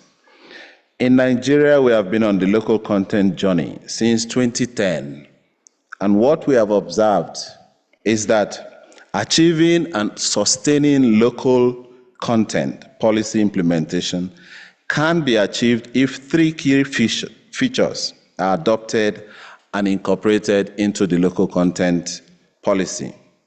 These features include: 1, the integration of 6 key parameters into the local content policy development. 2, adoption and implementation of a robust local content framework. And 3, the development and implementation of a long-term strategic plan. We must look long-term. I had a conversation before we started this session, and we agreed that for Namibians who are just entering into this space, you may think it's a sprint. But for countries who have been in this space, you know that this is a long walk, a marathon, and therefore your plans must be in the long term. Investments will be for the long term because return on investment will come after a long lead time. From our experience as a regulator responsible for deepening and driving local content in the Nigerian oil and gas industry, we have seen that a successful local content policy must entail the deployment of 6 key parameters, which are: 1, a regulatory framework. Yesterday, I mentioned at the master class how we started first with what we call the Nigerian Content Directives, which was a presidential instrument. That directive was domiciled with the Nigerian National Petroleum Corporation, NNPC then. We knew from 2001, when that process started, the challenges that were faced, especially from the international oil companies. And so in 2010, the National Assembly took the bold step to enact the Nigerian Oil and Gas Industry Content Development Act. That act established the Nigerian Content Development and Monitoring Board, NCDMB, as the regulator of the oil and gas industry in terms of building local capacities. And NCDMB over the last 14 years, and you'll see this later, has shown quite clearly that that was the right step in the right direction. The second is to have a thorough gap analysis. And I've seen that in the presentations that have been made here. You have done well from what Deloitte and Namcor, the petroleum and mining energy industry policy driver, has done in terms of being able to ensure that you have a proper gap analysis. So you understand where the space for participation, the activities in the industry from upstream, midstream, and downstream lies. So people can take advantage of those opportunities. We also believe that you need to do capacity building. We have spoken about capacity building in this event in different ways. Some think that capacity building is human resource building. Fantastic. Others think that capacity building is building institutions, is building facilities that can be utilized in the industry. Fantastic. Others also believe that you need capacity building in terms of the institution that manages the industry. We've done this all in Nigeria, and we believe that you need these three areas to be able to build capacity and succeed in the industry. Funding is important. NCDMB has what we call the Nigerian Content Intervention Fund. It's a 1% that is taken from every upstream contract and managed by NCDMB to build capacity, build facilities, help small companies to grow. As I speak, that fund is over $400 million, domiciled with the Bank of Industry in Nigeria, and is given to the industry for asset acquisition, for contract financing, community contractors development. You also need a lot of research and development, because R&D is what will drive innovation. And then finally, you need access to market. If you don't have access to market, all the capacities you build will become useless, so to say.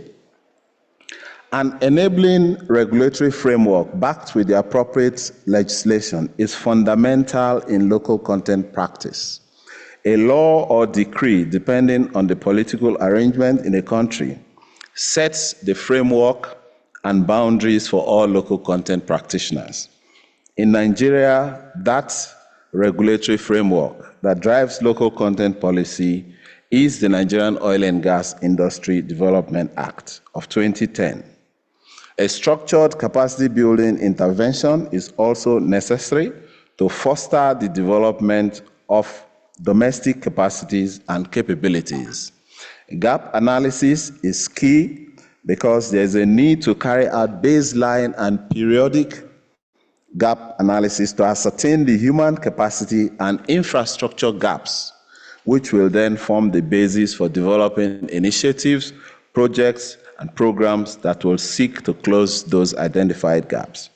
R&D is key as it will enable the development of innovative solutions that will address the peculiar challenges that are being experienced in the nation's oil and gas industry.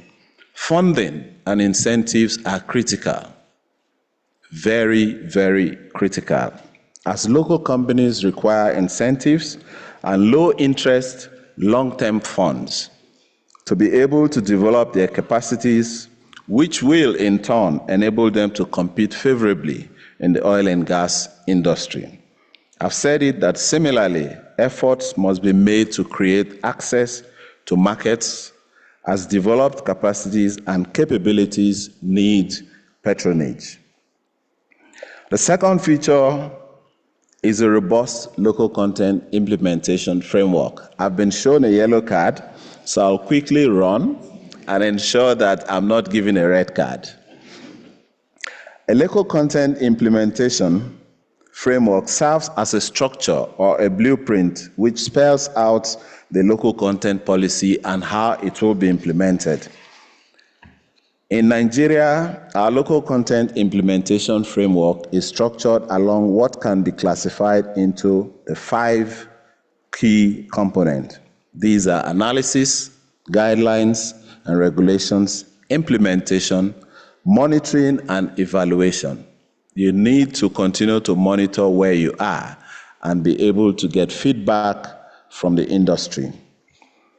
As part of efforts to achieve our key mandate of developing local capacities, we set an aspirational goal of increasing the in-country oil and gas spend from 26% in 2017 to 70% by the year 2027.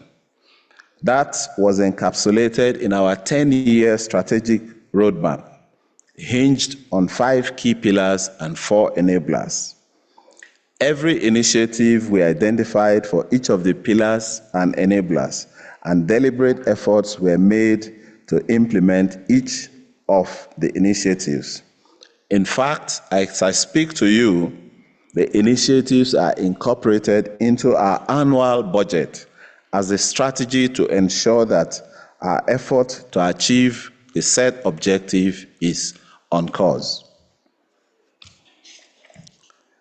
As at the end of 2023, December 2023, we have done the Nigerian content level of 54%, and we are committed to achieve the set target of 70% by 2027.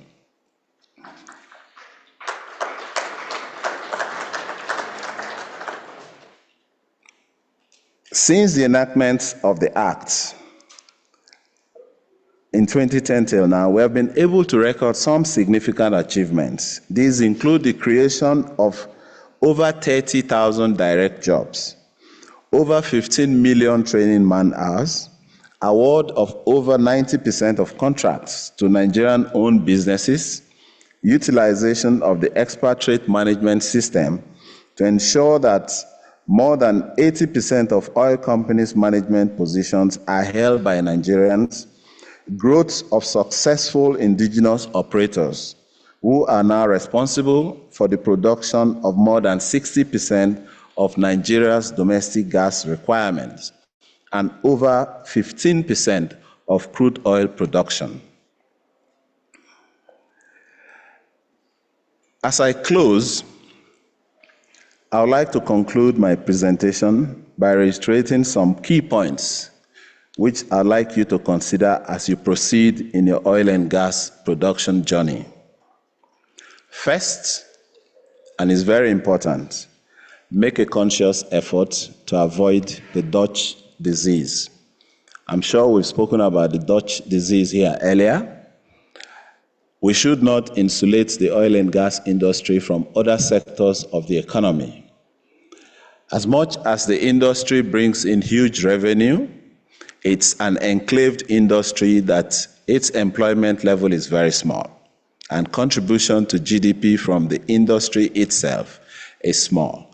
But if you link it to other sectors of the economy, agric, manufacturing, construction, and so on, that's where the benefits come to you as a country. Second, local content is gradual. It will take time. As I said earlier, it is a marathon, not a sprint. Third, the focus should be on value addition and retention, not nationalization. You need people to come and set up facilities in Namibia to create employment, to pay taxes, to expand the economy, and make it beneficial to your country. So it's not to say only Namibians or Namibian companies. Fourth, funding is critical for developing local content capacity.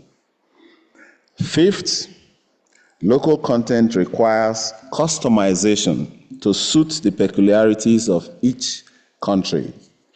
It is not a one-size-fits-all process. So Namibia can learn from Nigeria, but you do not need to use the entire Nigerian system. Finally, local content must be a national imperative and therefore should be adopted by all operators in the oil and gas industry as a management philosophy for project execution.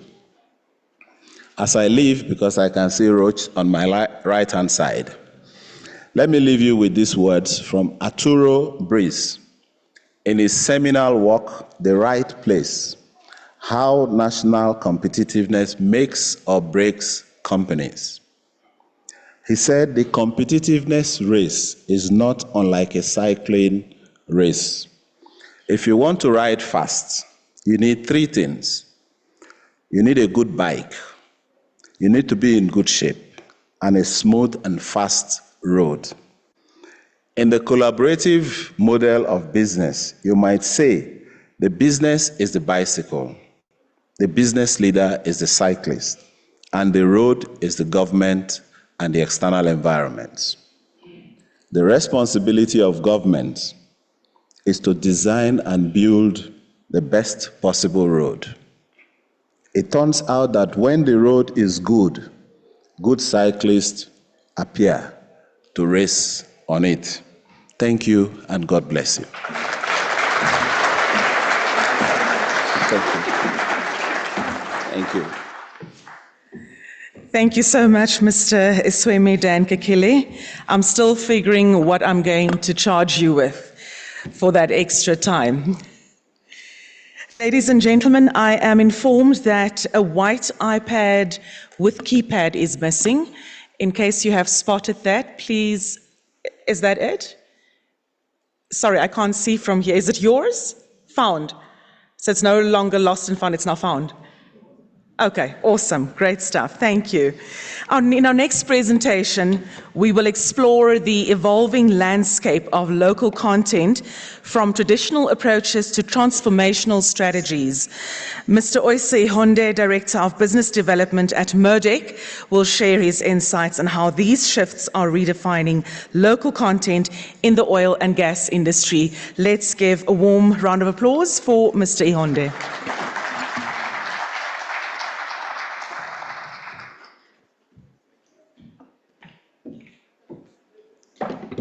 Okay.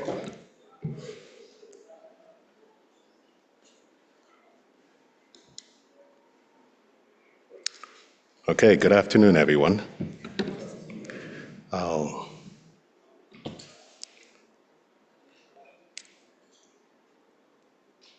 Okay. So I've got a different presentation showing. Okay. So I will have to, okay, good. Great, thank you. So I'll go ahead and start. So I'm Osi Honde. I'm the Director for Business Development at Nogc, and I have been with the company over 20 years. So I've learned a little bit about local contents. Working through Africa, I've done Ghana, Ivory Coast, Mozambique, Nigeria, Senegal, Equatorial Guinea, and I started those, in many of those countries, the oil and gas local content initiatives in those countries, working with the governments and working with the regulators. Unfortunately, I haven't had a chance to work with the NCDMV, but hopefully we can do that soon. Now, a little bit about Nogc. We are a company of just over 6,000 people, and we have delivered over 55 units and have 4 under construction currently. And we've had over 300 cumulative years of O&M experience. So we have done quite a bit in terms of delivering in the oil and gas space. We started off with derrick barges and have since progressed from TLPs, FSOs to FPSOs. What we'll be talking about today will be the FPSO. The FPSO is a floating production system and offloading unit. And that's our bread and butter, and that's what would be of interest to Namibians going forward, because from our calculations, we see nothing less than 6 to 7 of these on offshore Namibia in the near future. Now, in understanding what it is in terms of dimension, it's about 3 football fields long and about 49 floors high, just so you get it in terms of dimension. And what you'll find is most of the companies you have in the next room would have different modules and different services that they're providing and working with the FPSO. The FPSO would be working in field for about 25 to 30 years. So that's where I would like to anchor and have you remember that, because that's what leads into the local content aspect of this, and that's where the benefit can come to Namibians. What I'll be doing is talking today about the definition of local content, looking at it in the various aspects, and trying to define what we mean by traditional versus transformational. Traditional meaning what you would normally do and what really had no thought put into it. When you have your regulators then give a mandate and you just go and all you're trying to do is to meet it. That's the traditional. But what we at MODEC and some other companies strive to do is to be transformational. So we put intent into it. And so through that, what I'll be doing is talking based on certain case studies that I've selected to present today. Now, in defining local content, one thing we can do is agree to disagree on the definition. Because you would have in the Middle East, the definition is completely different from what you have in Nigeria, which is completely different from what you would have, I'm guessing, in Namibia. And looking at even the definition, when you stratify it and you have your exclusive, your mixed, or your OEM regimes, it gets complicated. So just following local content, you can pick any one of the definitions I have up here and we'll use that going forward. Now, traditional local content. Well, sorry, I forgot to start my timer here, so bear with me for a second. Yeah, so in looking at traditional local content, what you have is, in terms of ownership structures, here, what you have is just the transfer of finances from one entity to the other, usually from a foreign entity to a local entity. That doesn't do much for you in the long run. Next, you have training.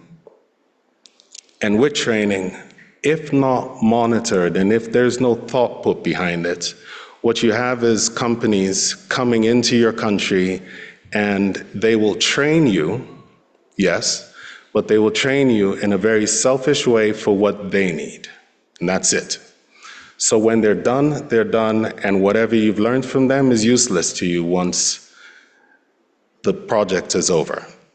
Then you have your local fabrication, and with that, what companies would try to do is just leverage on costs. So whatever costs less is what we will do.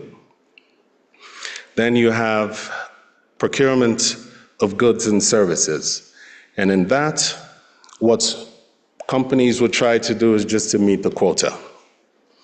And what we would do is just to look to the community to support whatever it is we're going to be doing in terms of procurement. Now, when looking at transformational local content, this is what I would like to try to share today, and I'm passionate about it, is when you look at training, what you're doing is you're looking at new skills acquisition, and you're actually looking to upskill people so that you take them from where they are to where they could be. So you're broadening the horizon for them.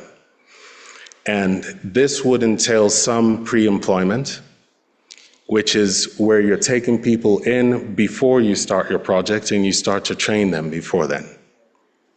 All of this will create transferable skills, and that's something that was spoken of in the presentation before ours, which is something I'd like you to hold on to, which is linking it to other industries. Now, I have been doing this since '95, And I've been to many of these African countries, all the way from Algeria down to South Africa. And one thing I will tell you is that if you stick to just holding on to local content in the oil and gas sector, you failed. What you should do is try to get your local content to spread into other industries, into other sectors.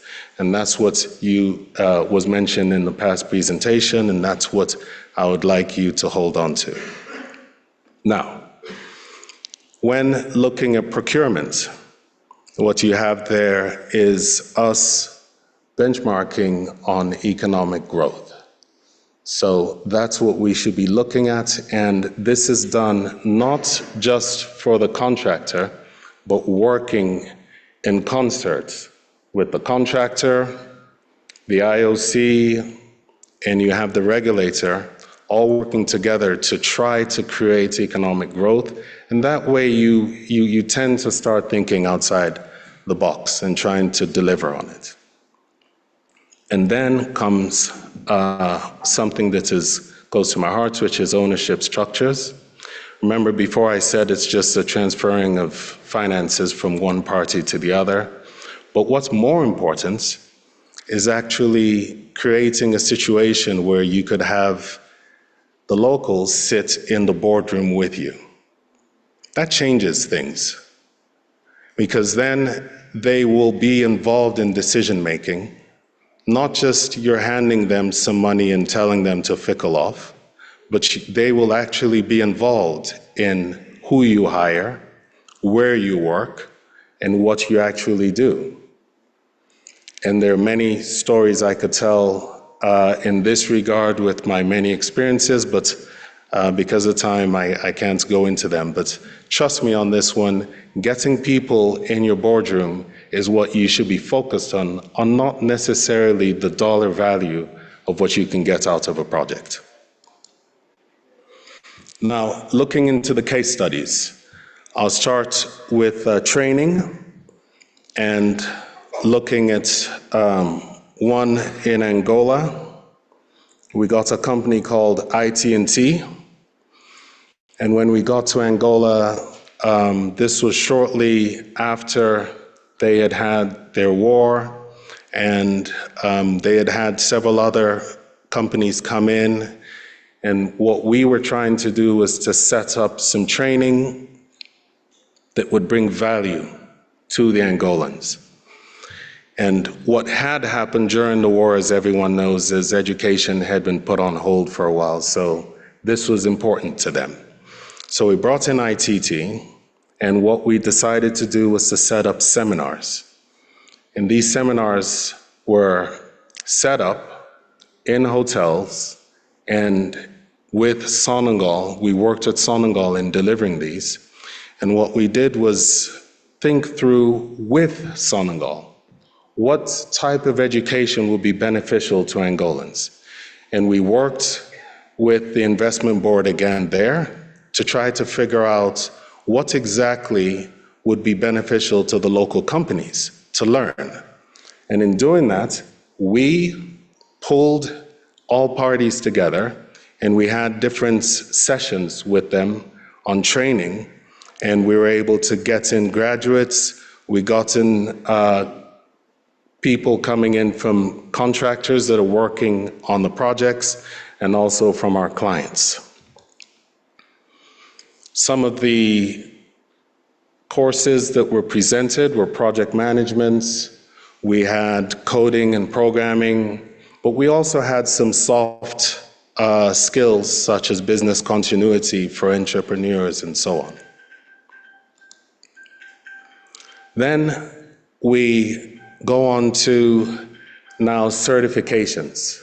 And this is important because we could have a situation where we're just coming in and giving training, but for a project specific, what we're doing is delivering on certifications.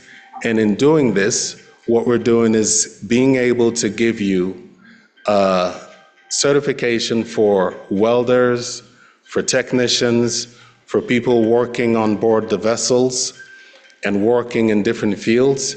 But again, here, you could just do a certification for certification's sake and be able to just put a stamp and give a colorful presentation like I'm doing. But you could be intentional about it and think it through and ask yourself, what type of certification would not only selfishly benefit the oil and gas industry, but what type of certification would benefit Namibia as a whole? And this is where we come in with what we've done across Africa, is being able to actually bring the certification boards from outside the country into the country so that, let's take for instance welders, you get them certified. They can now work outside Namibia. So you're bringing in foreign currency into the country by getting Namibians certified to be able to go outside Namibia. Now, for what we were able to do, so just in case people tell you it's not possible, you can't do this in country and so on, we've been able to deliver pressure vessels. What you see bottom right would be an air pressure vessel. You've got central pipe racks. You've got all the mooring equipment built in country. We've been able to do this, and it's stuff that we've done in several countries. Now, saying this, training, now speaking to what we do on board an FPSO, what we would do is take it on so you understand the process a little.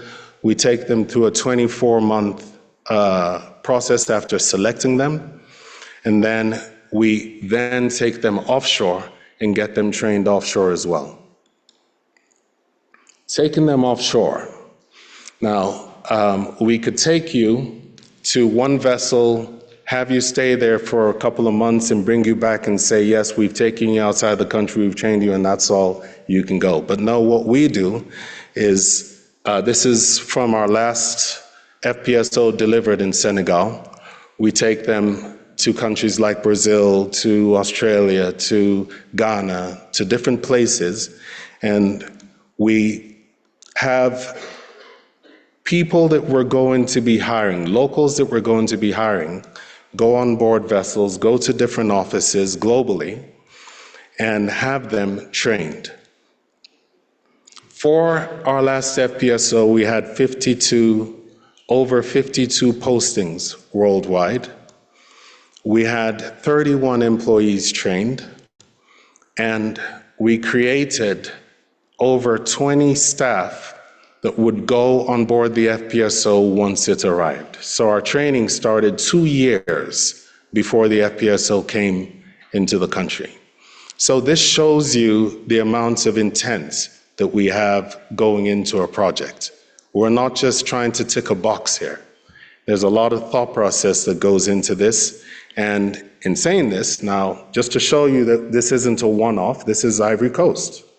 And in Ivory Coast, to the right, you have some of the certifications that we trained people in. And on the left, you have where we trained them, if it was in country, out of country, or a mixture of both. And this is just showing you, and this is our Baobab FPSO, and this is showing you some of the training that went on there. Now, the results of these trainings, and I'm going to talk a little bit faster because time is running out. The results of this is that you get up to 80% of them securing employment during training. That's something that's key. And then you have 15% of them increase their salaries, and almost all employees that have them on are thrilled with the training that they've received. Now, going on to looking at procurement. In procurement, what is the most important factor is the selection of your potential suppliers. And that is how you go about selecting them. So using Senegal as an example, we held a seminar where we invited all the local vendors And we invited all of the tier 1 contractors to a seminar, and we introduced them to each other. We asked them to talk, as you can see, top right picture. And then from there, have them registered, and then we go on, and the next phase would be to launch a tendering process, and from there we move on to contracting. Now, the keys to success would be that what we do is vetting. Now, that is key. We adhere to a very, very strict compliance ethic at MODEC, and we would be looking at the entire supply chain and trying to figure out how we can go about delivering on local content with success. Now, it's one thing for me to stand here and say we've done all of this without showing you proof. These are some of the partnerships that we've encouraged, nurtured, whatever you want to call it, in terms of the oil and gas industry looking at just one FPSO. And where you see the sign that says percentage and upgrade, that's an incentive that we gave some of the contractors, that if you would increase your local content participation, we would award you X contract. So it's an incentive. It's either you choose to do it or you choose to take the risk and not do it. But where you see the percentage up there under partner on the right, you see that several companies did take advantage of it, and the locals get the benefit of it, because then we can tell them that we would like higher participation with the locals. And I'm going somewhere with the incentives. Now, these are some more partnerships that were done, and you have some testimonials. I was planning to read some of that, but what they're arriving at is at the bottom, you'll see there, one of them mentions business growth, skill development, new opportunities, and innovation in logistics. So what we have is them coming back to us to tell us what the benefits are of our local content initiatives. Now, this is a slide that is showing our decrease in international vendors and increase in local vendors over time, and this was in Ivory Coast. Now, looking at, and I'm sure you're now wondering, they did more? Yes, we did. So here we have local fabrication, and in local fabrication, what I chose to show was sawmills, and this is in Angola. For the Angolans in the room, you would recognize this, and this is a before and after picture where MODEC invested in the fabrication yard, and here we not only invested in the yard, we trained the locals, as you see there, and we built several of our components locally. Then we moved on to Sonamet, another fabrication yard in Angola, and this was for one FPSO. We then moved to Sonamet, and we built their training facility. We invested in a training facility, and these are the pictures of that. And these are some of the components that we delivered in Angola.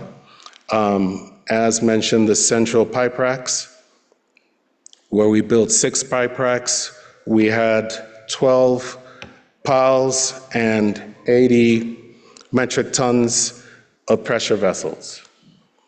Now, looking at the last case study, and since I've run out of time, I can't go into it, but I've highlighted some of the issues that we did speak to on transferring technology. And here you have them listed, and I'll just jump to the actual companies and the initiatives that we embarked on. These are all of the different companies and different initiatives. I was planning to give you some examples of some of them, but I'll just go through it. As you can see, there are quite a lot. So, what's important? Here, I would like you to look at the box that says local content and the last tick there.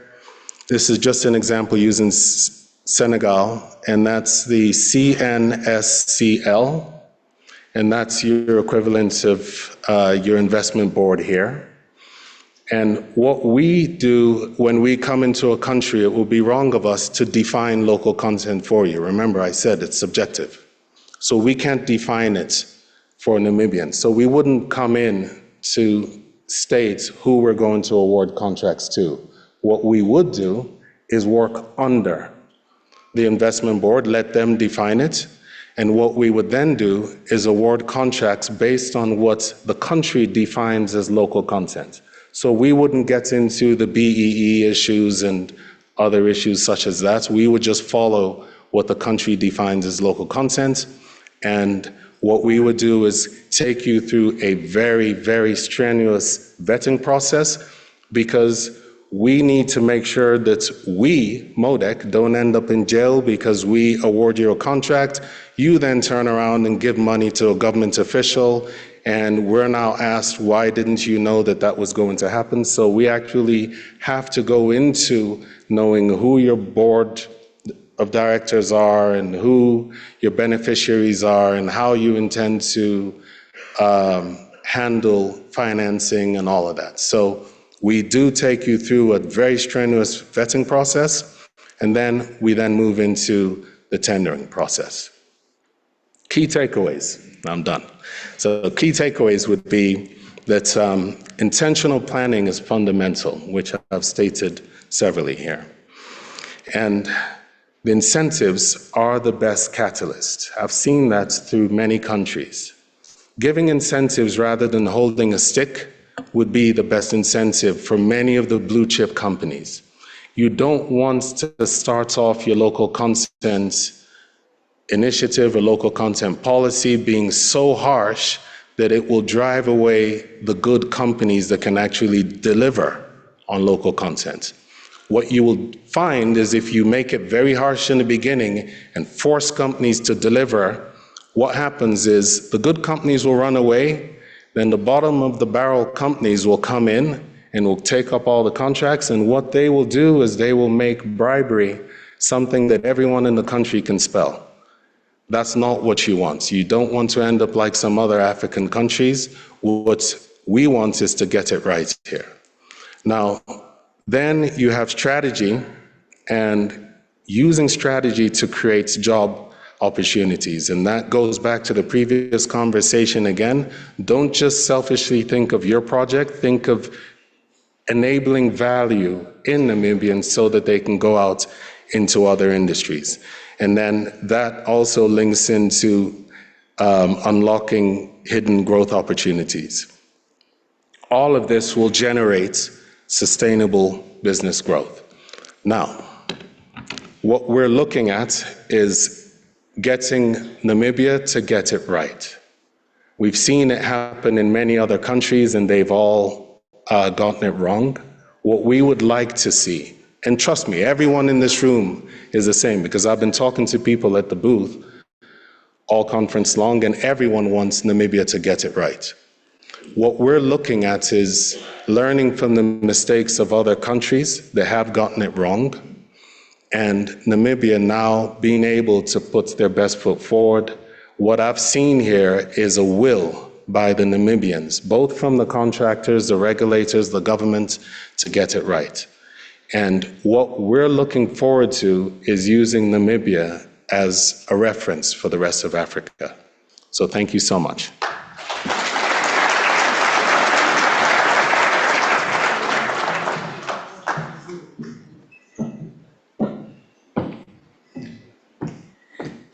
Thank you, Mr. Oise Ihonde.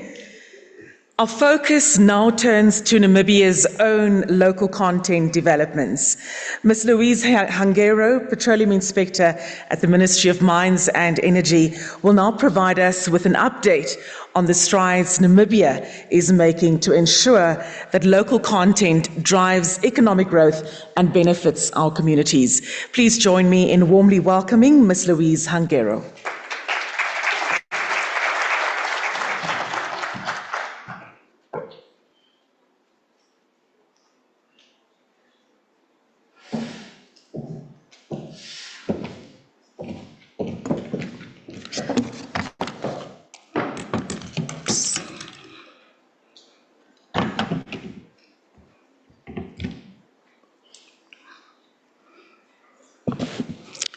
Good afternoon, ladies and gentlemen, distinguished guests. Mauharanawa.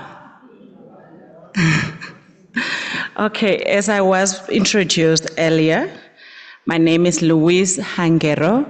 I'm a petroleum inspector with the Ministry of Mines and Energy, with a division responsible for regulations, compliance, as well as policy, this local content policy development. So I think from yesterday, a lot was said about the Namibian local content policy. Today, I will just give you a snapshot of what the objectives of our policy are and the strategies we plan to employ to deliver on these objectives. My presentation today, like I said, it will look at the guiding principles of our policy. It will look at the policy objectives and how the monitoring and evaluation will be done, as well as the institutional arrangement around the local content policy. This policy, I think, like I said, a whole lot has been done from yesterday about the policy. The idea of the policy is just to derive optimum benefits from the sector to the Namibians. The idea is to ensure that we create in-country value for the Namibians from this sector. And this can be done through a phased participation of Namibian labor, goods, services, companies, ownership, and financing, because we are cognizant of the fact that as Namibia, we are incoming, we are new, we are still fragile. This is a new industry for us, and we do not have the capability of fully serving the industry. It's why the intention is to take a phased participation. And the government commits to ensuring that when activities or decisions are being made regarding the local content policy, we employ or we do it in accordance with the following guiding principles. The first one is a progressive approach, and this is what I said earlier, that we are cognizant of the fact that we are new to this industry, and the presentation that was given to us on the IBS report shows that we cannot or we are unable to serve the industry 100%. It's why we want to take a progressive approach to start with what we can now and increase with time. In pursuing local content development, we do not want to do this at the expense of health, safety, labor, and environmental standards, because we do know that this is a very, very risky industry, and we want to ensure that whatever is being done, or even when we are pushing towards local content development, everything is done in line with the best health, safety, labor, environmental practices. This is not a government industry.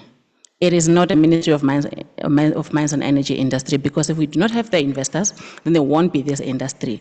So we want to ensure that we forge effective and efficient partnership between the state and the investors, in order for us to ensure that we have a successful oil and gas industry.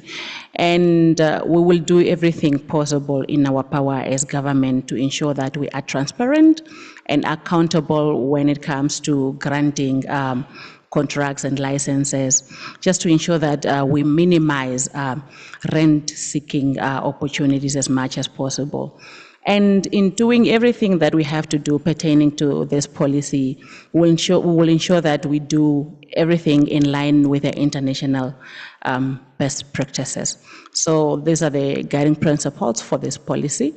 And maybe I forgot to mention that this is a draft policy. And I believe everyone in this room is here because is a key stakeholder to this industry. Therefore, a draft policy is a working document. Therefore, I invite you all to please have a look at our website, study the document, provide your comments, inputs, criticisms, whatsoever, for this policy, for us to be able to produce a policy that can serve Namibia in the longest future. And for the policy objectives, we have 6 key policy objectives for the local content policy. The first, and this has been said so many times, so let me rather, in the essence of time, maybe go straight to the strategies that we want to employ to deliver on these objectives. For the first objective of providing a clear regulatory framework for local content development, we happen to be in the process of our legislation review for our Petroleum Exploration Production Act review, and we are also developing regulations for that. So we want to ensure that whatever we come up with here, when we're done with this policy, we align this to the existing Exploration and Production Act, and we cascade it also to the Exploration and Production Regulation, just to ensure that there's that alignment. And then we want to ensure that local content requirements are also cascaded to the subcontractors, to the service providers. And then we will develop comprehensive reporting guidelines that the industry will use to report on their local content performance. So that's for the first objective. For the second objective of this policy is to identify specific sectors for the development of local capacity. So we want the ministry, in collaboration with the industry, with the academic institutions, as well also with the key stakeholders, we want to conduct studies to identify strategic sectors for targeted capability and capacity building, to ensure that we know the gaps within the local firms, and we capacitate the local firms to be able to meaningfully participate in this industry. And the same will be done with regards to the skills, the skills gaps within Namibia, for us also again to ensure that Namibians are capacitated to be able to participate in the sector. And this is the responsibility of government, but then we cannot do it alone. It has to be done in collaboration with the industry, academia, and all the other key stakeholders. And in doing this, the ministry, and again in collaboration with all the stakeholders I mentioned, will evaluate the potential for Namibia to provide these trainings needed for the industry versus leveraging regional facilities, because we have our neighboring South Africa with very good universities. We have neighboring Angola, who has been the industry player for a number of years. So maybe as opposed to reinventing the wheel, it might be more financially reasonable for us to collaborate with other countries within the region for us to be able to provide the trainings needed for the industry. And the third objective is to maximize employment and development of Namibians.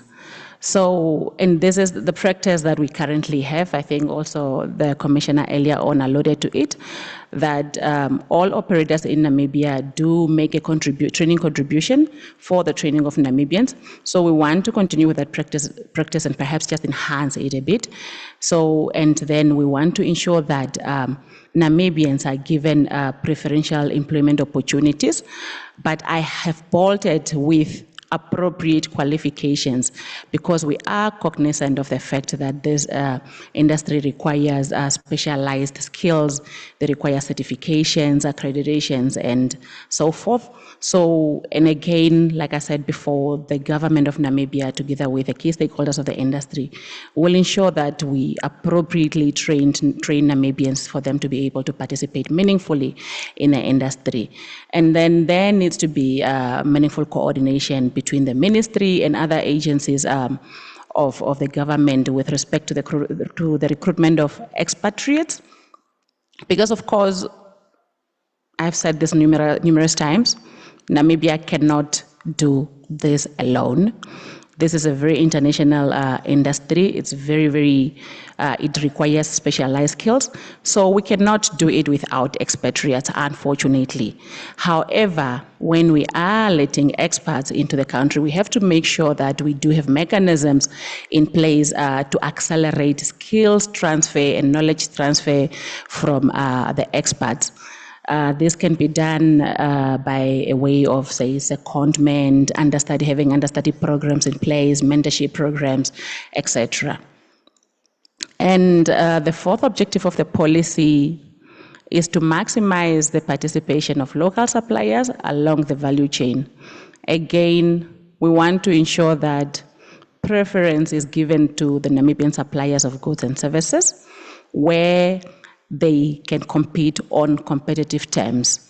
And the IBS report, again, as was presented earlier on, shows the capability of Namibia. Again, we are unable to supply all the services. So wherever Namibians have the ability and the capability to, we want them to be given that preference.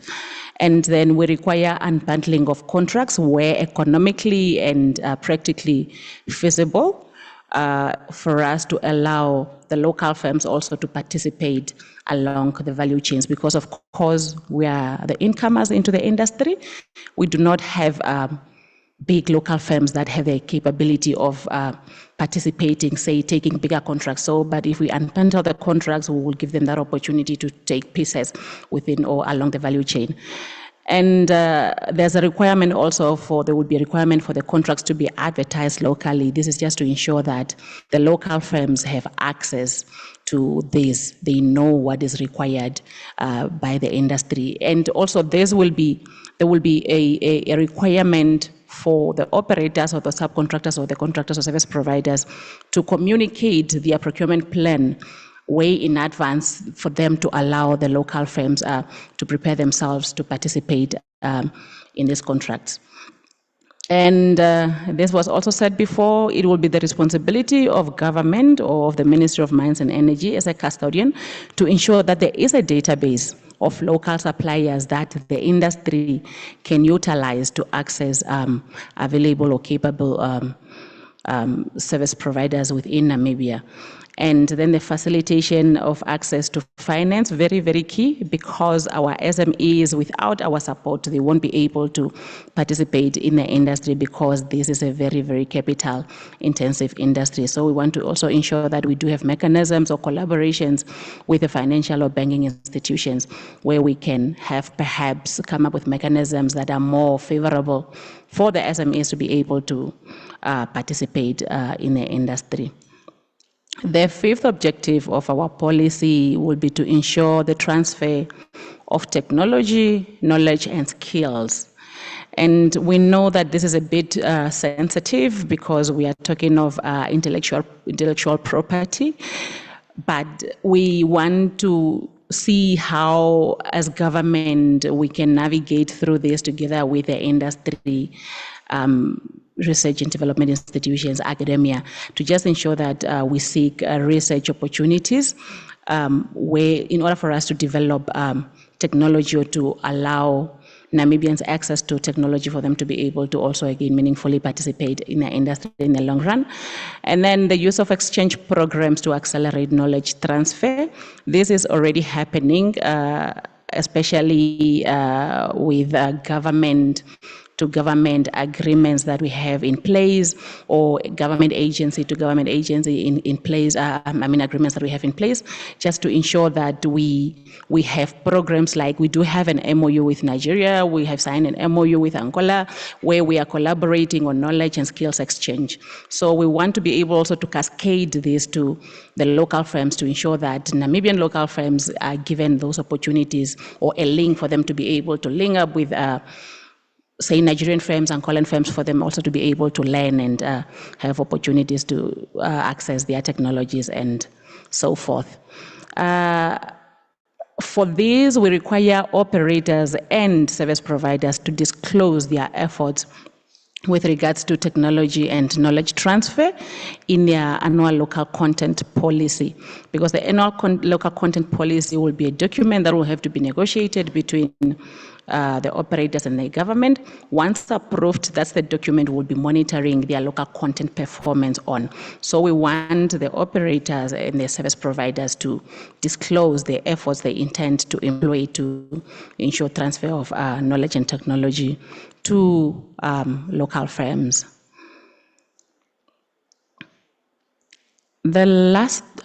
The sixth objective is the one of promotion of Namibian ownership and financing at all levels of the sector. So for this objective, we want to ensure that the state has an exercisable option to participate along the whole value chain of the industry. By the state, we are not only referring to the National Oil Company, we are referring to all the state agencies that have capability of participating along the value chain. Say, for instance, if we have a state agency that can participate in the distribution space, pipeline space, or the commissioner earlier was talking of power production, possible power production in Namibia by the gas. If Nampower has the capability or would want to participate in that space, we want state agencies to be given that opportunity. And then we encourage Namibians to participate in this industry through meaningful partnerships.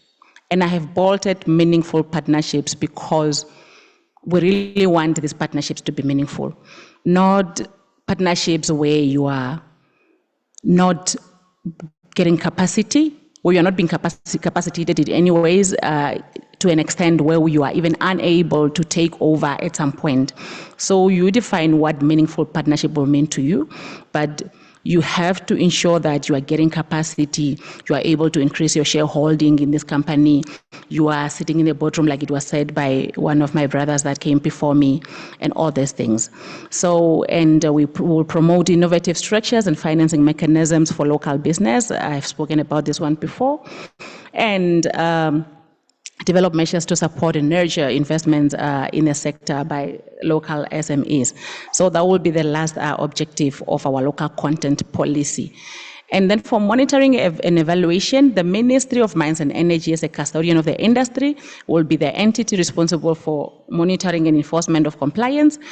There will be a requirement for submission of local content plan by all the operators and subcontractors. And we want to ensure that this local content plan, for it to be approved, it must be able to address all the policy objectives that I have mentioned before. And then there will be ongoing monitoring and evaluation based on the agreed local content plan with the operators or the service providers. And for the institutional arrangement, we are cognizant of the fact that for this policy to be successful, there needs to be clarity on the responsibilities when it comes to the implementation of the policy activities. And at this point, the decision, like I said, it's still a draft. The decision was not to immediately create another agency responsible for this. It was more to ensure that we incorporate all the activities of the policy into the existing institutions. So the key institutions that will be responsible for the implementation of the policy will be the Ministry, the Petrol Fund, Namcor, Ministry of Finance, Industrialization and Trade, Ministry of Home Affairs, Immigration, when we're talking of visas, National Planning Commission, academia and research institutions, and the private sector. And to conclude, I have said that this policy lays a framework for in-country value creation from the petroleum resources through phased participation, because we are not ready to 100% to fully serve the industry 100%. So, and the relevant aspects of this policy will be incorporated in the amended Petroleum Exploration and Production Act, as well as into the regulations and the Model Petroleum Agreement. However, the idea is for us to come up with a local content policy, local content laws and regulation at a later stage. And then we want to design a flexible policy that can accommodate the progress of the industry. We want to be able to review this policy when the dynamics of the industry has changed, for us to be able to be at par with the realities of the country. So in conclusion, and like I have mentioned before, this is not a Ministry of Mines and Energy policy, it's a Namibian local content policy. So we urge you all, I think I will guess that you are in this room because you are key stakeholders of the industry. We have the policy draft on our website. Please study the policy, provide your comments to the ministry. Let's ensure that we produce a meaningful product for, if it's not for you, for our grandkids. My email address is there if you have any questions, concerns, inputs, whatsoever, and that's my contact number. I thank you so much for your attention.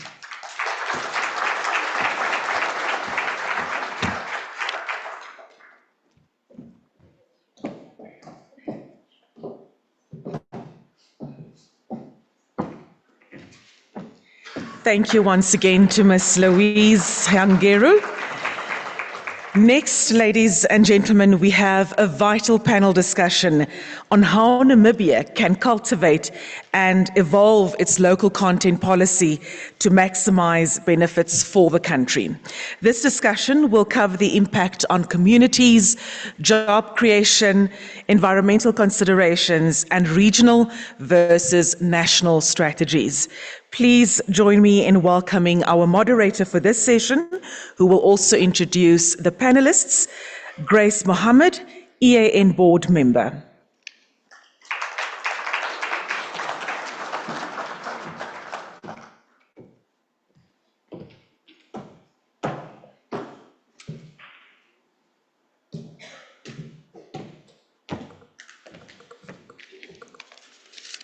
Good afternoon, ladies and gentlemen.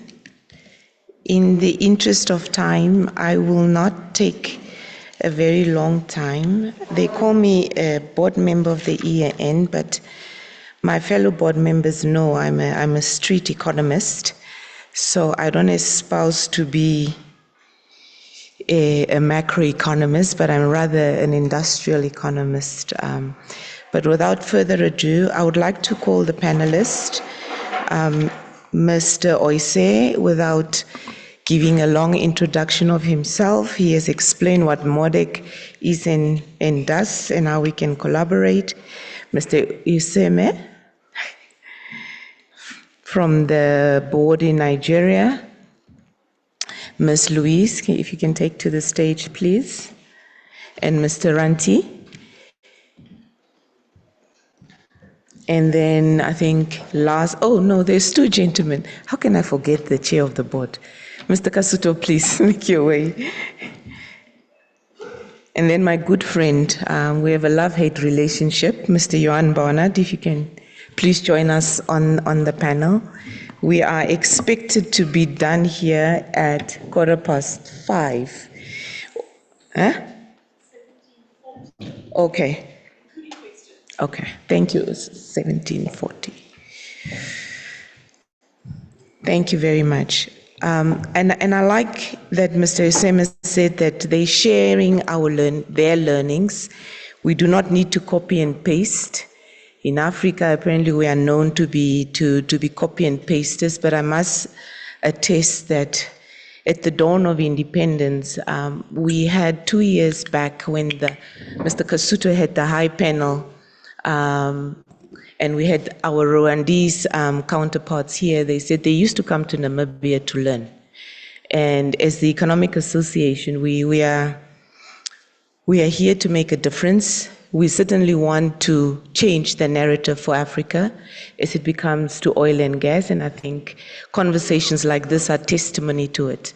The level of transparency and openness of government and government agencies is testimony that we truly do not want the Dutch disease.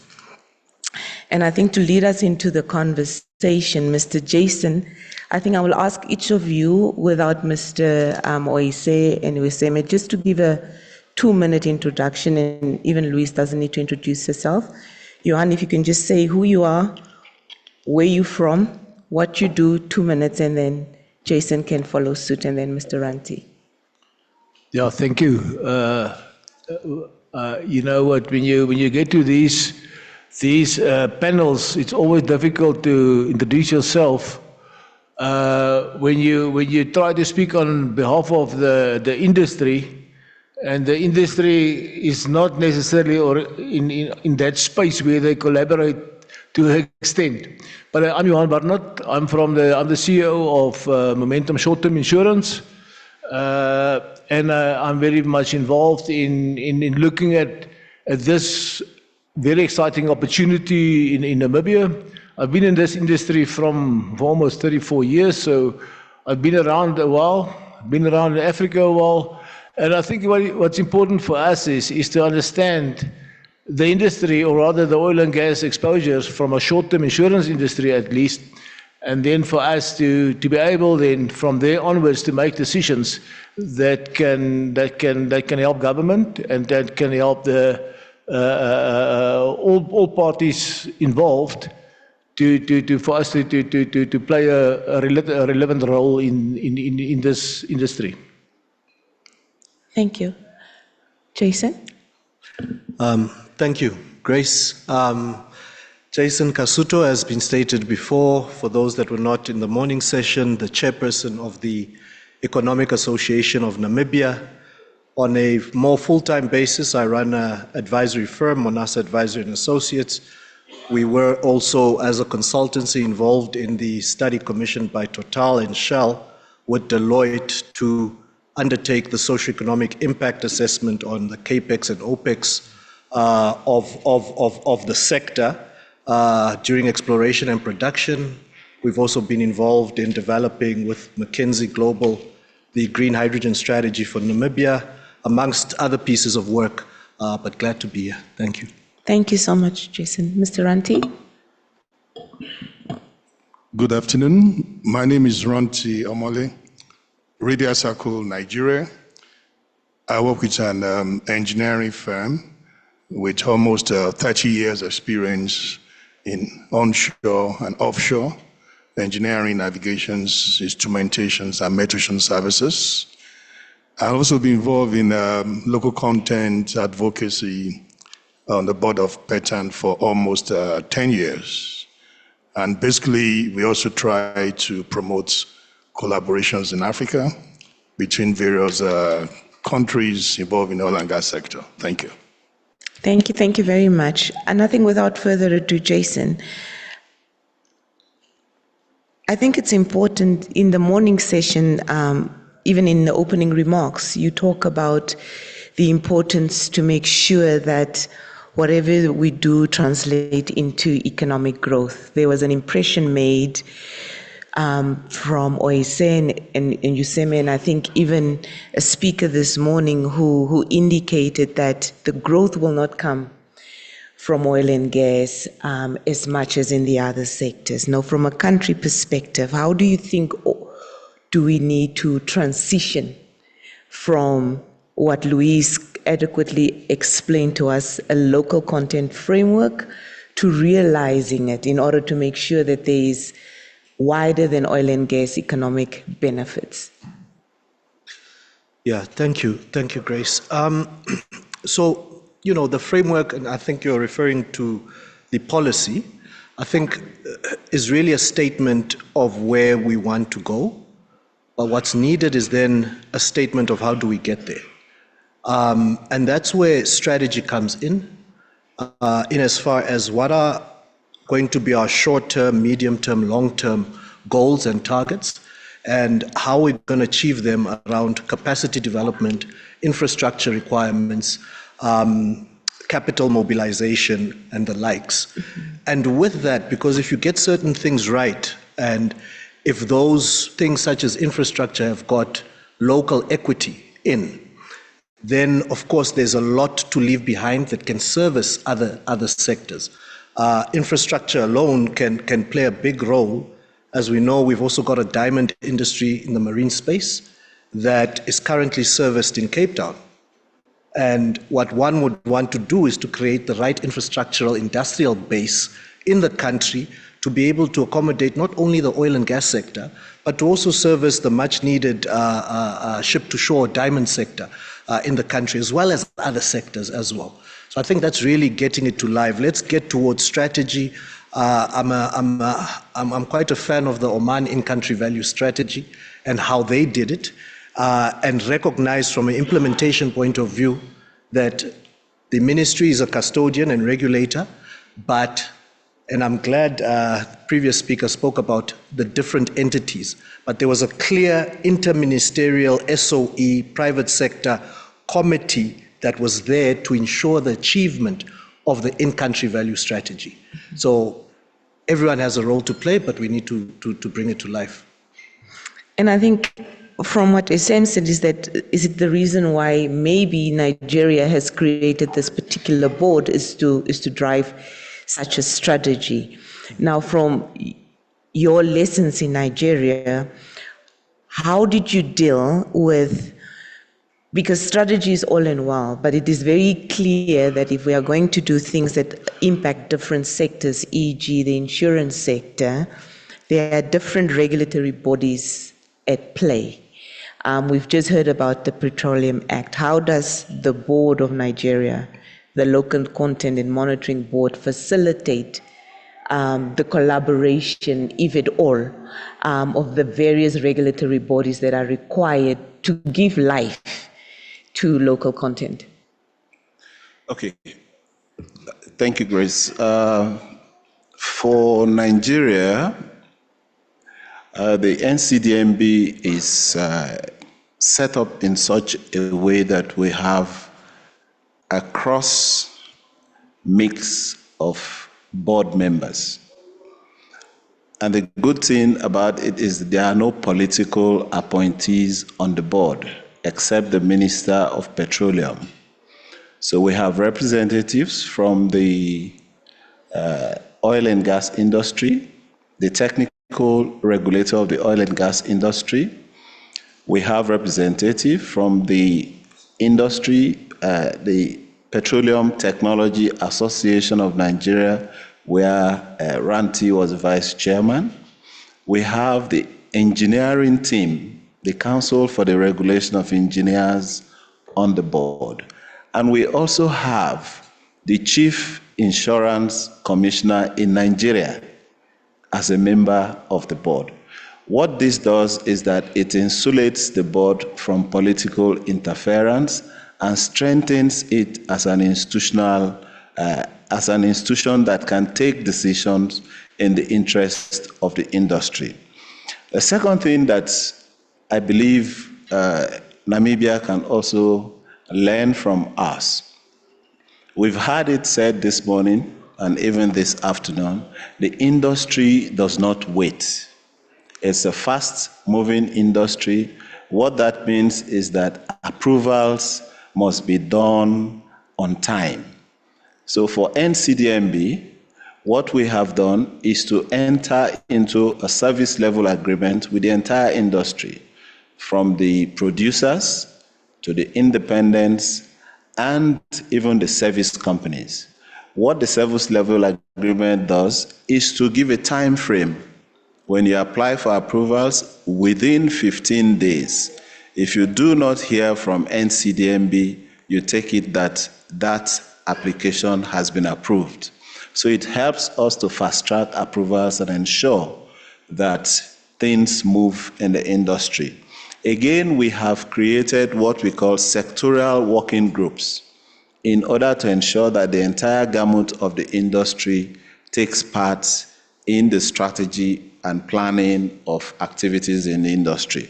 So you have marine and in shipping, you have the diversity group, which is the women group that is also deeply involved in that sectoral group. And they meet quarterly and ensure that NCDMB is part of that discussion. So the long-term strategy for us is to ensure that industry, regulator, government, we work together in synergy. And I think that's something that has helped us in being able to stabilize the industry. Thank you. Thank you very much. Luis, it's very clear that we have only started to scratch the surface, because even the commissioner said this morning that we have provisions in the Petroleum Act, but we need local content legislation. But it is also evident from what SME said that there are other regulatory frameworks that are required to make sure that local content really permeates through the entire economy. What are the other regulatory frameworks, whether it's in the environmental sector? Where is it that we have started work? Because it is very clear it can't just be oil and gas. Yeah, while the policy or the local content policy is a significant step towards ensuring that we are enhancing Namibian participation, we are cognizant of the fact that for a comprehensive approach, we need more than just a policy to further strengthen our strategies and so forth. So the plan of the government is, of course, to come up with the Local Content Act and perhaps a local content regulation. However, like you said, that we do already have provisions within our current or our existing act that is talking to local content. So in my view, while there's a need, as much as it is a need for us to develop or to enact local content laws, I don't think it should be rushed, because I have seen countries that do very well without local content laws. I've also seen countries that have done very, very well, extremely well with good local content laws. So it's actually, there is this political pressure for governments to ensure that they enact local content laws, and also government are pressured to demonstrate to their citizens that local content development is being addressed. But the act in itself is not enough. Even the policy also in itself is not enough. One of the previous speakers spoke about the need for us to capacitate, or to ensure that we capacitate an institution that will be responsible for the implementation of this policy. So in my opinion, I think this should be hand in hand. As much as we should focus on developing an act, because of course the policy is not enforceable, so we will need an act obviously at some point. As much as that should be the focus of government, we should also do it in hand with capacitating an institution that will be implementing these laws, because without the ability to implement it, then you can as well just have nothing. And as for the environmental laws, I believe we really do have good laws in place to support the local content law that we are talking about. And this is also together with the exploration and production law that I've spoken about earlier. So, yeah. Thank you. But I don't know whether Johan will be happy with the answer, because Johan, what is the place for insurance and local content? Or is it that insurance needs to be catered for in local content legislation? Or like Louis says, there are countries that have done it without local content legislation, but the industry still thrive. Is insurance one of those that require it or don't require it, and local content can be materialized without a policy framework? Yeah, thank you. I think what is important for us to understand here is that the current legislation already provides for local content, in the sense that you're only allowed to do insurance in Namibia if you're registered as an insurer or broker. But I don't think that is the issue at hand, and I think why we would like to have clearer legislation or regulations on this is purely because of the size of the opportunity and the size of the exposures and the risks. The Namibian insurance industry is a well-established industry, and the players in this market is mostly been owned by big South African insurance companies. But even in that context, if we look at, and I was fortunate to be in some of these presentations from these all majors, and if you look at the context of the risks involved from an insurance perspective, it is in a magnitude that we don't have any experience in there, but also the capacities and the balance sheets are not even closely enough to be able to cater for that. So Grace, the big thing here is, it is not that we don't have legislation as yet. It is we will have to have clarity to protect all parties involved, and especially the clients or the investors, and we have to protect the local market at the end of the day. And maybe, Mr. Ranti, you can then explain to us, given what, you see, Mr. Eseme is here on the behalf of the board, but you will share with us honest, because you are almost now a beneficiary of the local content policy. How did you move from the framework that has been in place, or the policy in place, to operationalization of your business? How did you move from that? Thank you. Nigerian local content policy, or the law, came into place in 2010. And quite a number of us, the local service providers in Nigeria, we've been in business 5, 10, 15, 20 years before the law. So basically, what we had to do is we have to individually compete against the multinational service companies that were doing those jobs. So right from the onset, the stakes were high. You got to show that you can deliver, you can compete, you can provide better services, use your local understanding of the environment, and be competitive and cheaper. And of course, safety-wise as well.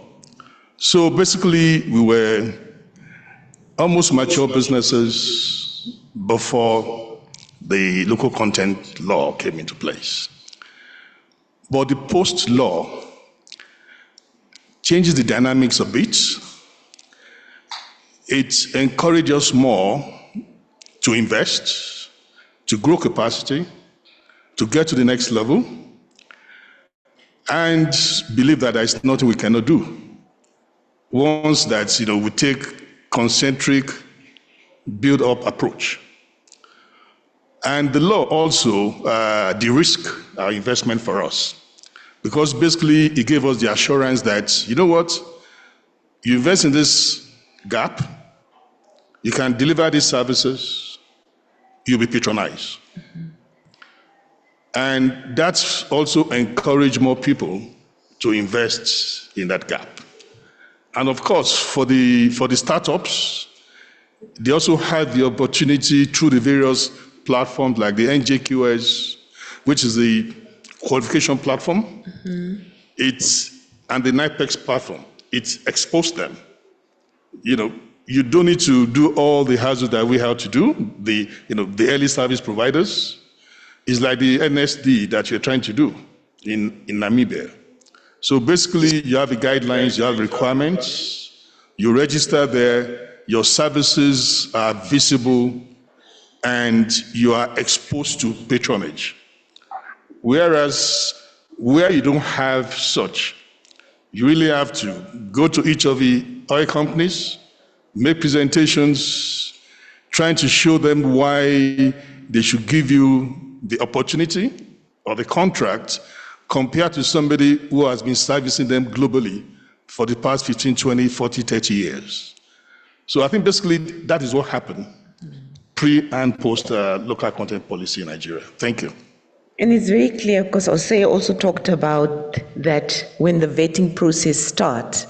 I saw in the notes he said your track record and key personnel. Now I'm just wondering if you come to Namibia, I don't know about track record in oil and gas and personnel in oil and gas. I don't know, say.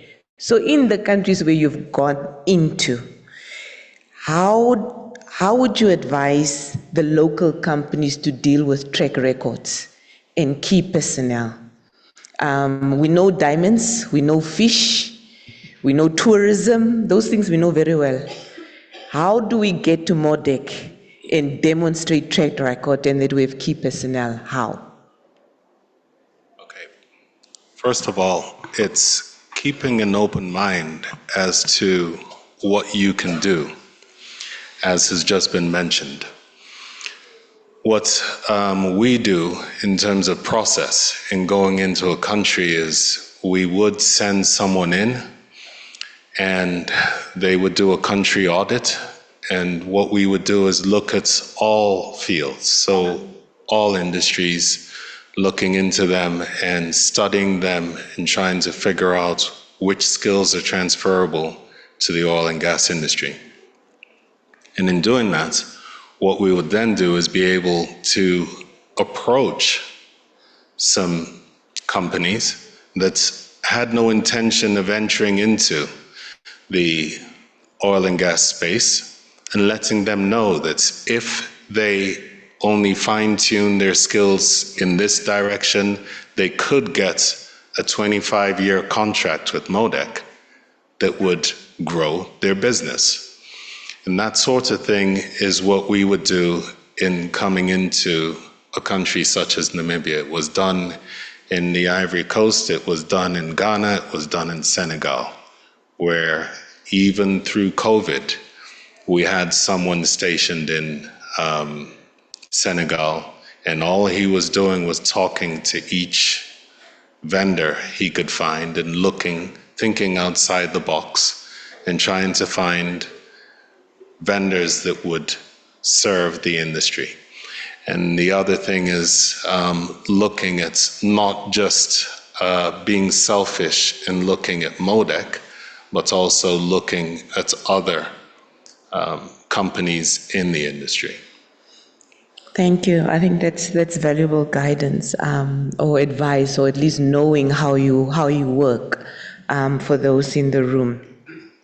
And maybe, Mr. Dan, because your brother next to you on the other side also talked about meaningful participation, and Louis said the same. So how in Nigeria did you go about to make sure that we are not just meeting 54 and 75, but there is deep transformation in terms of skills that translate into growing businesses, that translate into growth for the country? How did you meaningfully do that without just saying we want 10% to be procured in country?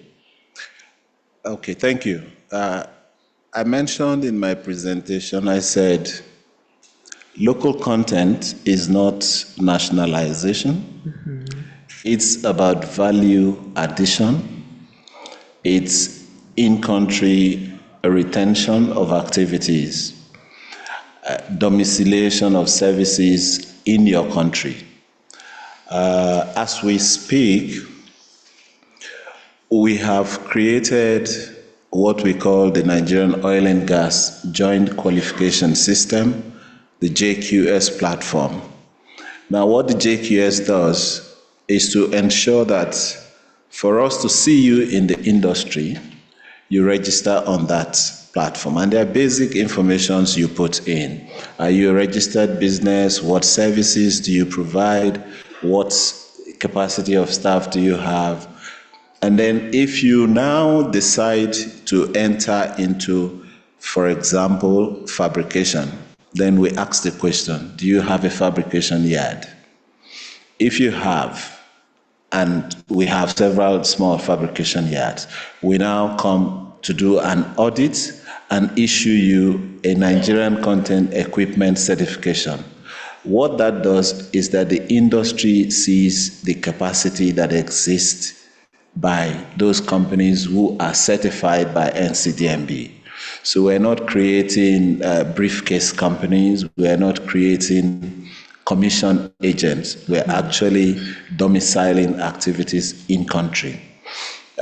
In order to ensure again that these companies get value for the services that they deliver, we use that same platform and then build a structure in which you are also able to benefit from our Nigerian Content Intervention Fund.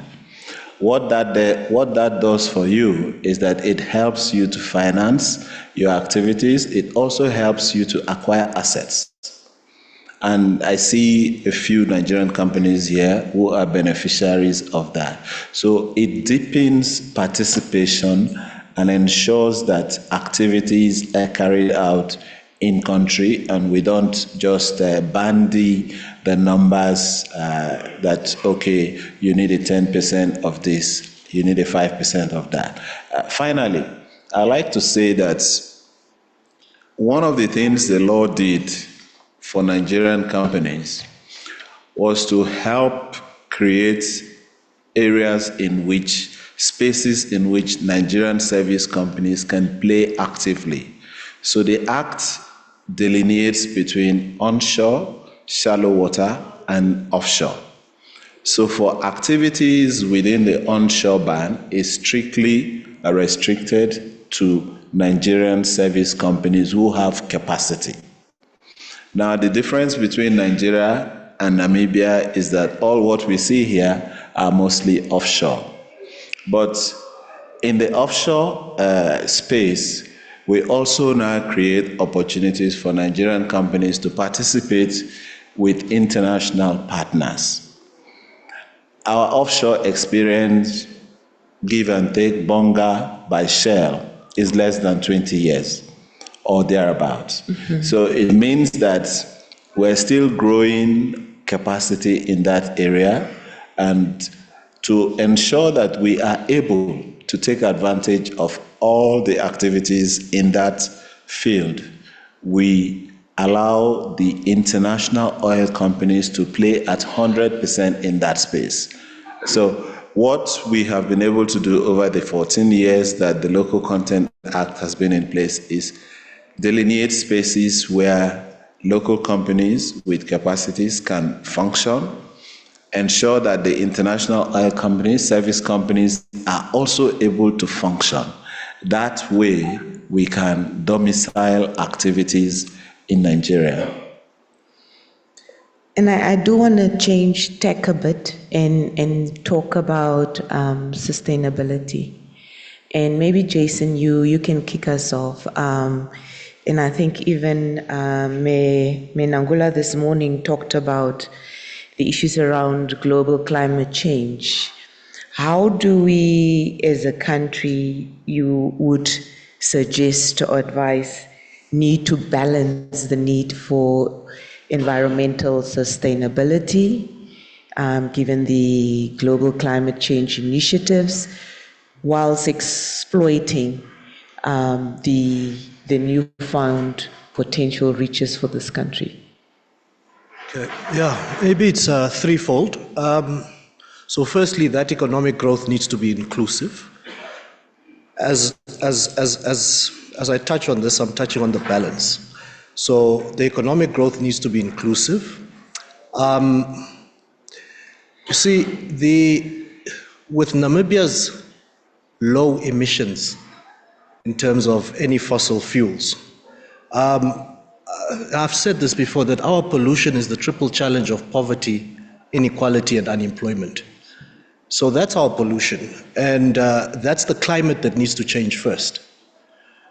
So in trying to strike that balance, we must be mindful of the real issues on the ground that we're grappling with. And of course, from an environmental point of view, our constitution has made it very clear from 1990 already in enshrining, certain protection over the environment. Plus, if you look at Namibia's initiatives in terms of climate change initiatives, have been quite strong in the renewable space, and also some long-term, I would say, long-term efforts in green hydrogen.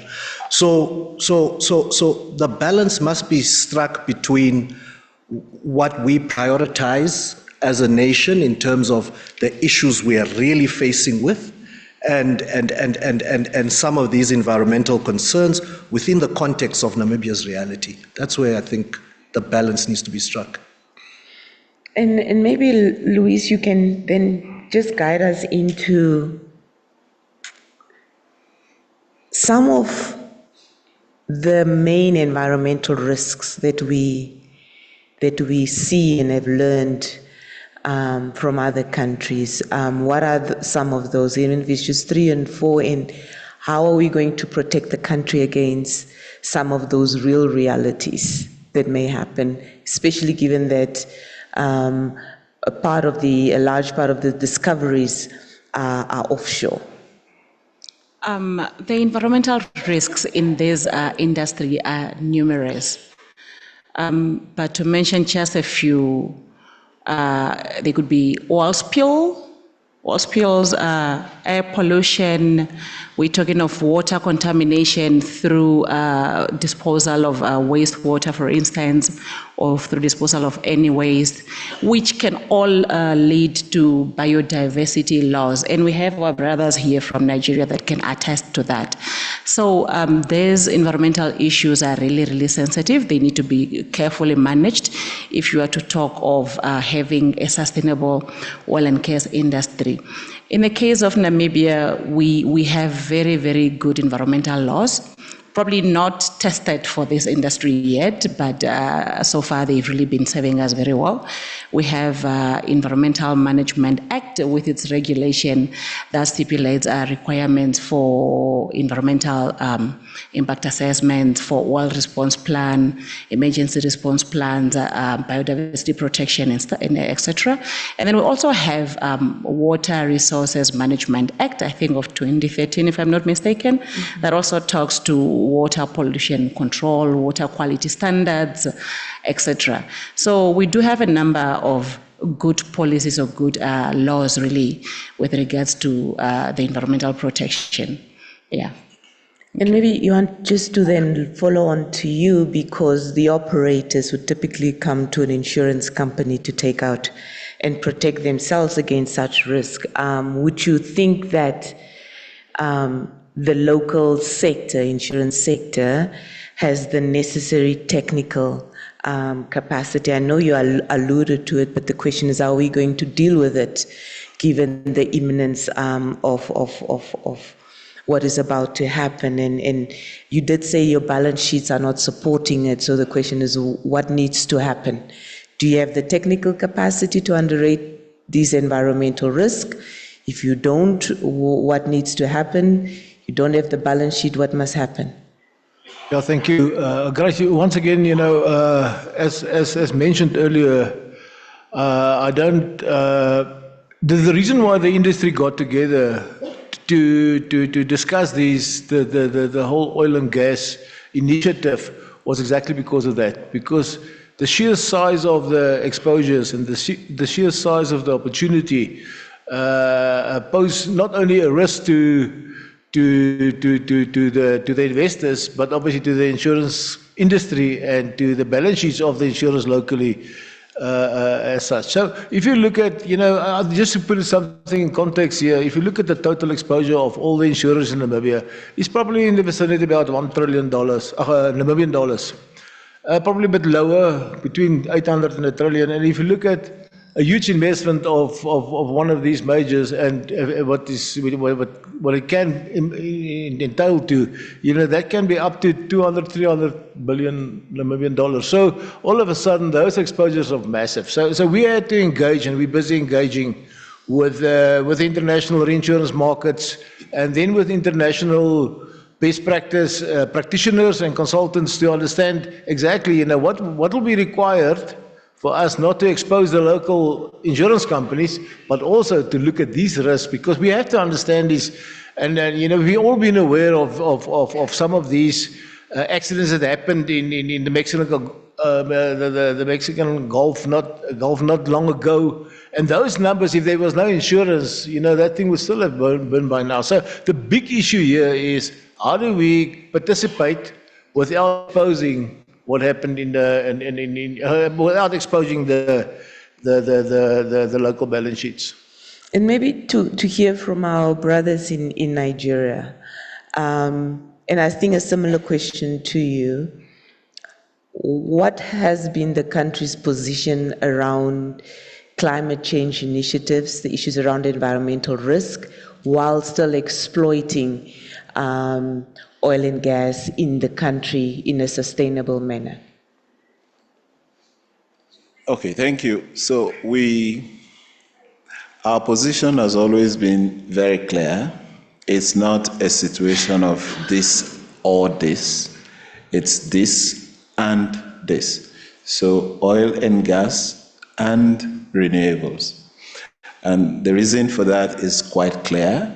We have enormous resources under the ground that we need to tap to be able to industrialize our countries, to be able to build economic growth and so on. But having said that, we're also conscious of the fact that there is an ongoing discussion which centers around the effects of climate change and the work around renewables and so on. So we have a new Petroleum Industry Act, which was passed a few years ago with very clear and ample provisions on environmental protection issues. But beyond that, we also have a specific environmental protection agency that deals with the issues of environmental protection, that also discusses the issue of climate change. We have a presidential team, a team that is located within the president's office on climate change and so on. But for projects in the oil and gas industry, how do we manage to be able to balance the discussion around climate change and then exploration? One of the key things that you must do before projects are cited is the carrying out of the environmental impact assessment. That independent assessment speaks to how that project will impact the environment and how that project, the mitigation measures that can be put in place to ensure that the risk around the project is cased in a manner that it does not disrupt our ecosystem. The other thing is that we also have a group that was set up not too long ago that is now responsible for clean up of what has happened before. So it means that we take seriously the issue of environmental pollutions that had been caused before and ensure that going forward we mitigate it, we bring it to the barest minimum, but that does not obviate the fact that we need to drill oil, use it for development of our country. And maybe, Mr. Ranti, as a supplier in the sector, I assume from what my new brother said that the vetting process is quite strenuous, and I can assume for the business that you're involved in that issues around health and safety and environmental protections are obligations that are placed on you. Would you mind to share how onerous they've been? What support is there for you? How did you overcome it? How did you deal with insurance? Just how did you deal with that aspect of the obligations that would be placed on you to pass, to get onto a supplier database? In terms of... No, Mr. Ranti. Okay. Okay, I guess, basically the supply chain process includes both goods and services, and then general goods, technical goods, general services, technical services. And typically in an FPSO, you've got more than 5,000 different equipment from various suppliers, maybe more than 1,000 different OEMs that have their solutions, put together in different packages, that you have there. So basically, some of the strategies will be ensuring that some of those OEMs, they have local partners. And also some of what you can do, or what is usually done, is to try to come up with the various solutions, the big packages, the small packages, they likely support spares and things like that. And then expose the SMEs to the OEMs so that they can partner together. Then equally, occasional opportunities fairs, awareness fairs on what are the opportunities available for the service providers. And also ensuring that the service providers understand the value increase chain. You start with the basic support of spares or replacement equipment, and then try to ensure that they have trained OEM partners who can support those programs. So those are the way that, if you want them to grow and the growth to be sustainable, it starts from supply of basic spares, technical understanding of the spares, of the specifications, that you can communicate about it. And then the next level is engaging the OEMs on training for your staffs, so the certifications, working with them conscientiously, building their confidence. And from the maintenances you are doing, you start understanding the whole philosophy about the solutions integration. You start having the engineering understanding. And then you can now start even conceptualizing and designing and specifying and integrating solutions yourself. So basically, that's the trajectory.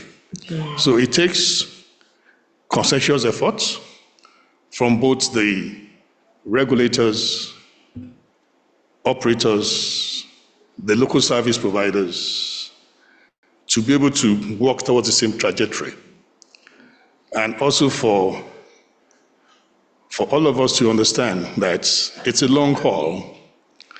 An FPSO, like you said, will be there for the next 30 years, even have life expansion. So basically, some of those leverages also, partnership, collaboration with other people who have the experience, so that can leverage, and positioning to be able to take advantage of those opportunities.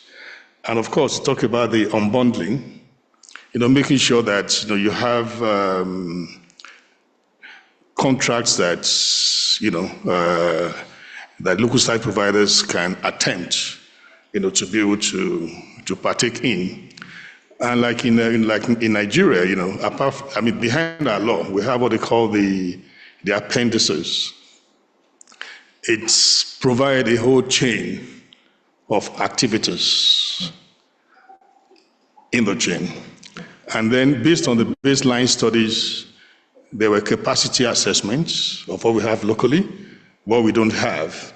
So it's also helped people to look at, okay, even if nobody is trying to avail the opportunities to me, I have a document that I can look at level of capacities available.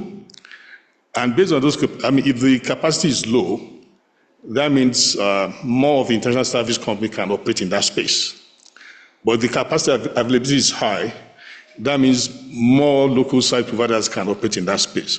So it's not left for you to look at where you want to be. Mm-hmm. It's either, because I said most of us, right from day one, we were conditioned to compete against the multinational service companies. So basically, we look at where the target is low and see it as a niche market for us. And then we would deliberately do whatever it takes to partake in that field. And that's actually make it niche for you and also ensure that you can compete effectively. Thank you. Thank you. And I think the study done by Deloitte together with Jason and company, I think this morning clearly elucidated where some of those low-hanging fruits are. I do want to, before I move to the audience for questions, I think a last question for Mr. Barnett. Maybe you can explain to us from a risk mitigation perspective, what is it that the local insurance market, and also from a local content, bearing in mind local content, right, is trying to, or is doing to ensure that from a risk mitigation, there is sufficient capacity. What is it that you're busy with? Yeah, thank you. I think what is important to mention is as an industry we got together, but we got all the role players involved, and that include the local reinsurance company, Namibian. We got the local specialist guys involved, Nasria, and then most insurance, NIA, the insurance association, everybody, because we had to understand what are the exposures. But I think the emphasis is so much on the upstream capacities that we actually forget that a huge proportion of insurance is happening as we sit, because as we chat about local content, all those local content providers, they also need insurance, and a lot of them are smaller businesses, and some of them are bigger businesses. So we already experience not necessarily direct influence. So we normally categorize them as direct, and that is the upstream, midstream, and the downstream businesses where where it is specifically engaged in the exploration and of the oil itself. But then furthermore, what happened on land, we already have got all the capacities in place, and we already got legislation in place to cater for that. So from that perspective, we're fairly comfortable. So the big thing for us as an industry is when we get to the big ticket items. And when we get to the big ticket items, we need to have a structure, and we're busy compiling what will be required is, because the one thing, as mentioned earlier, is whatever we do is we cannot risk the farm only on oil, because there's so we need to be able to see how we're going to ring fence the oil, and especially the upstream, midstream projects. That we can participate, but as I said, not necessarily risk our balance sheets to an extent that our current businesses get hurt by that. So from that perspective, I think there's a lot of work going in, and we have to thank the likes of papers being done by Hollard and by some of the reinsurers, and by we've got consultants from London and from Lloyd's. So all of a sudden, the whole world opened up to us. But first of all, we need to get the structure in place to protect the investors and the local participations. Thank you. And while I go to the audience, I would want the panelists just to think about one lesson to leave with the audience as we close. Are there questions from the plenary? I can't see. We'll do 3 rounds of questions, and when the mic does get to you, please introduce yourself and indicate who the question is directed to. There's a lady, and then there's a gentleman in the white shirt, and then a gentleman in front here. Good afternoon. Thank you so much to the experts that have provided us with very comprehensive deliberations, and thank you for the opportunity. My name is Nelly Chaikika. I come from the legal field.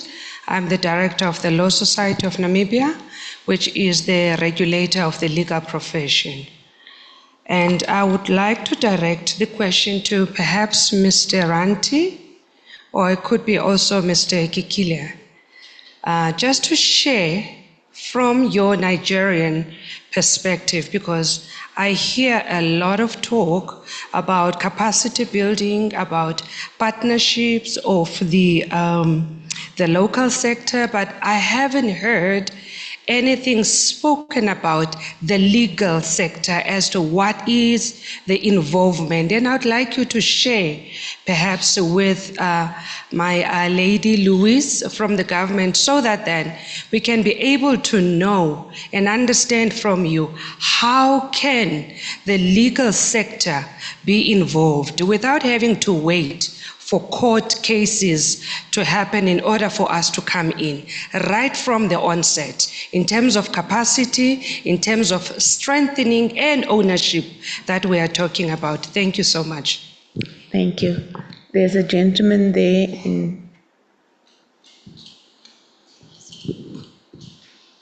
Hello, my name is Murtaza Hosseini. I am working at the Hansado Foundation.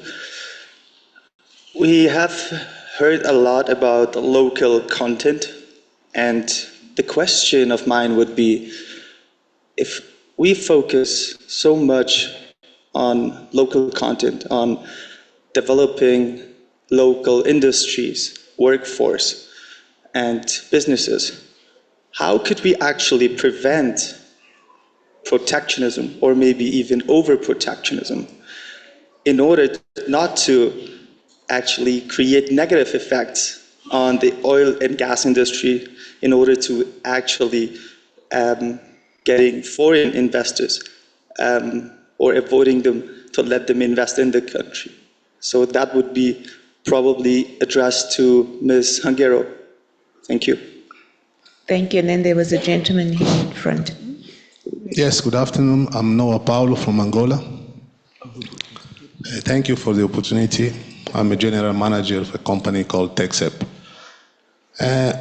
For sure, we are learning a lot. I heard from Mr. Esume that Nigeria started oil activities in 1903, and the local content law was approved in 2010. Is that correct, right? Correct. Angola started oil activity in the 50s, and the local content law was approved in 2020. Namibia started 2022, right? Oh, yes, 22. And they're expecting to produce first oil in 2030. If I go back to Angola again, I think we are organizing the 4th Oil and Gas Conference. Namibia is already organizing a 2nd one, even without having seen the first droplet of oil. So I see some advantage here, disadvantage for Namibian company when the lady from Deloitte was talking about the survey they did. They found that some 40 companies or 40% of local companies are ready for oil and gas industry.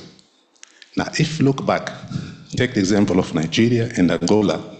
When the law came in place, we had companies already working. We grew within the industry, so we had experience. I'm saying that because this oil and gas industry has its own specifications, standards, rules, norms.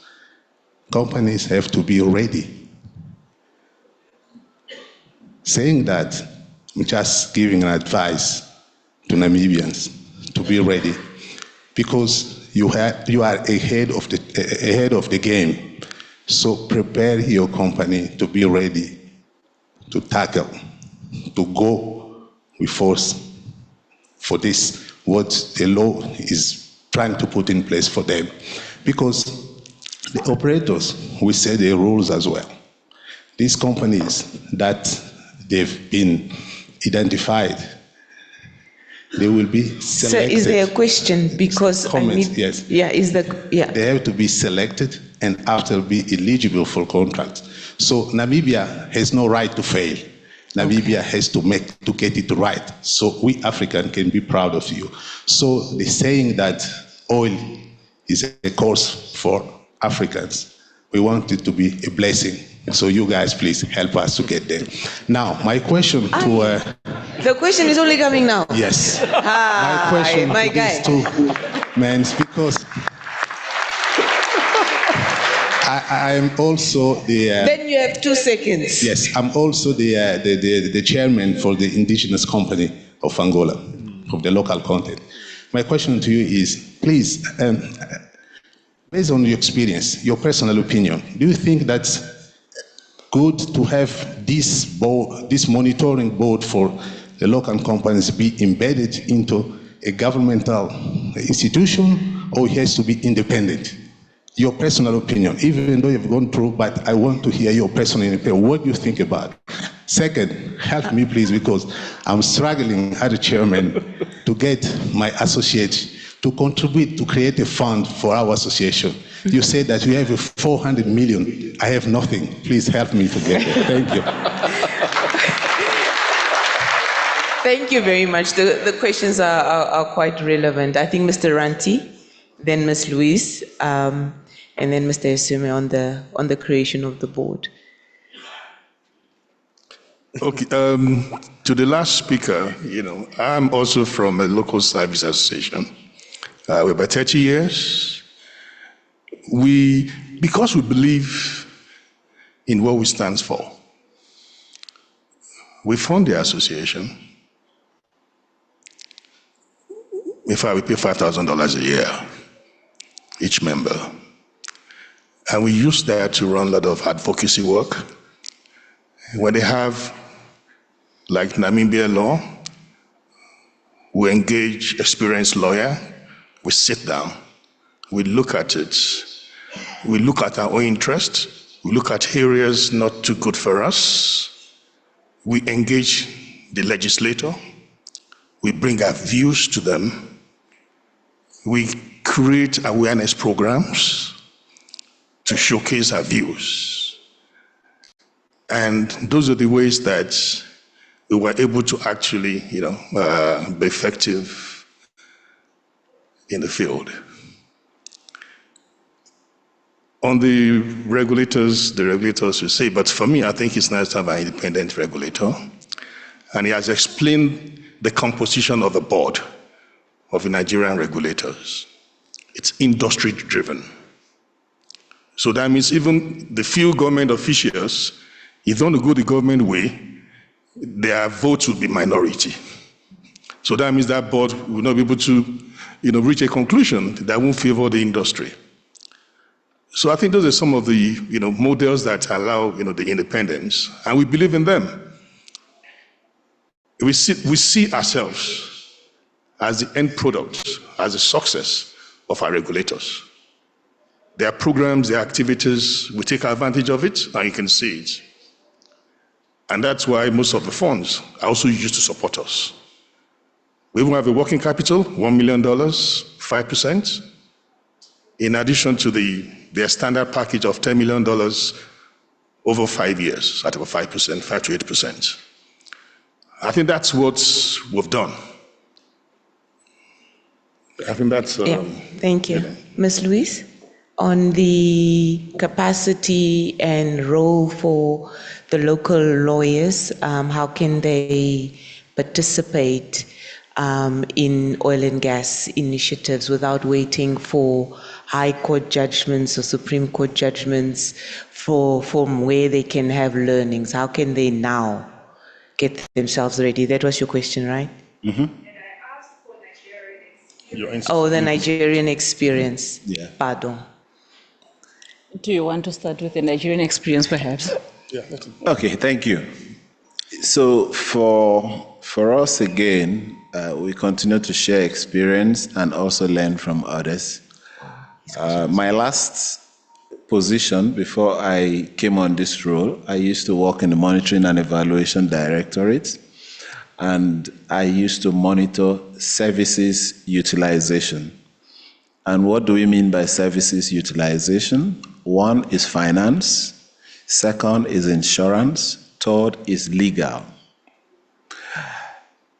So legal services, the question we ask, and which is embedded in the Nogc Act, the Local Content Act in Nigeria, is that all legal services pertaining to the oil and gas industry must be done by a Nigerian lawyer or a law firm with office in Nigeria, except project management services, which is 50% in Nigeria and then 50% out country. So we have a lot of activities that are carried out, agreements, litigation, arbitration, and all that by Nigerian law firms because it's a part of the act and we require compliance. Now, we also understand the fact that because the companies are multinational, they also need to utilize some of the legal services from their home country. And because some of the transactions are cross-border, so you certainly need those participation by lawyers across different jurisdictions. And that's why yesterday when I spoke, I said, we have been very pragmatic in terms of implementing local content to open the window for this sort of activities that you require out-country services against in-country services. So for us, Nigerian lawyers are actively involved in the oil and gas industry, and there's a huge skill set in that area. We have different big commercial law firms who deal with that. I also had a question around protectionism. So what we've done basically is not to shut the door, but to also create opportunities for local companies. I mentioned 3 distinct areas: onshore, shallow water, and deep offshore and offshore activities. Where are those places that we have skills, we have competencies, we have abilities to be able to perform? Land and shallow water. If we have those kind of competencies, it means that we must give opportunities to Nigerian companies to play in that field. Offshore, we do not have the sort of competence that we can play. We have 100% activities for foreign companies. Again, in the land and onshore and shallow waters, you still have partnerships. And I'm happy that I see more than 10 Nigerian companies here. Pre-Nogc Act, I probably won't be seeing them here. I see STARS, one of the biggest marine services provider. I see Ranti, who is doing well in engineering. There's Nick here. There's Bristol, and so on and so forth. What we have done is to ensure that we build local capacity, but not to prevent international players to be in country. I also had the question of funds. So there are 2 different funds. There's the fund that Ranti and his team in the Petroleum Technology Association of Nigeria, they have on their own. It's their contribution because they are members of that association. For us as a regulator, we know that access to fund is a big challenge. And so we created the Nigerian Content Intervention Fund. That fund is what we give to companies for asset acquisition. We give to companies for community contractors, and then contract financing at single-digit interest. The reason why most of the local companies cannot compete with international companies mostly has to do with funding because of the high interest rates that you get from local banks. So we do that with our fund at single digits, and that's why during COVID-19, a lot of our companies could still be in business. We actually give them moratorium in terms of repayment. So I think that for your independent group in Angola, you can also look at that sort of formula. Thank you. Thank you. I think I do have 2 heads as I'm standing here, and I must exploit the other head. In your explanation around legal services, you spoke about also monitoring insurance utilization. What does that entail? Okay, so we have an insurance industry in Nigeria that is still growing. The industry, as we all know, is an industry that is high risk. That is an industry that is safety conscious. That's an industry that requires a lot of funds to set up equipment, set up facilities. So the Nigerian insurance industry is not big enough to be able to insure the entire risk in the industry. However, it's important that they are also involved in the business.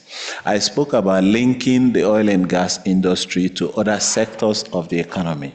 And that linkage includes services, financial services, utilizing Nigerian banks, insurance services, utilizing Nigerian insurance firm, and legal services, utilizing Nigerian lawyers. So the whole idea is to be able to increase the ability of Nigerian insurance companies to play in that space or partner with international insurance firms to be able to provide some risk cover for facilities and businesses. Thank you. Thank you very much. I think there was one more question before we close, around how do we ensure, the gentleman's question, I think, was directed to Louise, no?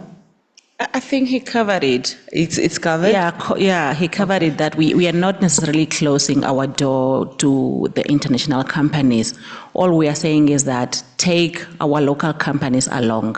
Okay. If you can do knowledge transfer, if you can do skills transfer, because even if you empower local companies, we still won't be able to fully take ownership of the industry. So we are open to the international firms to participate in our industry, but where we can, the services that we can fully offer as Namibia, we would want those to be ring-fenced to the Namibians.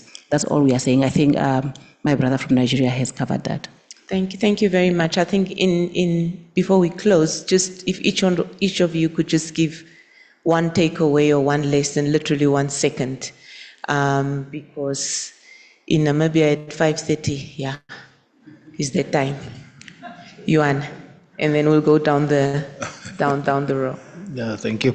Yeah, I think from an insurance perspective, is we're in for the long run. So this is we're obviously going to do what our colleagues just said is we're going to start slow and build capacity, because it is a knowledge building, but also financial capacity to be able to retain more, and then it'll take time. Thank you. Chair.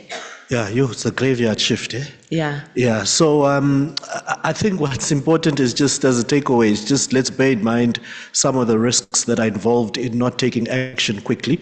So thank you for our colleague from Angola who put it very well to say that it's good that Namibia is ahead of the curve comparatively. So let's not find ourselves in a situation when we talk of the infrastructure requirements that, we find ourselves with value that could have been retained here that is gone. So, and government, again, Luis and myself in the minister's boardroom, I think we had a debate 2 weeks ago where we were discussing the need to, and I'm happy I see it in the policy document, the need to expedite that supplier database and vetting process. So let's act now. Thank you. Thank you. Louise?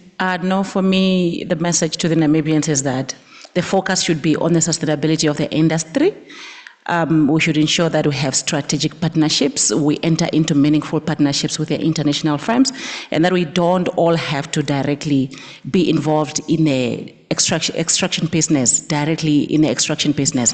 There are a lot of indirect businesses that we can all participate in. We must have seen, for those that were in the room when the IBS report was being presented, that at the production phase and the construction phase, in direct jobs that can be created by construction in the development phase are only 600, but the indirect jobs are in thousands. So let's ensure that we all don't. The pie is too big. We won't even be able to finish it. But there's more benefit for us to provide the services to the industry. Thank you, Louise. Yeah. Because your industry is a deep water industry, so most of the activities you will see will come from the multinational service companies. So you should try to maximize that advantage, that opportunities, while you wait, because your FPSO will come and be towed offshore. So basically, for you to participate in that, you need to build relationship with people that have experience there. If not, it will be tough to take that advantage. So you have to be persistently attend all opportunity fairs, engage Louis and the government to ensure that they avail to you opportunities in the deep water. Thank you. Okay, thank you. So I spoke about the bicycle, the rider, and the road that you need to ride the bicycle. The most important person in that model is the environment, who is going to make the environment favorable for the riders to come out and ride on the road. The government of Namibia.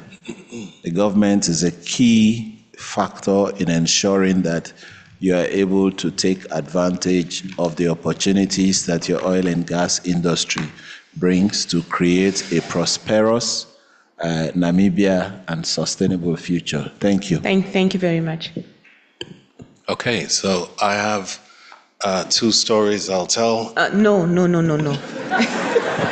Very short. No, not two stories. No. One pearl to drop.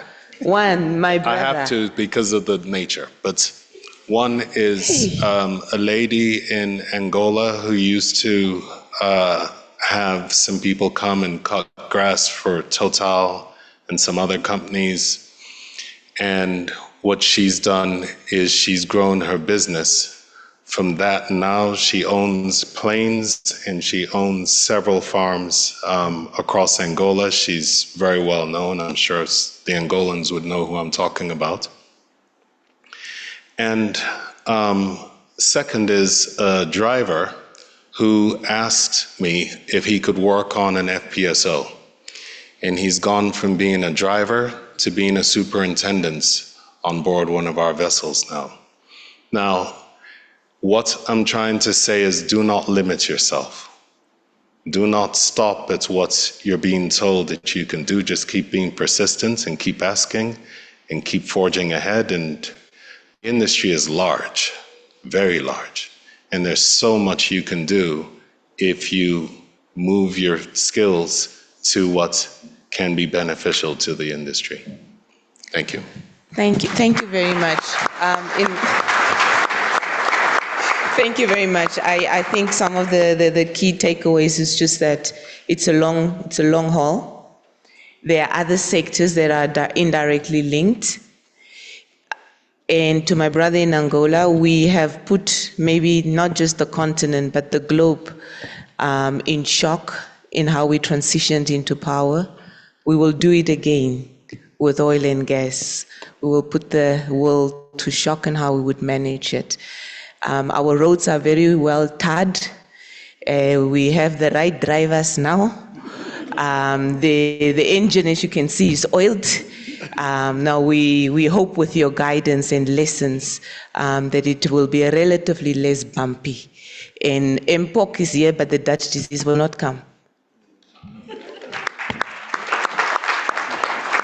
Grace, if you don't mind just joining us for a group photo. Ladies and gentlemen, I think Grace was an excellent moderator in managing our panelists. Thank you once again to our moderator and our panelists. If you would just kindly stand for a group photo, move closer to one another, and then if you would please exit the stage to your right to receive a token of appreciation.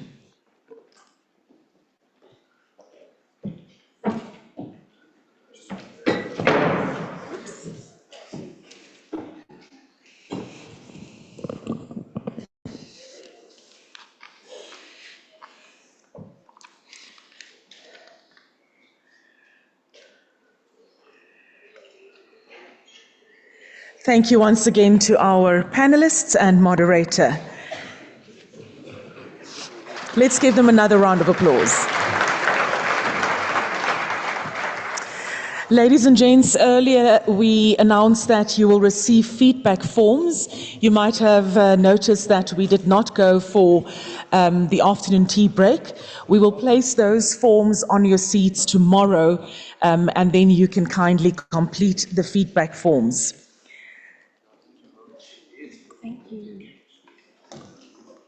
So as we conclude the first day of our conference, Dr. Wolf Wollers, Chairperson of the Board of Directors at the Hans Seidel Foundation and Commercial, Mining and Energy Lawyer at ESA Namibia, will provide a recap and summary of today's discussions. Let's give Dr. Wollers a round of applause.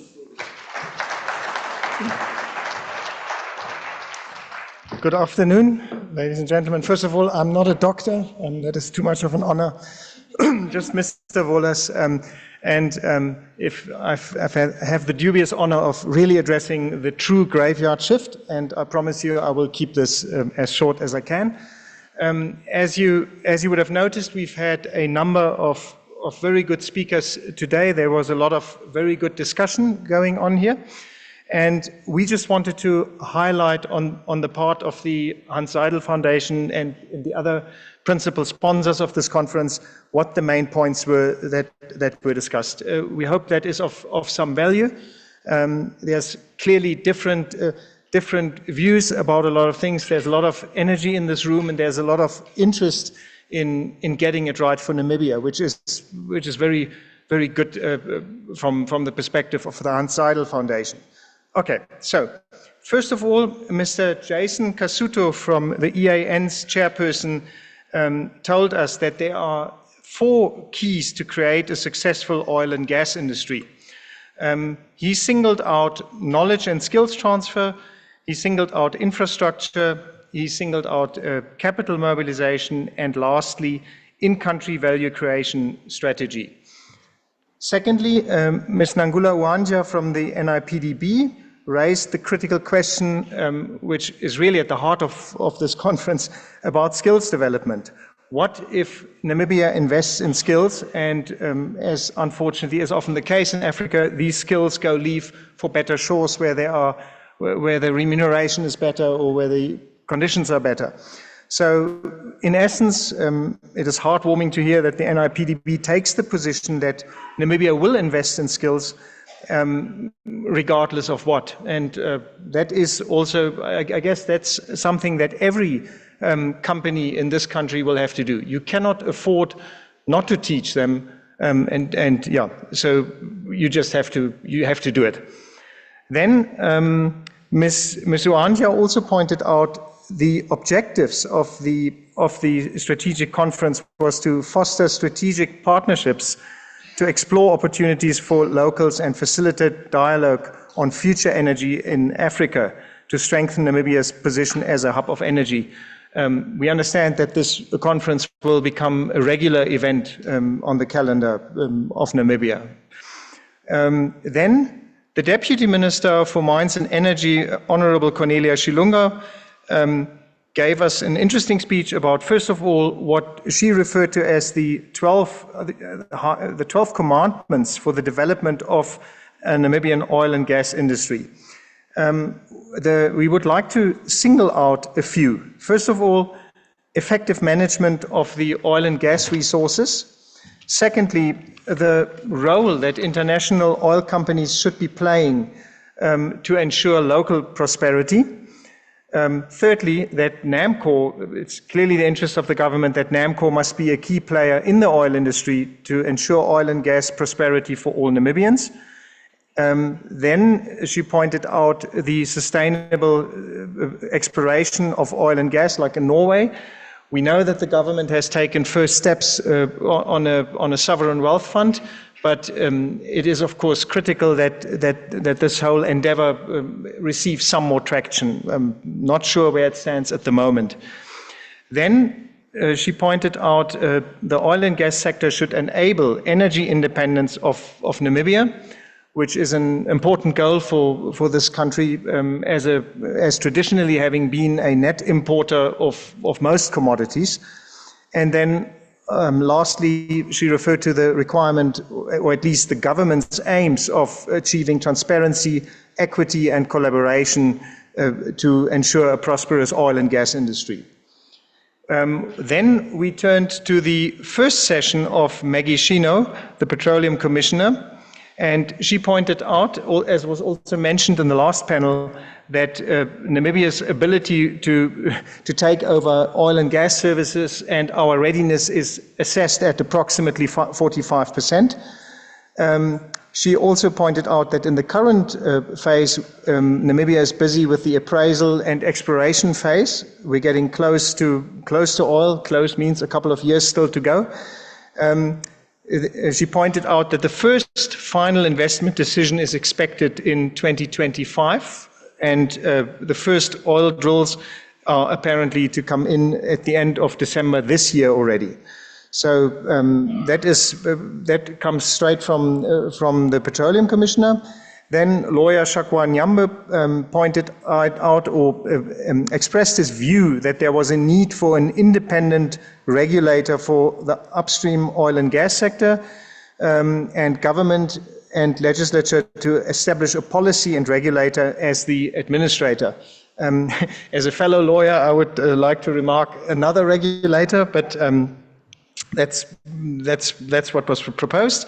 Then secondly, he pointed out the factors to accelerate oil and gas in Namibia, which are very much in favor of Namibia, is the current stable political environment, but also what is required is a global energy demand, commodity prices, and technological advancement. And that brings us back again to the issue of skills development in Namibia, which is, again, really at the heart of not only the development of Namibia as a country, but also this conference.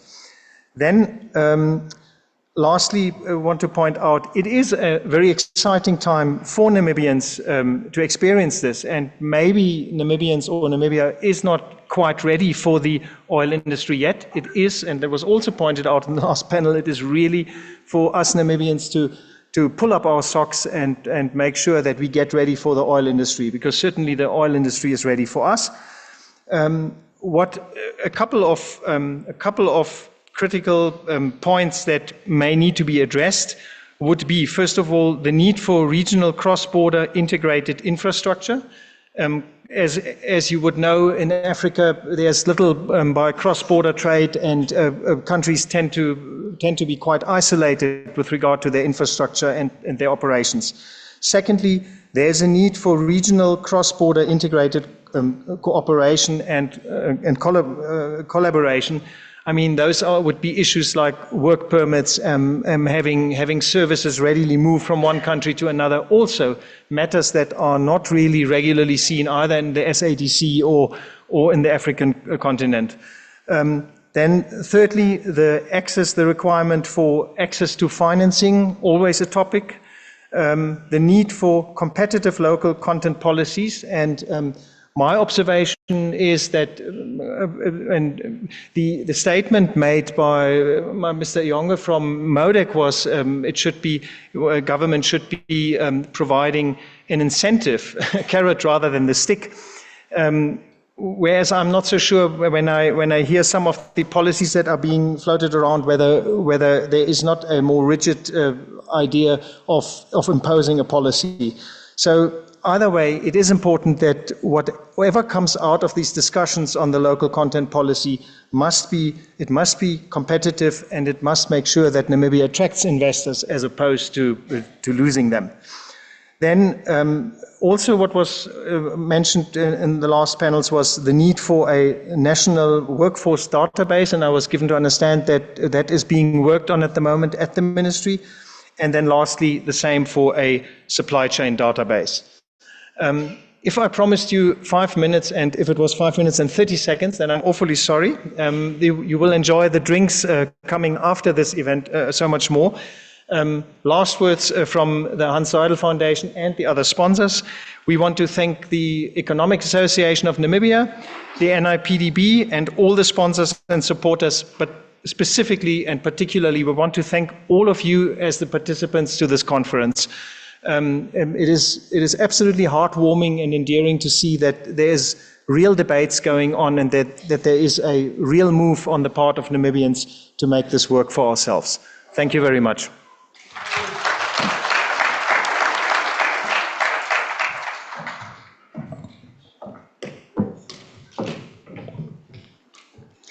Thank you so much, Mr. Wollers.